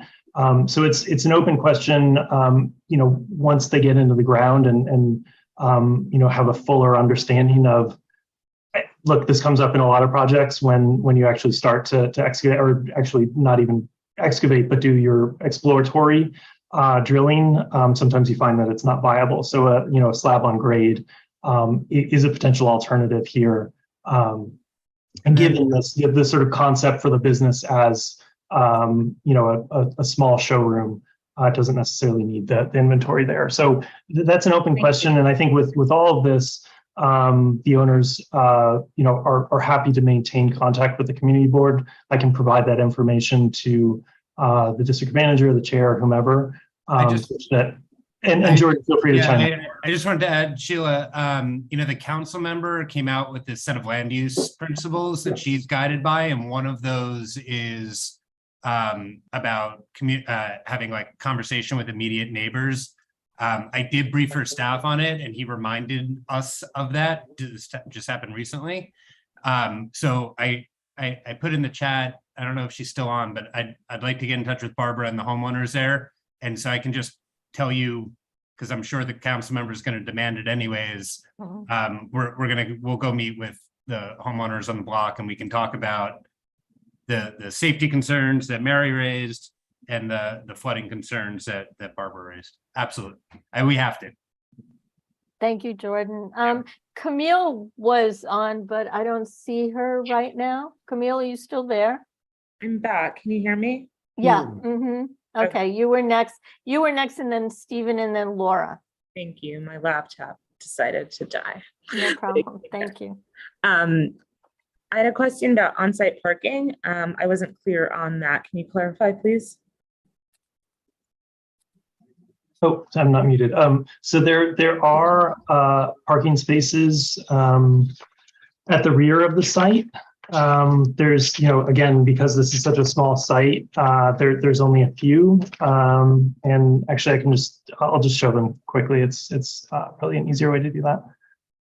So there's no parking in front of the building. We talked about this. No parking on Northern Boulevard, no cars going back and forth, no showroom cars test driving on the Northern Boulevard site, correct? Correct. Yeah, there's 4 accessory parking spaces at the rear of the building. There'll be a valet. This is obviously a tight fit. And given the size of the site, really the only place to locate a modest number of cars. So 4 spaces are provided. Is that sufficient, or are you expecting people to park on the street? Because I wonder if that will impact the residents. So we, as part of the environmental due diligence, this is the environmental assessment statement that was prepared in connection with the application. It was found that there would be no adverse impacts with respect to street parking or traffic. The site, as was noted, is transit oriented, and the expectation is that likely folks would not drive, and if they would be accommodated by the albeit limited parking on site. Okay, I think that's hard to fathom that somebody buying a car would not be driving and taking the subway, so that intuitive, or seems very unintuitive to me. But the other question I have is regarding the electric vehicle charging. I guess I'm not clear on that aspect of things, and is that just going to be for your customers, or is that truly open to the public and ungated and etc.? Yeah, so one thing I'll note is that Lincoln is moving to an entirely electric model in the next 10 years. This is obviously something that's been in the news a lot with other with legislation and with other car companies. So the focus of the sales at this site is moving from fuel to electric. The intention is that all of the electric vehicle chargers would be available to the public. we understand that there may be some concern with the driveway at the rear with respect to security or quality of life issues. So, as of right now, the initial thinking with respect to that, and sorry, I'm just going to answer that part of the question. It's contemplated as being open at this point, 24 hours at the rear to access those two chargers. But we're happy to have that conversation about, whether that needs to be closed to avoid quality of life issues. It will certainly be secured with lighting and cameras. Okay, thank you. The last question is about economic development. How many people do you intend to hire? Will they be full-time roles or just part-time roles? Can you share more about that? Sure. I don't know if that's in scope, but I'm curious. No, it's a good question. And sorry, Joe's on the line and can speak to it, and can also talk about the ancillary jobs that are associated, like the witness the testimony that we received from the shop foreman. That testimony didn't make any sense to me. It seemed very unrelated. But Joe can explain. I'm also not clear on who you are. Sorry, my name is Jordan Press. I'm a consultant working on the team and work with Frank here. Sorry about that. How many people will be hired specifically at the site? That's my question. Joe? Yes, so we believe that we'll start off with about 12 jobs on the site.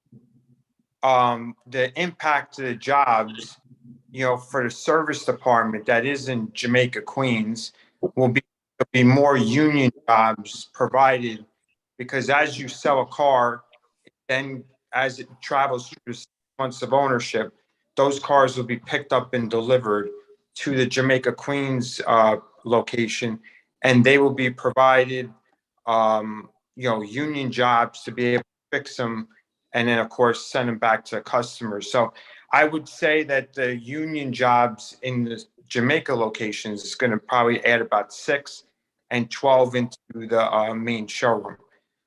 In regards to just to give you a quick, as far as the community, my showroom in Jamaica is closed at 7 o'clock, and it's not open on Sundays.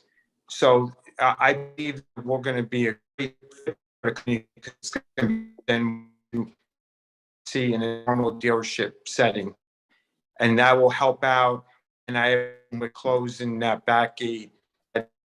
You're breaking up a bit, Joe. You're breaking up a bit. I'm sorry. But thank you.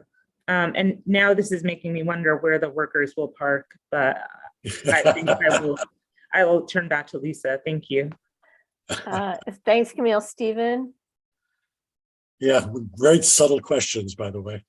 I'm going to be a little bit more direct. The first question I have goes to you, Lisa, and them, and that is, why is this a zoning change? I mean, Community Board 2 has been against spot zoning for 30, 35 years now. We object strenuously to it, and yet here we're talking about zoning maybe a 300 square foot or 3,000 square foot piece of land. And I'm just wondering why this didn't go through BSA as a variance rather than as a zoning change. That's my first question. That's not my question. Frank, that's your question. Okay. Frank?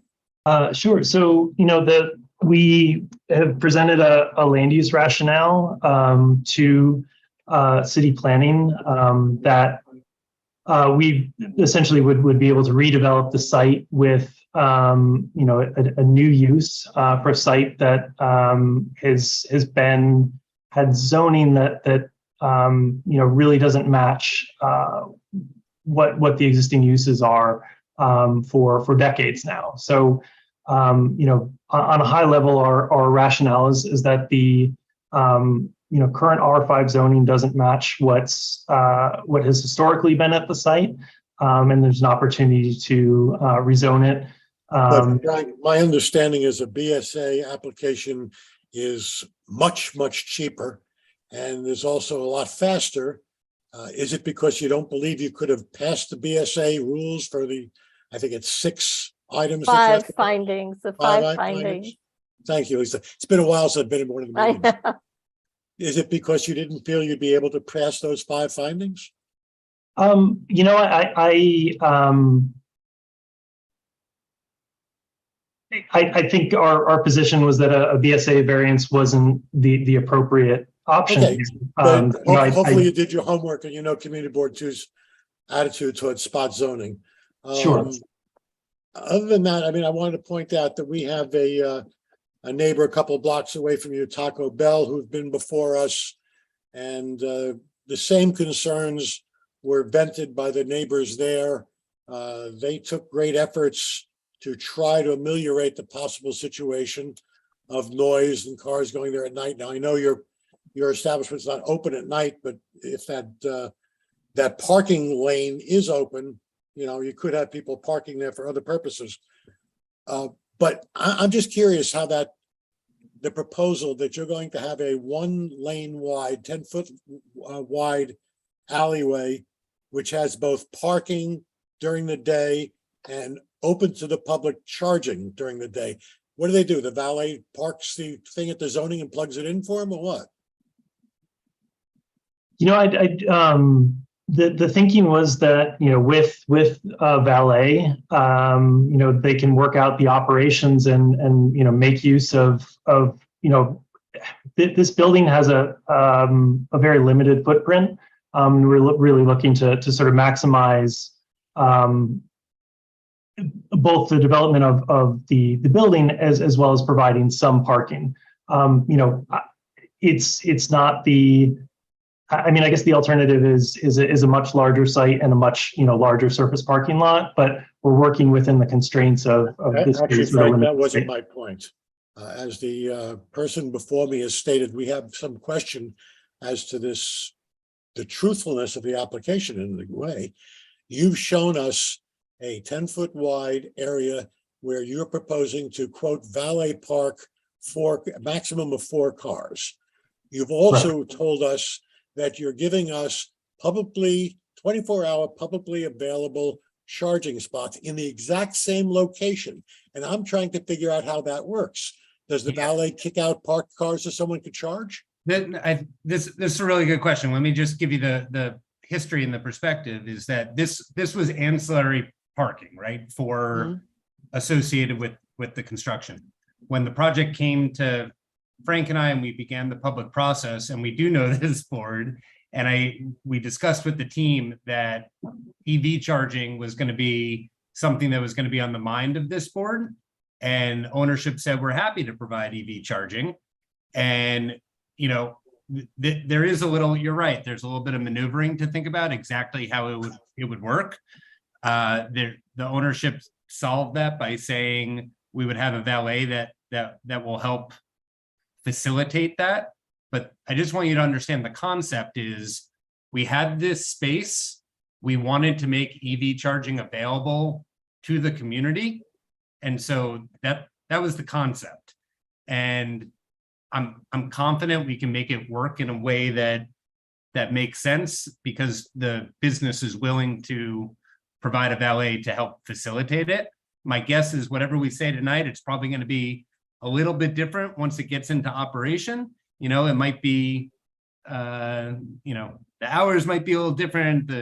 Where you go to get the valet may be a little bit different, but I just want you to understand the intent was we wanted to include EV charging. We wanted to make it available to the community and utilize this space to do that. So I think Stephen, that's fine. I just want to add that in discussion with the land use committee, you know, we were advocating for publicly accessible EV charging because there isn't enough and people are running extension cords from their homes and they have this capacity available to share with the community. But, you know, it's like it's a little site and I'm not defending them, but you're absolutely right. You know, you're trying to accommodate a lot of uses in a space that may not have the capacity to do that. So just one thing I neglected to mention is that there's no parking required for this building is too small. for there to be a parking requirement. So really, just to echo what Jordan said and Chair Deller said, that this is the goal is to provide some parking and then also to accommodate what we understand is a need in the community for EV chargers. That's the intent. I guess what I'm saying, Frank, is that, we appreciate honesty.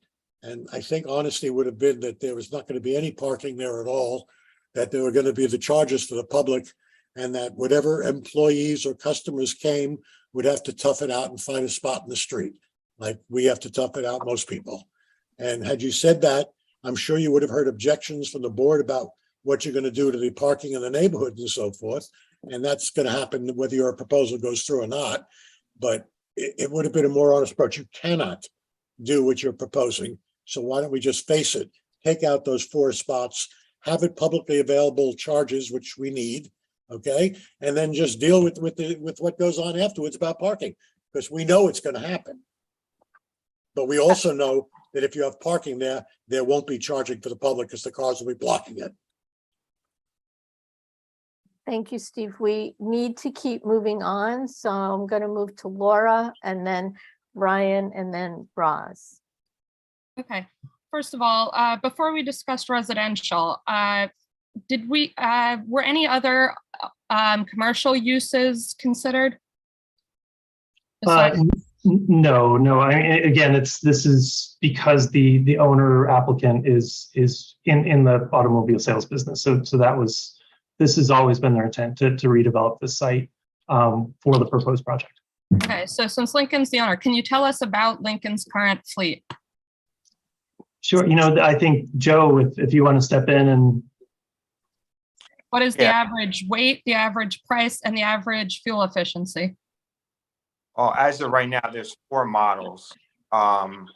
We do have an electric in the Corsair and electric in the Aviator. I don't know the weight, but the full lineup in 2030 will be fully electric. As per Lincoln, they're going that route. But there's 4 models right now, and 2 of them. So they're all SUVs? Yes, correct. Okay. Are you aware that when children are hit by SUVs, they are 8 times more likely to die than if they're hit by sedans? I have 2 kids of my own. I'm very aware of that. Unfortunately, I'm a Lincoln dealer, a Ford dealer, and they've moved away from selling cars other than Mach-E. Are you aware that 11 of the 14 children under 17 killed in New York City this year were killed by SUV pickup or van drivers? And that there's an elementary school a block from this site. Okay, next question. So you manage the Jamaica site. Are you aware that there's typically merchandise parked on the sidewalk outside of it? I believe that I do have a couple cars that when I take the cars off the showroom, and I do have cars out on the street, but typically sidewalk. Yeah. But typically, okay, have 2 parking lots that I've bought that I put all my cars in, as you. So what guarantee would you give us that this behavior won't repeat at this location? This location, just to give you a heads up, I traveled to Scottsdale, Arizona, and I also went to California and looked at both sites, this Lincoln Boutique, and in both locations, one was in a mall, and actually both were in a mall, and the locations had no cars, maybe 1 car, and everything was screens. You buy and sell off of these screens. So the location's not going to have that many cars, and I don't plan on doing anything to harm the community. Actually, to be honest with you, I believe as we speak, the building right now, I have to probably clean up the parking that it is, because I see that there's a lot of blocked driveways and cars on the sidewalks as we speak. Yeah, are you aware that illegal parking is the #1 311 complaint category in CB2, and that there have been 479 year to date? I am, because we're very active in the police department in the city of New York. So one of my good friends is a 3-star. He made me well aware of the issues. Okay, and year to date, there have been 408 crashes in CB2, 211 of which have involved SUVs. So I would just want to know why does Lincoln think that this community is an appropriate location for this business? Ford and Lincoln had a building in Manhattan, and during, I guess, 6-7 years ago, they sold their building and they moved out of Manhattan. Lincoln approached me and my partnership and asked us to find a location that they could have this boutique concept. And this property was on the market for many, many years. I just so happened to see it. I purchased it. And I think it's a great, location to showcase Lincoln in general. I do not. So given that the average vehicle costs more than the median income of our community, and you want to sell to Manhattanites, why can't they go to Paramus? Paramus? Oh, there's New Jersey. There's a dealer north. We have territories. Well, Laura, they do have this site, so they're the owners of this site at this particular time. Do you have other questions? No, that's it for now. Thank you. Okay, great. Ryan, you're next, and then Roz. Sure, thank you. So my first question, I just wanted to clarify, because there was some discussion about the jobs being added. So understood that the 6 jobs being added at the service center will be union jobs. Will the 12 jobs added at this site be union jobs? Actually, our Jamaica location does have a union for the showroom. That houses their healthcare system. I believe my partner's on it, and he can tell you what union it is. Mike, are you there? Yeah, I'm here. It's basically everybody's a United Auto Workers Union. Then we have the United Service Workers Union for everybody else. I wanted to address one comment made before. I just happened to pull up on my phone. Right now, the SUV, I understand, look, they're dangerous, they're big, but in the country, it says 80% of trucks and SUVs are now, only 20% are cars. It's not something that's unique to Lincoln. Lincoln is an American brand that we're trying to sell to this community, and the car dealerships aren't a bad thing. This is commercial is part of the fabric of the community. We can't forget that. We're the ones that we employ people, we're putting the charging stations, we support the churches, we support the communities. Joe, myself, and our other partner, Eric, we're not a hedge fund that buys a big company. We're here every day. We're going to be, if you guys need me, somebody just called me today. She spoke earlier. I was available. We're not the type of company that's just going to, just looking to do something that's not good for the community. And, we're also, we're not, I heard some comment, not on this call, but there aren't going to be any tractor trailers dropping off cars in the middle of the street. We do everything one by one. Porters, those are jobs that are going to be hired to travel. The cars get delivered in Nassau County and we deliver them here. So, I just don't think it's, it's fair to just say that it's a bad thing to put something commercial in between a Paragon Honda across the street from a Ford dealership next to a Taco Bell. But there's no parking lot outside, so you're not going to have bright lights. And we've really made our best efforts to address, and do the best thing we can. There's a reason this lot's been vacant for 6 years. It really doesn't lend itself to a meaningful residential space. And we really think this is appropriate. So, Ryan, I just want to ask you, because you asked about union jobs at this location. I did, and I didn't get an answer to that yet. That's what I wanted to check. Yeah. They all are. United Service Worker Union, The new showroom jobs will be part of the union for the show, that's the workers of Jamaica. as So, well. and you'll United make a Service commitment Workers to those jobs being union jobs. 100%. Great. Anything else, Ryan? Yeah, so one other item I just wanted to ask about that a few people already raised, the parking alley in the back. So since that was part of the proposal, I assume that it was thought through how that would work if it goes forward, although I guess now we're hearing that maybe that's not worked out entirely yet, but I would have hoped that it would have been in the environmental assessment to some extent, right? If you're gonna have cars being backed out and pulled back in all day, which kind of sounds like that's how it would work, that you would have thought through that a little more. So I'm wondering if one of you can just address how, what your thinking is on how that's going to work with the valet and how that's going to impact the physical environment around the facility, because as others mentioned, there's obviously a lot of foot traffic and a lot of quality of life considerations for the folks who live on the street here. Sure. So I think really the thinking is that there has been a commercial use on the site for several decades. The parking that's provided would be similar to any other commercial business located on Northern Boulevard. Well, no, because you'd have the cars backing out and pulling in all the time if it's a railroad style. So it's a one-way driveway.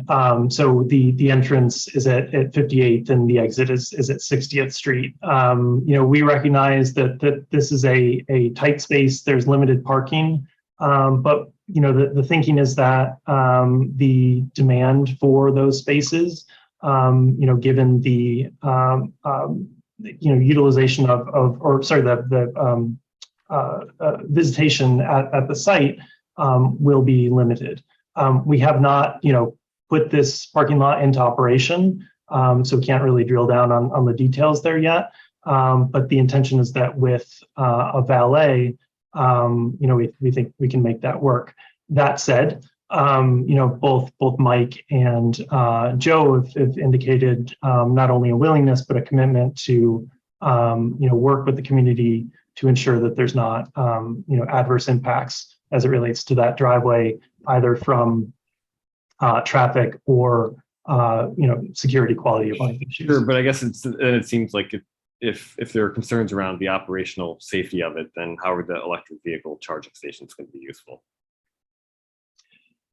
You make a good point. The goal is to provide a benefit to the community and these charging stations. And if it's, if it proves to be ineffective, we'll have to come up with a different option. The thinking is that, this would work given the amount of vehicle traffic that's anticipated at the site.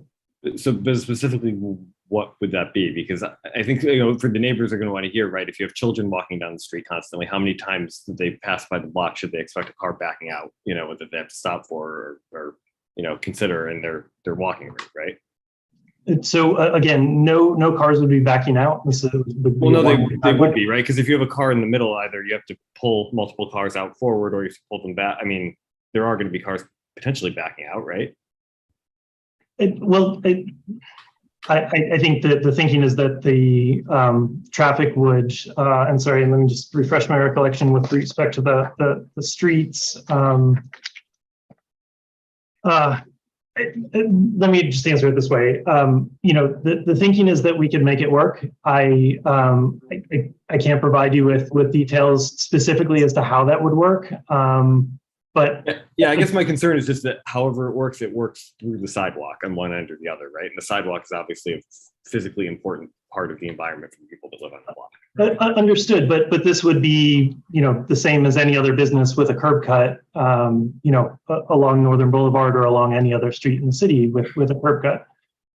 So, where vehicles travel across the sidewalk in order to access. Yeah, I don't think that's a pretty good thing anywhere. But sure. I understand that any curb cut presents safety concerns. Anytime a vehicle crossing the sidewalk presents safety concerns. That said, I think there's going to be a modest amount of use, and I can't give you specific detail there.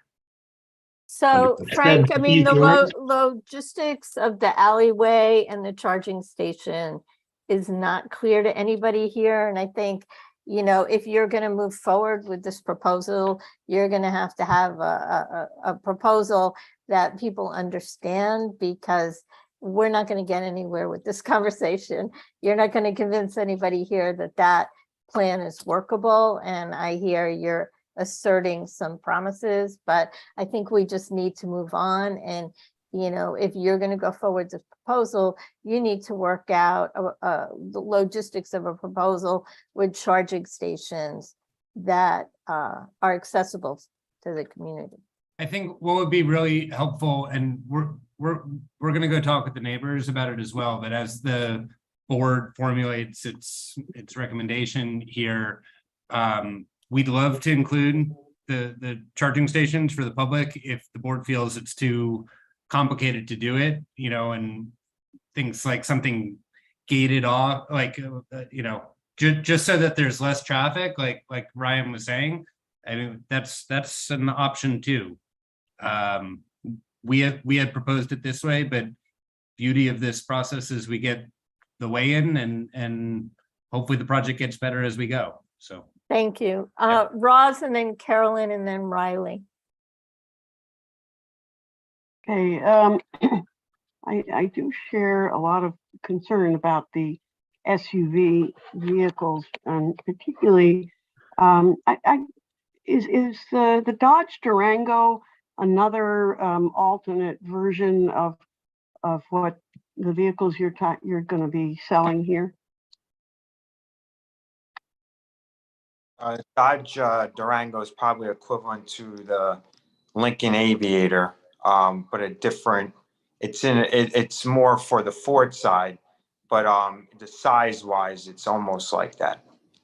Okay, so are you aware that the vehicle that the driver was driving, a Dodge Durango, that struck and killed Utme? You got cut off, Roz. You're on mute. Are you aware that it was a Dodge Durango that was being driven that killed Utme Zito, that Bobby Preti, our neighbor, was talking about just a year ago? No, I'm sorry. It was much less. It was in June or May. I think it was in May, whatever. It was early this year. And, you know, I think that's something we need to really reflect on. Are you going to be selling vehicles that help our community? Sounded to me more like the main advantage of this site was it was not Manhattan. Can I address that? I mean, that's tragic what happened, you know, when anybody's killed. But what's actually very good about Lincoln, and you can look it up, anybody, hope maybe somebody on the board has a Lincoln, but the technology is outstanding. I mean, these cars they uses waves. I don't know how it does it, but it'll actually hit the brake for you before it hits anything. It's a collision alert. So the technology, Dodge Durango is an older product, not as sophisticated a product, whereas the Lincoln product is state of the art with technology for safety, probably above and beyond any manufacturer. You can look it up yourself. And I've had it happen where the car slams on the brake without me knowing, because people miss things and it's tragic. But the technology is out there and it's in every one of these Lincolns that is the better vehicle to be in Queens, New York. I don't have a Lincoln, but I do have a car with automatic emergency braking and indeed pedestrian detection. Quite honestly, I've never found anybody willing to test it. Stand in front of my vehicle. So, and I don't know that I really trust it. I've had this car for 3 or 4 years. It's a very competent car, and I know quite a bit about this technology. I am also, I have to say, there's something that strikes me, and I don't know how to formulate this as a question. The use of the term boutique, did that come from Ford or from you gentlemen? It's a Lincoln term. And that's their new way of getting metro markets. And they're in Scottsdale, they're in California, they're going into Philly and Washington, and they would like to go into Queens, New York, and they're looking to go into Greenwich, Connecticut. But we all I don't think our neighborhood is really Greenwich, Connecticut, or. I want to step in here for a moment because we still have another resolution, and I'm seeing a theme of a lot of similar questions, and I don't think we're going to resolve some of these questions right now. I think if we ask questions and we get the answer that we don't want, more questions of the same are not going to change the answers. So I'd like to maybe pull away from some of the discussion and chatter and encourage specific questions to our applicant, and then get their answers, and then we move along to the next person, and then we as board members decide based on what we hear whether we want to vote yay or nay for whatever the motion will eventually be. Sorry to step in. So let's move on. Carolyn, and then Riley, and then Kelly. I just wanted to say I accept that. Thank you, Roz. Roz, and that wasn't meant for you personally. It was in general. Oh, it was timely. My question is sort of for Lisa, as I'm new to this land use process. Did the land use committee, is it feasible or possible, or did you communicate with the other community board where their Jamaica location is based to see if they had any complaints there? Is that something that's feasible to do? No, we didn't do that. Okay. And then my second question for the development team, I know we talked about the logistics of that parking charging lane not really working. In terms of 24 hours, do you plan to have an attendant there 24 hours? What's to stop people from parking there to charge their car and leaving it overnight? Is there a thought on that? That's a good question, and I think, you know, as you know, one of the benefits of bringing a project for public review is sort of hashing out some of these potential issues. I think what we've heard from some of the neighbors and certainly community board members that you know, maybe 24-hour access is not ideal. The thinking was that it would be 24 hours with you know, lighting and security cameras back there. You know, I think maybe we'll rethink that in terms of you know, securing it such that it's not accessible. Again, the goal, you know, with that 24-hour access was providing the most access to those electric vehicle chargers, not you know, facilitating someone for overnight parking or any other activity back there that wouldn't be good for the community. So I hope that answers your question. I guess maybe there's some open questions as it relates to operations there. Cool, thank you. Thanks, Carolyn. Riley, and then Kelly. Hi, thank you very much for coming and answering our questions. I want to be clear. If you open this business and then it doesn't work out, will the zoning return to residential, or will it then be commercial or M1? So that's a good question. What we're seeking is a zoning change. The action, were it to be approved, is to change the existing R5 to an R6B C22. So to change it to a higher residential designation with a commercial overlay.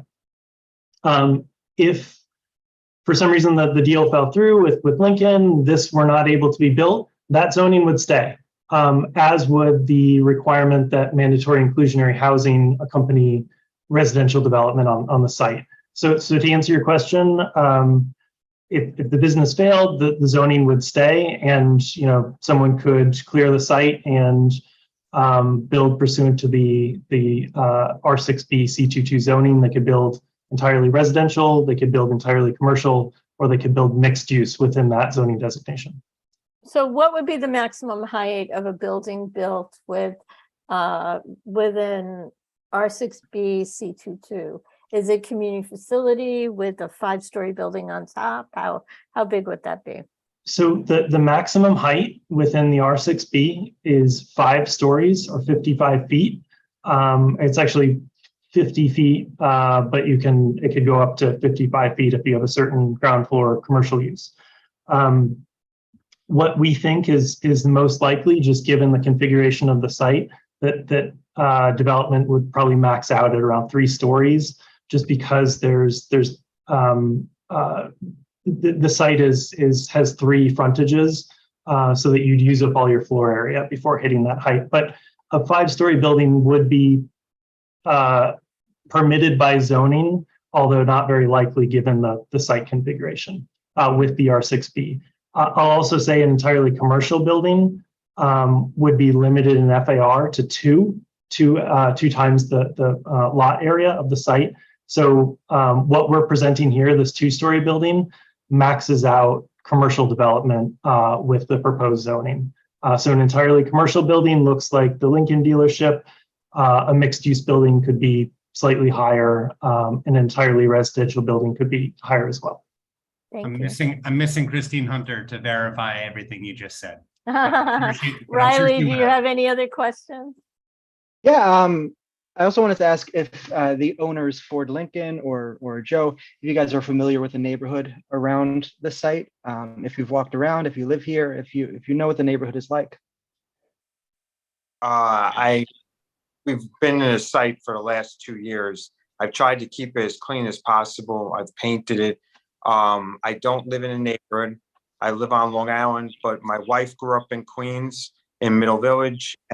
We spend a lot of time in Queens, and I have multiple businesses in Queens, but not on that side of Queens.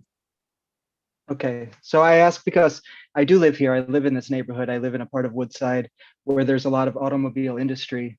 And I think it's a wonderful neighborhood to live in, but the worst aspect of the neighborhood is the automobile industry, which has a tertiary industry of car detailing, window tinting, mechanics, wrecks, and you can look on a Google map and there's photos of wrecks and cars all over the sidewalks, all over the crosswalks. And meanwhile, my family has to live here and we have to move through these streets. The area that you're building in is kind of there's not a lot of life there. And a lot of the reason there's not a lot of life there is because of the auto industry. You said you don't think a residential would work because nobody wanted it. But the reason really is because of the dealerships all around it and the auto shops all around it. As I look at the map of this residential zone, next door for 2 blocks are parking lots. These could easily be turned into residential buildings since it's a residential zone. I don't know how high, but I imagine high. They're on large lots. And your spot is a prime spot for a residential spot. If it's up to a 5-story building, you're near a subway station, you're near an elementary school, you're near the wonderful new linear park on 34th Avenue, which is the only linear park in the city like that. Riley, you're also I'm near. sorry. Do you have any other questions? I don't mean Maury wants to really move on. No, I do. Yeah. So that's it. I wonder if you know the neighborhood well, because the neighborhood is known for being a residential area with families, but also for a badly used land use area. Okay. Where So how there's well do far you too know the many. neighborhood, Michael or Joe? I've known, like I said, I've been in the Queens market now 14 years. And part of that has been, having, all over Queens. So I know the neighborhood. I understand that you're a part of the community. Unfortunately, I live on that side of Queens. My family, we lived in Middle Village, but we're my wife's Queens at heart. So we grew up and we employ a lot of people in Queens. So I'm hoping to be there for many years in the future. Okay, so just to wrap it up and to have a final question, why would we turn this residential area, residential zone into a commercial zone when there's far too many commercial zones and far too many residential? You don't have to answer that, but that's the final question. If I may briefly, we are maintaining the residential designation, actually allowing for more residential growth than would be available today, and adding a commercial overlay. the project that's proposed is commercial. It is an auto dealership in keeping with the historic uses and current uses on this stretch of Northern Boulevard. I think there's a lot of outdated zoning in the city, in particular on Northern Boulevard. This is one stretch that, you know, these block fronts along Northern Boulevard have never been residential. And to your point, it's, you know, Northern Boulevard is characterized by auto use.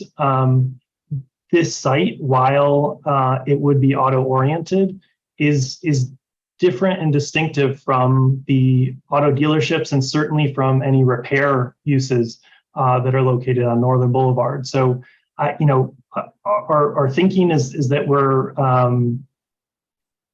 really sort of bridging the gap between, you know, what exists on Northern Boulevard today and, you know, reactivating a site that, you know, nothing is going to happen here. You know, this has been an R5 district since 1961. You know, were development, residential development possible, you would see rows of residential buildings. Instead, it's historically commercial because that's what our viable use is here. So I understand that the two feed into each other, but were we seeking a much higher residential designation, I think you'd see mixed use development here. That's not, you know, what this project is about, and that's not what these applicants are about. Thank you. Kelly, I'm going to move on now, Riley. Kelly? Hi, my question would be, do you have any active plans to partner or support any environmental organizations that are located in Western Queens in an effort to minimize your carbon footprint and emissions? Yes, no? No, it's a great idea. Joe or Mike can answer, but I think it's a great idea. Yeah, I think that, you know, currently no, but we're happy to have that conversation and would be, you know, obviously happy to have conversations with anyone recommended. You know, I know that, and I'll ask Joe and Mike to speak specifically. They do a lot of work with community organizations, and extending that to environmental organizations is certainly something that I think they would consider and be happy to do. But, you know, I'll let Joe and Mike speak. Oh, go ahead, Joe. John Sarks, former Nick, and we own a Kia deal together, and we're part of his foundation. I'm part of Ronald McDonald House, so we're very open. John Sarks has had a foundation for 26 years, so we're very open to any type of environmental stuff that you put forth. Yeah, I think it's really important because you've mentioned community several times. And unfortunately, because there are so many car dealerships off of Northern Boulevard, previously, no one has sort of held their foot to the fire that if you're going to, sorry, my cat likes to be on Zoom, so she always has to, whenever I talk, she's got to make an appearance. I just think it's really important moving forward. I've only been on the community board since the spring, so I'm sort of learning still, but I think something that's really important to me is that we often use the word community, but when a business moves in, I think it's really important that you make an actual commitment to the community. And I know that Maury, myself, many people on here would be happy to give you a list of local Western Queens environmental organizations that are committed and serve protecting the green spaces and also the waterways. And I just think it would be a really good show of faith moving forward to make an active step to help with the emissions and the carbon footprint. And also remembering that there is a school a block away. So when the PTA knocks on your door, or the local Little League or the Girl Scouts, please buy the cookies, please sponsor the school, just make the right steps to the community. But most importantly, please, we'll send you a list of environmental organizations that are right in the area, which you would tentatively build in, and just to make that commitment to the community and the people that serve it. Kelly, that's a great recommendation, and I think it's a really good way to sum this up. And so what I want to do now, because there are no more hands raised, is just to summarize. This is a project that's been to the Land Use Committee at least 2 times pre-certification. We've been talking with the developer about the location, that it's been an abandoned site. I know I go by there all the time and I see the graffiti the graffiti written Il Felice restaurant on that corner, and it's awkward. It's deteriorated, depressing, and something needs to happen there. This owner of the Lincoln dealership has gone through, is going through the process of ULURP, which is expensive, and they are seeking to reuse this site for a Lincoln car dealership. They're seeking to rezone the site to the R5B C22, which with an MIH overlay, mandatory inclusionary housing. So if this goes through, this location will be rezoned to allow for a 5-story building with two affordable housing units, probably, not very much. They have already said that they would install solar, that they would, try to accommodate electric charging stations, they would plant trees, they would try, they would do what they could do to make it more environmentally friendly. And there've been a lot of great suggestions tonight about what else they could do, such as partnering with an organization to give back. Now, you may be completely opposed to any car dealership in this location, and you can vote no. I'm just laying out the facts.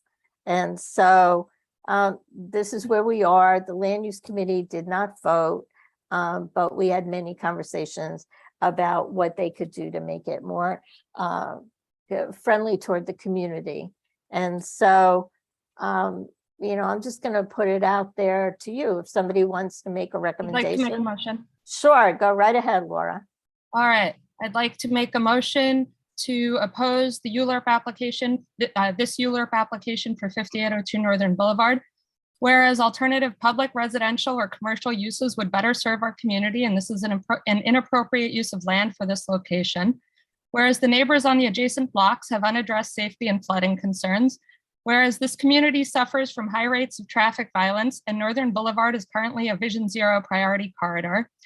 Since January 2015, 944 road users were injured and 1 killed on Northern Boulevard, only west of the BQE. Whereas this community is concerned about climate change and does not wish to support a business that encourages additional emissions and pollutions. Lincoln's current fleet typically averages well under 30 miles per gallon and under 25 miles per gallon in cities. Whereas its commitment to convert to electric vehicles by 2030 is too slow and inadequate, given that there are currently 416 parts per million of CO2 in the atmosphere, and we are already feeling the impacts of climate change. Whereas Lincoln vehicles are larger and heavier SUVs, which are significantly more likely to harm cyclists and pedestrians and 8 times more likely to kill children who are struck than sedans. Whereas 11 of the 14 children killed in New York City year to date in 2022 were killed by— Is that your motion? Is that the whole motion? All right, well, there's— You want to just make a quick motion resolved, for or against, Laura, without a resolution? Oh, sure. Well, then resolved, Queens CB2 opposes the ULURP application for 5802 Northern Boulevard. Does somebody want to second that? I'll second the motion. Okay, great. Then it's a roll call vote. Oh, actually, is there any Lisa, discussion? just to Excuse clarify. me. There's a motion on the table. Do you want to just repeat the motion? Laura, is to oppose without all the, Without any just of to that stuff. oppose, right? Don't accept that. You should have a full resolution, just like we do on redistricting. Well, I'm happy to paste the full Put it in the resolution in the chat. Excuse me. Yeah, I mean, I think, all right. So there's a motion on the table. Is there any discussion? Lisa, we could have a full resolution, but we would need the time to review it, which we don't have. All right, in that case, just motion to oppose this ULURP application. Thank you. Is there any discussion? There's a second. Roz, are you seconding that? I seconded it. Oh, I'm sorry, Amparo. Oh, okay. Amparo seconded it. Is there any discussion? Steve? Yeah, when we vote on a ULURP application, we don't just send in yes and no, as you well know. We send in the reasons. We either vote for with certain requirements or against for certain reasons. As much as I didn't like to hear it's got to be 10 pages, I assume by the time you finish reading it, that resolution, or at least 3 pages, it's obviously well thought out, but that should either be a part of the motion or we should say other reasons of why we're opposed. Now, you know that I have a problem with spot zoning. So that's the type of reason, although I don't think it should be attached to this. But we actually have to put in the reasons, and it can't be because we don't like Lincolns. And it can't be if you want people to take you seriously because SUVs kill more people than sedans. I'm sure they do. Of course, there are more SUVs and trucks on the road than there are cars, and that's been the case for 10 years now. But there has to be reasons why we're opposing. We have to accept the fact that there aren't alternate uses going to happen. That to build as you can a 5-story building for residential use with all the restrictions and hoops you have to go through, I don't think is economically feasible on such a small spot. It would have been, I think the restaurant closed 14 years ago, not 6 years ago. And if anybody had wanted to develop that spot for other purposes, there would have been somebody there unless the price was too high. And if the only people willing to pay the price is this Lincoln boutique dealership, providing they built something that we could accept, such as the solar and things like that, that you tried to put on. I mean, it's better than nothing. And what you're just saying here to the city by this vote without reasons is nothing. You're just saying nothing. You're not, you either got to explain the reasons, whether I like them or not, or you're just failing in your duty on this motion. Thank you. Great. Maury? Sorry, I'm muted. Okay, I would say that I do think the resolution that Laura posted does state an opinion, and it's a valid opinion. And I think that, you know, if a community decides that they are against vehicular traffic, if they are against cars, and they don't want businesses like that in their community, that is a valid reason if the board decides that and the community decides that. I think it becomes challenging just in the logistics of a full resolution like this, because I think even if you want to oppose it, I think a lot of people who might go along with you might not, because they might not agree with some of the particulars in the resolution. So I think that's important to point out here. At the end of the day, I think, as Steve pointed out, you know, when we make our recommendation, it needs to be clear. And if we're saying we don't want any car businesses in our district, then that's what we need to say. And if that's what we're saying, then people can vote on that and have a up-down vote on it, and we see where it lands. I'm conflicted over this, to be honest with you, because as a small business owner, I believe in commerce. I believe that people have a right to own a business, and if it's a legal business, then they should be able to have that business. But I also feel that we are in a climate crisis, and this is not a smart car dealership. It's not a Mini Cooper dealership. It's not, you know, an exclusive small car. So I'm conflicted by that because we are in a climate crisis. I also wonder how many of our community members are actually going to be patrons of this business, or if it's bringing, you know, people from other areas in, which could be a good thing because it could bring business to other businesses. So I'm very conflicted over it. I think it's very challenging, but I encourage all of my fellow board members to think very seriously about it, to think about all the questions and answers that we've heard, whether we want to be completely against any vehicles and supporting any businesses that sell or have industry based on vehicles, or if it's just SUVs or if it's just certain kind. And we should consider at the end of the day, if we are supporting, if we do want to support this, is it because it's been an empty lot for 14 years and it'd be nice to have a vibrant business there that could give jobs, union jobs, etc. So I just hope everybody takes a moment to think this. We do need to move on. We will need to get this to a vote so that we can move on to the next resolution. Yeah, and please remember that our opinion is advisory. Laura's resolution with all her extended language, if we want to go back and just use that as the reasons, we can use those as the reasons. And I would amend my objection to your previous extended language on that. And if you and Amparo would agree, you would leave your resolution as it was and we can move forward. So Laura, would you agree? Yeah, I mean, listen, if anybody has edits or friendly amendments, I'm open to them. I understand that some people might just oppose this for completely different reasons. But I do think the reasons stated are valid, that this business plans to sell products that are harmful to our community. And to say that just because auto businesses are predominant on Northern Boulevard, that's not the way it always has to be. I just want to remind everybody that voters for every level of government at this location voted for a Green New Deal. Assemblywoman Gonzalez Rojas specifically ran on a Green New Northern Boulevard. People want things to change. Thank and you. We Can can I advise say thank that. you? All right, move on to Sheila. I just want to be clear, there's a full motion on the floor. And so The motion is the everything that's in that resolution. resolution. And it's a yes, a thumbs up or thumbs down, right? Correct. It's That's to it. I just oppose for all the reasons Right. that Laura cited that you can read in the chat. Thank you. Ryan.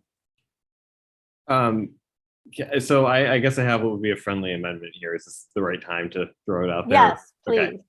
I guess I would just want to add something in there. I mean, from a more practical standpoint, the whole business about the parking in the back alley to me kind of undermined the credibility of a lot of how this is really supposed to function, how it's going to affect the area around the street. So I guess that's sort of my friendly amendment, is putting in something to the effect that, the parking plan, for the proposed use, was not sort of justified or elaborated on to a satisfactory degree. Okay. Laura, would you accept that? Accepted. Okay. And Steve, do you want to add that this community board has been historically opposed to spot zoning? Well, yes, I think that should be added, but I'm more inclined to go along with Maury's suggestion, assuming that it's true, that this community board is just tired of seeing auto-related uses on Northern Boulevard and doesn't want to see them anymore. I mean, Laura can answer for herself, but if it was a company that didn't make SUVs but made sedans, would you want it there? I would say it would be preferable, but it would be a case-by-case situation. Still wouldn't want it. So the question is, should we go along with Maury's suggestion, which is that CB2 opposes any further commercial development use for automobile-related things, which would get rid of new car dealers, used car dealers, auto mechanics, brake guys, the tire guys, and everybody else. We don't want that going along that strip. We can take that statement, and that is a way of starting to get Northern Boulevard at that location better. I mean, Queens Boulevard to some extent has done that already, but Northern Boulevard hasn't, at least not in that 20 block area, I guess it is. Well, So it's if pretty much zoned for car dealerships. Yeah, well, if that's the position we want to take, then we should say it, and if it's not, if it's just for the reasons that Laura suggested, fine, but I like Laura's approach. Sorry? I would accept that approach. Okay, well, then my feeling is that boy, I hate saying it. I'm so, in so many ways conflicted on this as Maury is, but I think that the resolution should be that we oppose this because we oppose further development of any new car-related industry, period. Okay? I just think that really gets your job done. And Steve, you're gonna have to go to Long Island to buy your new car. Or Yeah, I Albany, know. maybe. I know. To get it serviced too. But you could also vote against it if you don't believe that. So then that's how we find out what the community wants. Okay, so somebody needs to restate this resolution now. Laura, it's your resolution. Okay, to reread the whole thing. Well, no, you just accepted the Well, no, amendment. you just accepted Steve's friendly amendment. Okay, yes. All right, in that case, yeah, we're motion to oppose the ULURP application for 5802 Northern Boulevard. And to Community board opposes the community development of any auto-related industry along that Northern Boulevard's path. Corridor. Corridor, thanks. Yeah. Okay, that's the Is that simplest. it? You accept that amendment, Laura? Accepted. Amparo? Do you Yeah. second that? I second that. Okay, great. Any other discussion? Okay, it's a roll call vote. We call the question. All in favor of calling the question? Thank you. Just to be clear, if we're voting yes, we're voting the way that Laura. You're voting wants to it. oppose for Oppose. So if I because vote, community if board someone were too. to vote no, they're voting in favor of If they're linking. voting yes, they're voting yes. If they're voting yes, they're voting to oppose the application. And Okay. if they're voting no, they're voting in favor of the application. No, wait, not wait, wait. necessarily. Clarification. They're voting- Wait, for the If record. they're voting, Lisa, wait. For the record, the chair only recognizes Lisa Deller to speak at this moment. they're voting, if you vote in favor of the resolution, you're voting against the application. All That's right, correct. if you vote in favor of the resolution, you're voting against the application. If you're voting against the resolution, Then you're voting against the voting resolution. against the period. application. Yes. No, not against the application. No, just you're in against the favor of resolution. the application. You could Got it. oppose this Thank motion you. for other reasons other than you want it. Okay? Thank you, Stephen. All right, it's a roll call vote. I just want to make sure that was crystal clear. There was a lot of talking. If you vote no now, you're only voting no to this resolution. That's Correct. right. Thank you. So that means that we still have to take a decision. Then we would vote Correct. again. If there's not a majority, we would Another vote. have to have a new resolution or a new vote. Earl Appleby, Yes. Anatole Asheroff, Yes. John Baha, John Bahia, yes. John Bahia, sorry. Carisha Batan, Yes. Nick Berkowitz. Nick? Nick, are you still here? His screen's off, so he can't vote anyway. I'll come out, okay.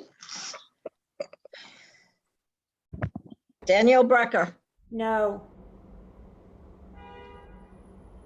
Tanya Chavez, Abstain. For the record, an abstention is a. what? No. Yeah. Yeah, for this one, I feel really conflicted. It's an abandoned site. I just feel like it's unsafe for the neighborhood in general. I understand all the concerns about cars. I get it. I wish we would have another option in the table. Since we don't, I would have to abstain. But you do know that when you abstain, you're voting against it. Yeah, that's why I'm giving also why. Yes. Got it.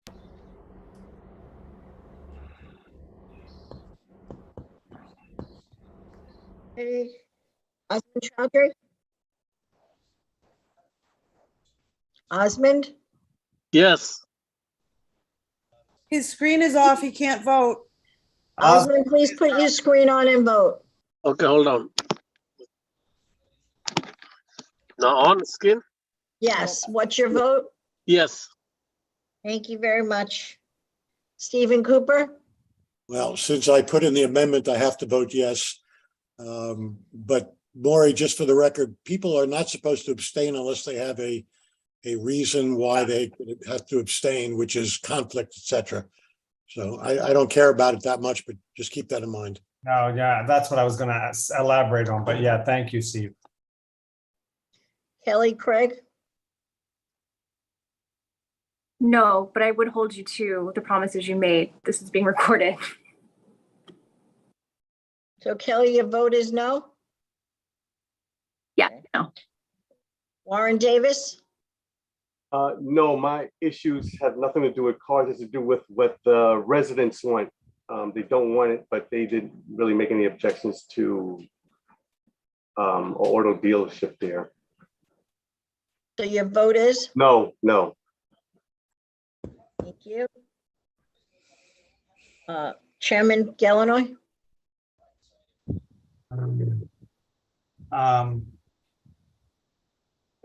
You skipped a few people.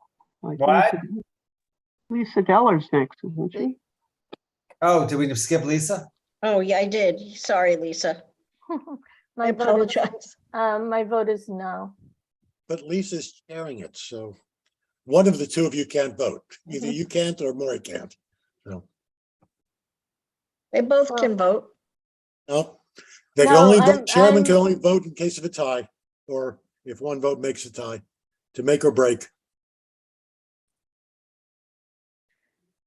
Okay. Or you can't vote. Okay. That makes it easier for you, Maury. Somnath Ganir, he's not here. Dr. Roz? I'll surprise everybody by saying yes. Sorry. Camille Gray? No. Kenny Greenberg? With apologies, no. Benjamin Gutman? Yes. Jewel Trawdry? He's not here. Absent. I'm just. Shemang Lama? Against the application. I'm sorry, is your vote yes or no? Yes, against the application. Sheila Lewandowski? No. Patrick Martinez? Nope. Kristen McGowan? No. Tom Matusitz? Thank you. No. Riley Owens? Yes. Clara Oza? Yes. Elliot Park? No. Carla Perez?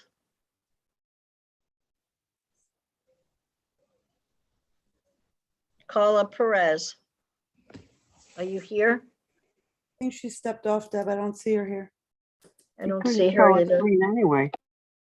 Yeah. True. Okay, so caller's absent. Stephen Raga? Yes. Roberto Saldana? Oh. Thank you. Laura Shepherd? Yes. Ryan Smith? Yes. Caroline Spitzer? Yes.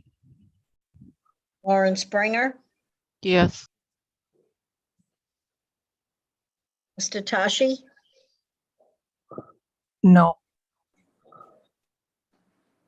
Nello Thomas? You said Akello Thomas? Yes, Kello Thomas. No. Mary Torres? No. Anthony Trudella. Yes. Okay, give me a minute here.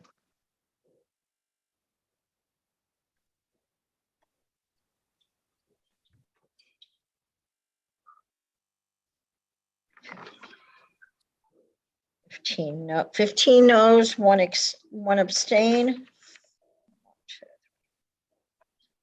And the abstain is a no. Nine. Right?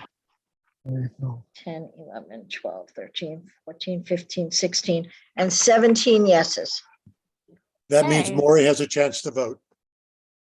Well, Doesn't no, it's it? 15 to 17. So even if he voted, it's 17 not to tied. 16. Maury has 17 the to right- 16, there's no Oh, tie. 17 to 16. Maury has the right to vote whenever it is to make or break a tie. That's the rules. That's Robert's rules, which we're. There's no tie, it's 17, 16. I'm sorry, it's make or break. Make or break.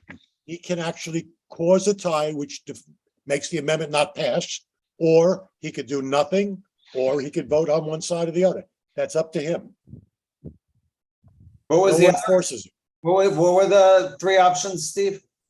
You could either vote, if you vote against the motion, that means it's a tie and doesn't pass. If you don't vote at all, it's 17-16, it does pass. So it's up to you as to whether it passes or not. You can do nothing or you can vote. Um, I thought it was 17-15. It is, but it's one abstention, makes There's 16. one abstention. Make 16.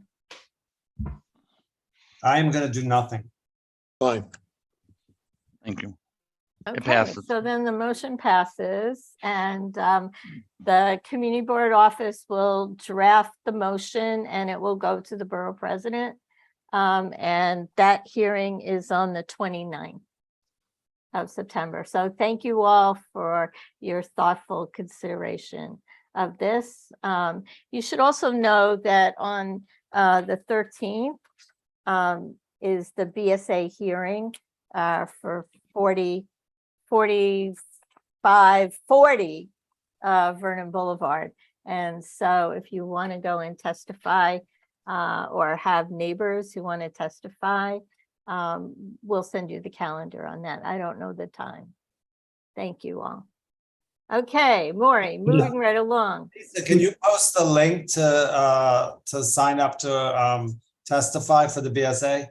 Debbie only had the calendar. I don't know what the link is. No, there's a link. There's a link in In there. that email? Yeah, there's a link in the PDF or whatever it is. All right, I'll send it now. All right. I just want to quickly say thank you on behalf of the applicant team. We really appreciate your time and thoughtfulness.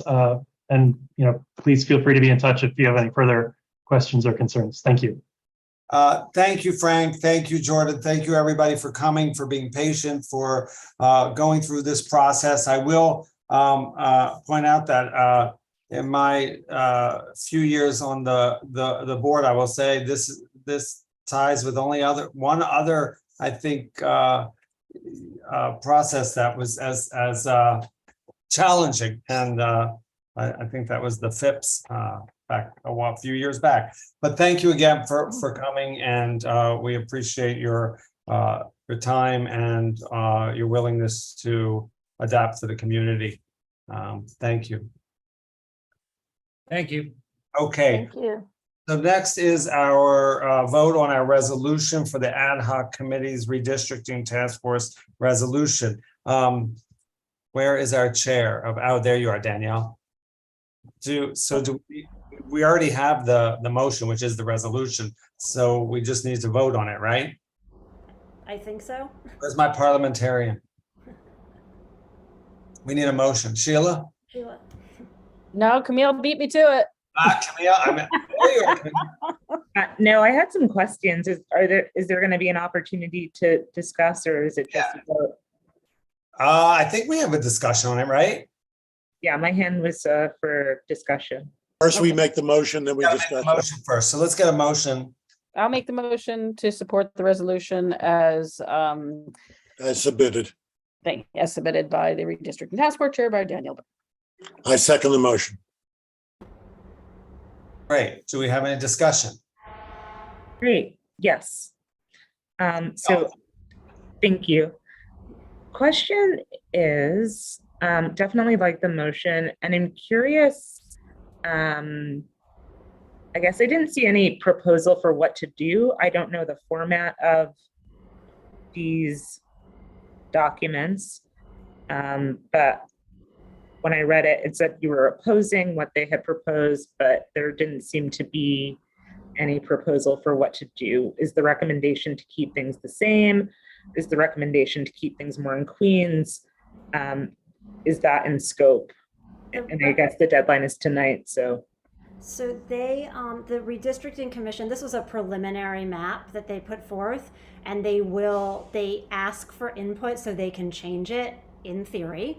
And so the idea is we made a decision that we're going to tell them why we oppose it and then ask them to change it per our direction. We could have drawn our own map, but for many reasons, it takes time. It impacts other districts where we're not part of. We chose not to do that. So we're acting on good faith that they are going to listen to us in good faith and take our recommendations into account. If they don't, then we can proceed however we see fit. And I'll just add that the council person, the council gets to also vote on it. And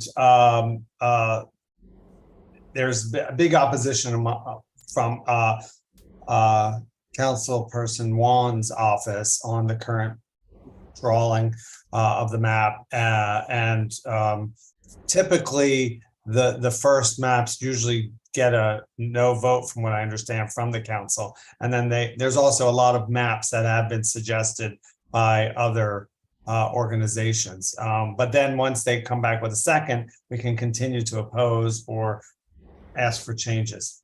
And our resolution does give our council member some backup, if you will. Like it gives her support in her opposition. It's not just her saying it, it's the community saying it. Thank you. Can you post the link to it again? I lost the chat when my computer died The earlier. resolution is actually on the website, and I'm going to give it to you right now. Thank you. It's right here. And if anybody, it's just under on the homepage, go to projects, letters of support, and it's the first one at the top, final resolution for redistricting September 8th. Thank you. And my second question is, I'm curious as to why my understanding was eliminated Woodside and put in Roosevelt Island. Did they give any guidance or background as to why they were proposing that?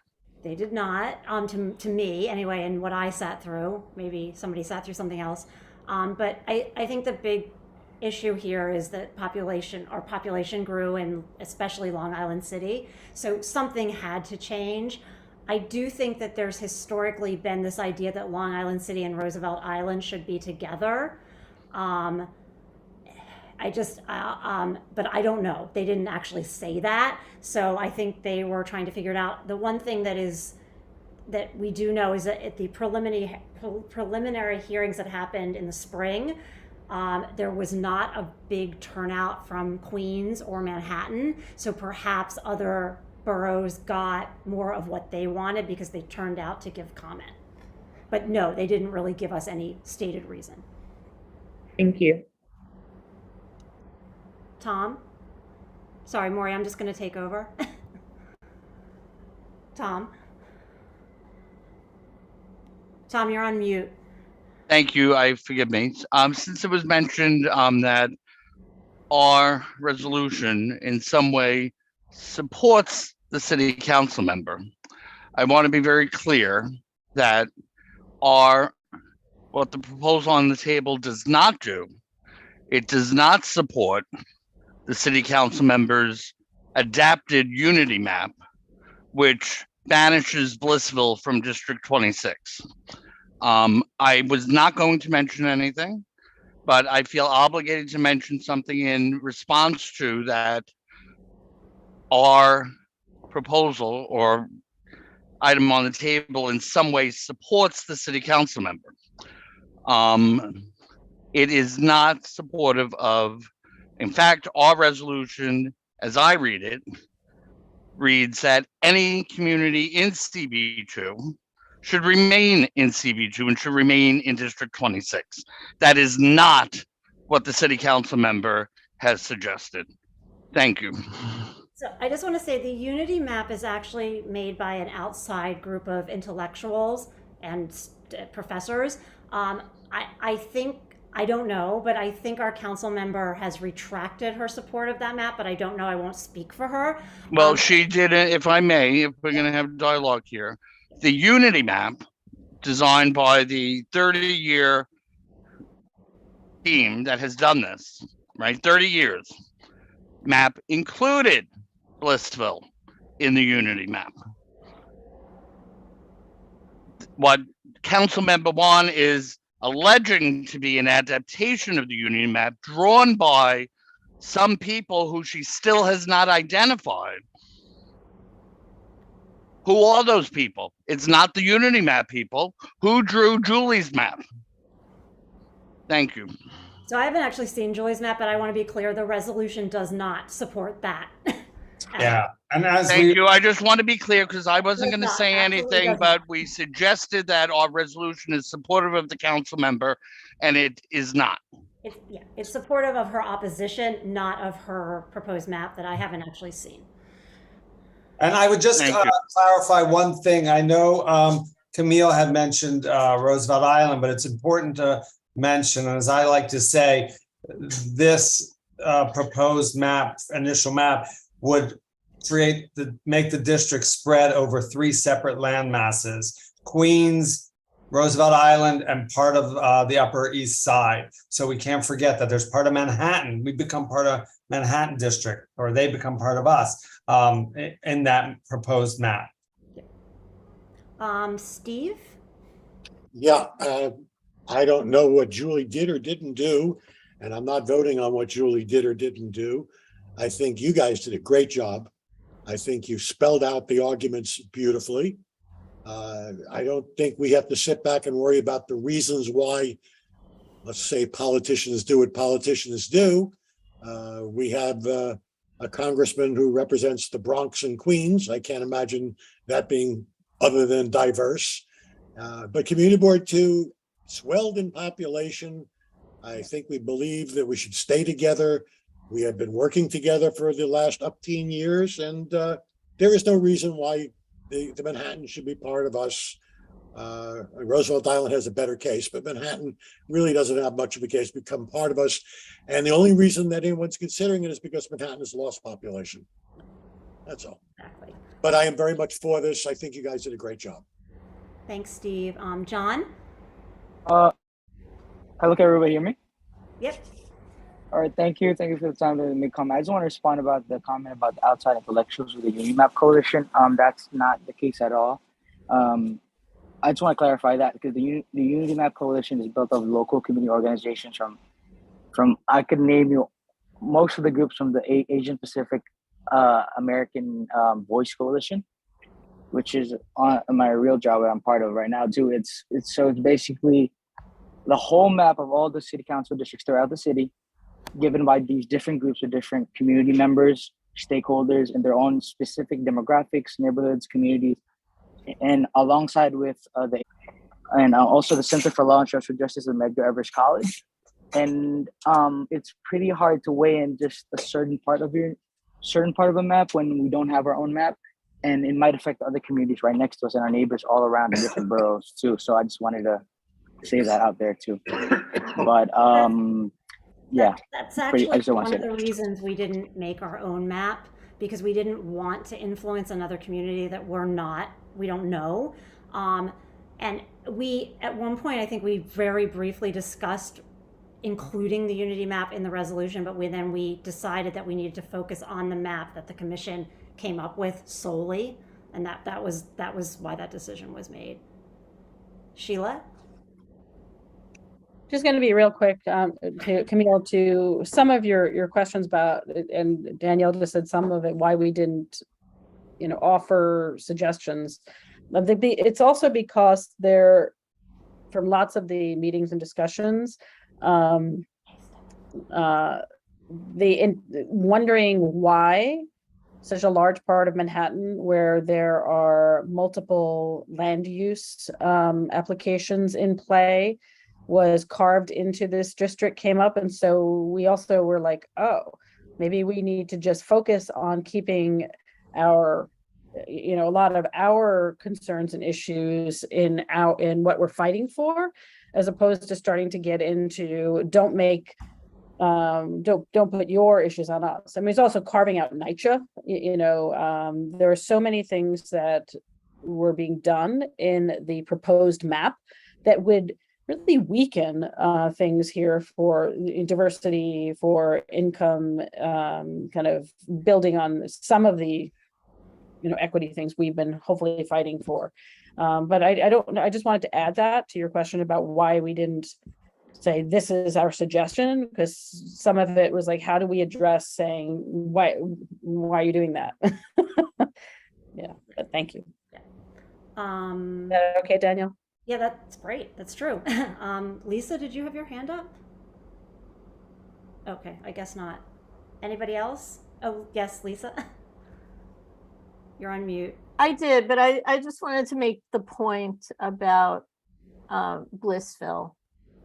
Even Julie's map excluded Blissville, and I think it's really, if you look at how that map isolates the people who live in Blissville from their church, from the services that community uses, it's mind-boggling to me that even exists in there. And I just think it's so important for us to continue to take a stand for the people who live in Blissville and not isolating them from the services they use in Community Board 2.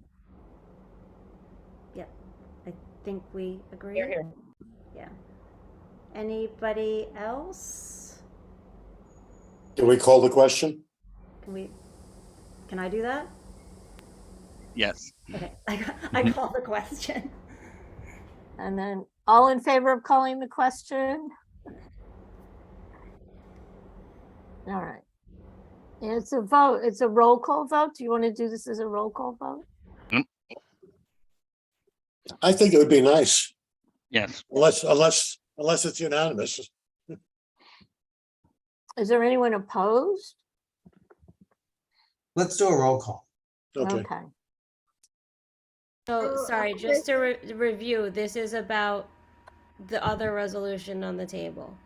Yeah, to approve the opposition to the proposed Councilmatic District 26 map change, where it adds Roosevelt Island and East Side. yes, sorry, I'm fading. Yeah, I'm fading too. That's why I just want to make sure I'm. You want me to gonna say read right. the resolution, the end of the resolution? Just read the resolved. Yeah, hold on. Sorry about the cat. She's being bad. Therefore, be it resolved that Community Board 2 of Queens disapproves the Commission's proposed preliminary plan number 1 redistricting map, which splits Woodside into 4 council districts and moves approximately 54 blocks of the easterly side of the Manhattan and Roosevelt Island to a Queens-based city council district, greatly reducing the representation, resources, attention, and funding of the neighborhoods that make up Community Board 2 of Queens district will receive. Okay, are we gonna roll call now? Yes. Appleby, Yes. Anatole Asherov, Yes. John Bahia, Yes. Arisha Batan, Yes. Nick Berkowitz, he's gone. Daniel Brecker, Yes. Tanya Chavis, Yes. Osmond Chowdhury. Osmond Chowdhury. Think he left. Steve Cooper, Yes. Kelly Craig, Yes. Warren Davis, Yes. Lisa Della, Yep. Maury Gallinoy, Yes. William Garrett. Absent. Samnath Gamir, absent. Dr. Roz, Yes. Camille Gray, Yes. Kenny Greenberg, Yes. Ken Gutman, Yes.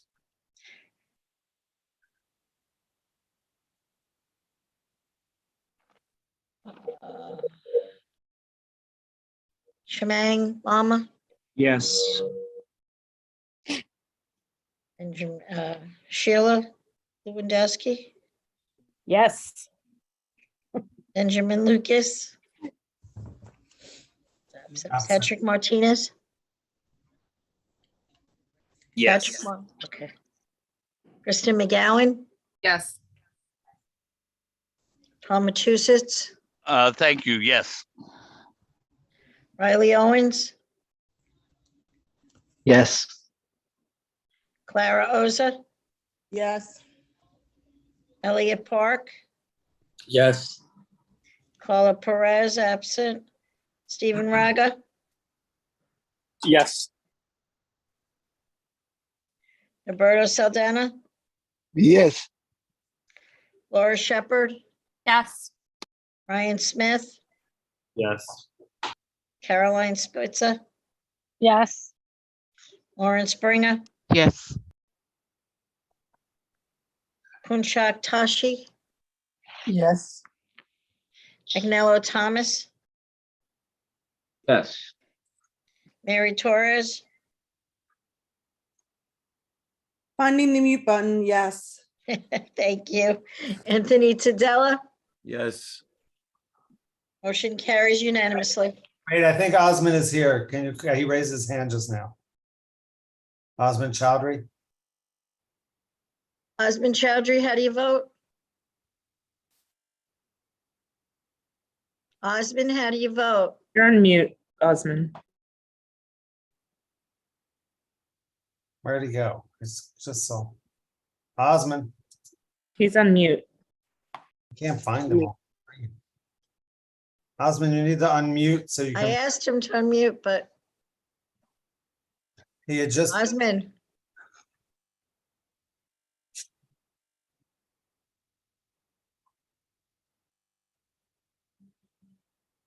I respect that we want Yes, his vote, but can we yes.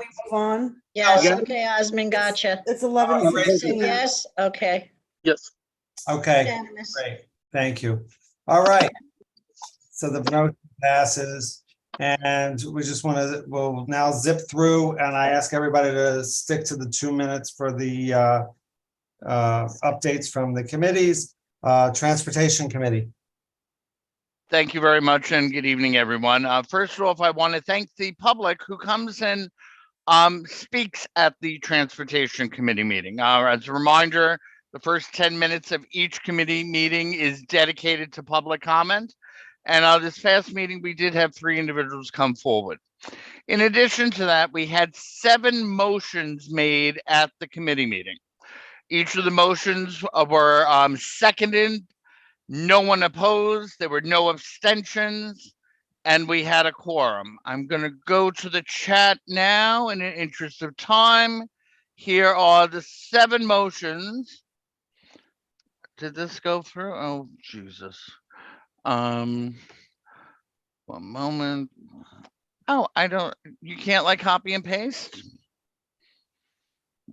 There's All right. a character limit. You just have to break it up. Oh, okay. All right, so we're not gonna do that. So here's the 7 motions. Ready?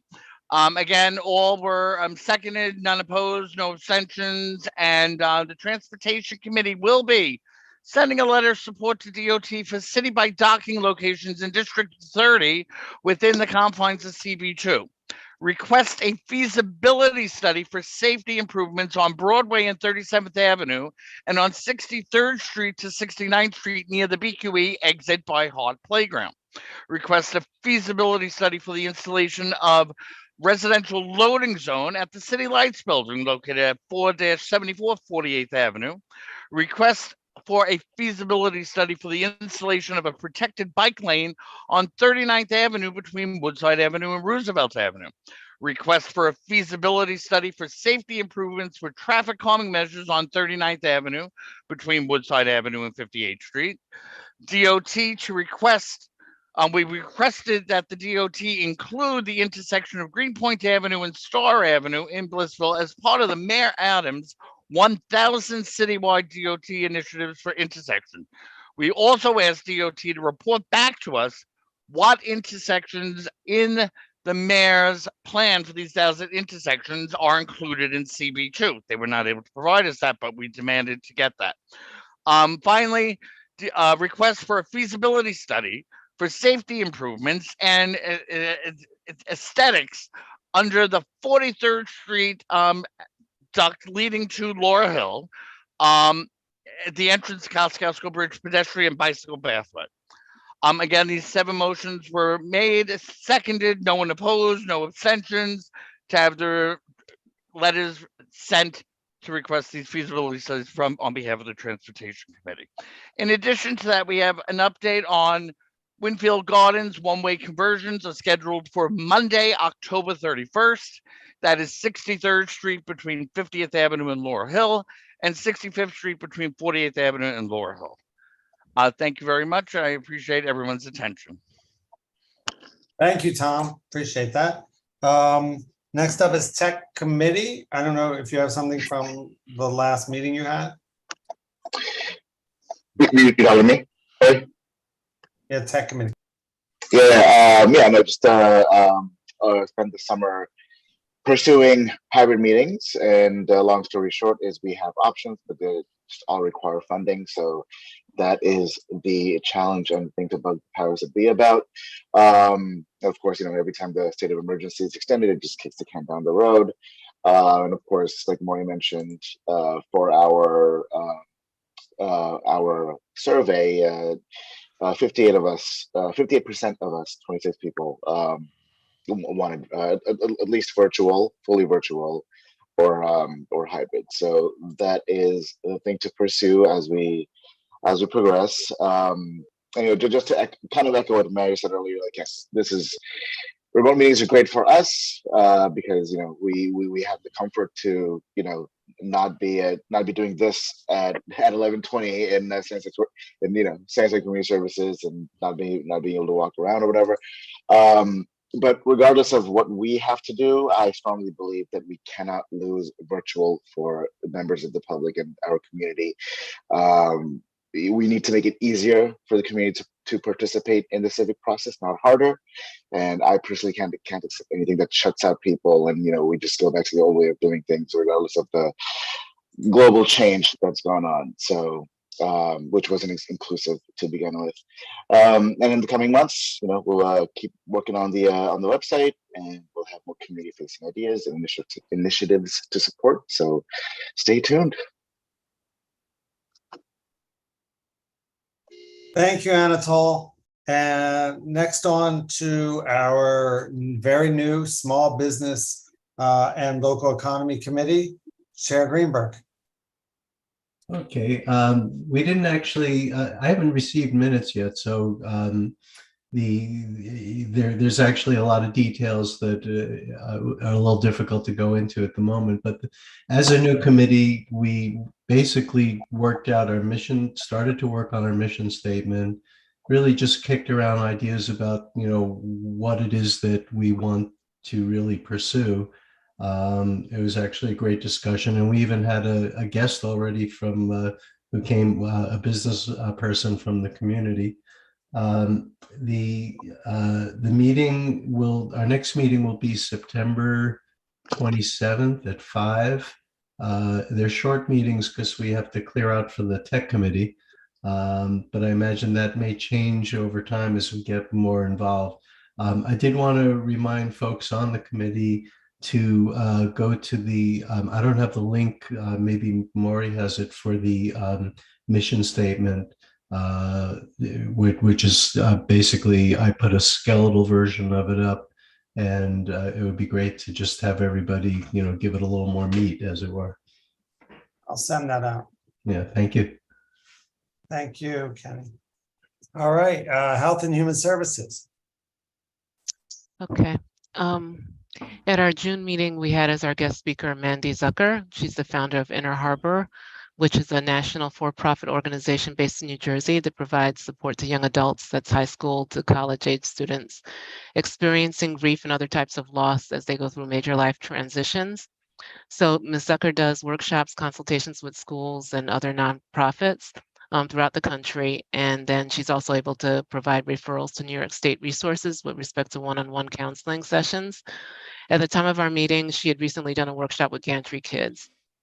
She also has a newsletter that covers topics like about such topics as suicide prevention, parents divorcing, college rejection, that's accessible on our website, which is www.inner-harbor.org. And at the meeting was suggested that she would be a good resource for teachers and guidance counselors, especially at the beginning of school. At the beginning of tonight's meeting, Maury had mentioned that we're still dealing with COVID-19. And now on top of that, we're dealing with a monkeypox outbreak in the US. So monkeypox, a viral-based illness, was declared a global health emergency by the World Health Organization in July, and a public health emergency by the White House in August. So what we've done or doing, we've invited Ellen Arteaga, the CEO of Elmhurst Hospital, to come speak at our next meeting, which is scheduled for this coming Monday, September 12th at 5 p.m. To provide information and updates about COVID and monkeypox. It's a virtual meeting, so you're all invited to come.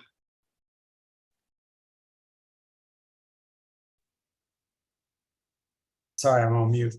Thank you very much, Lauren. And just remember, folks, you can visit the calendar at the website for meeting times and links.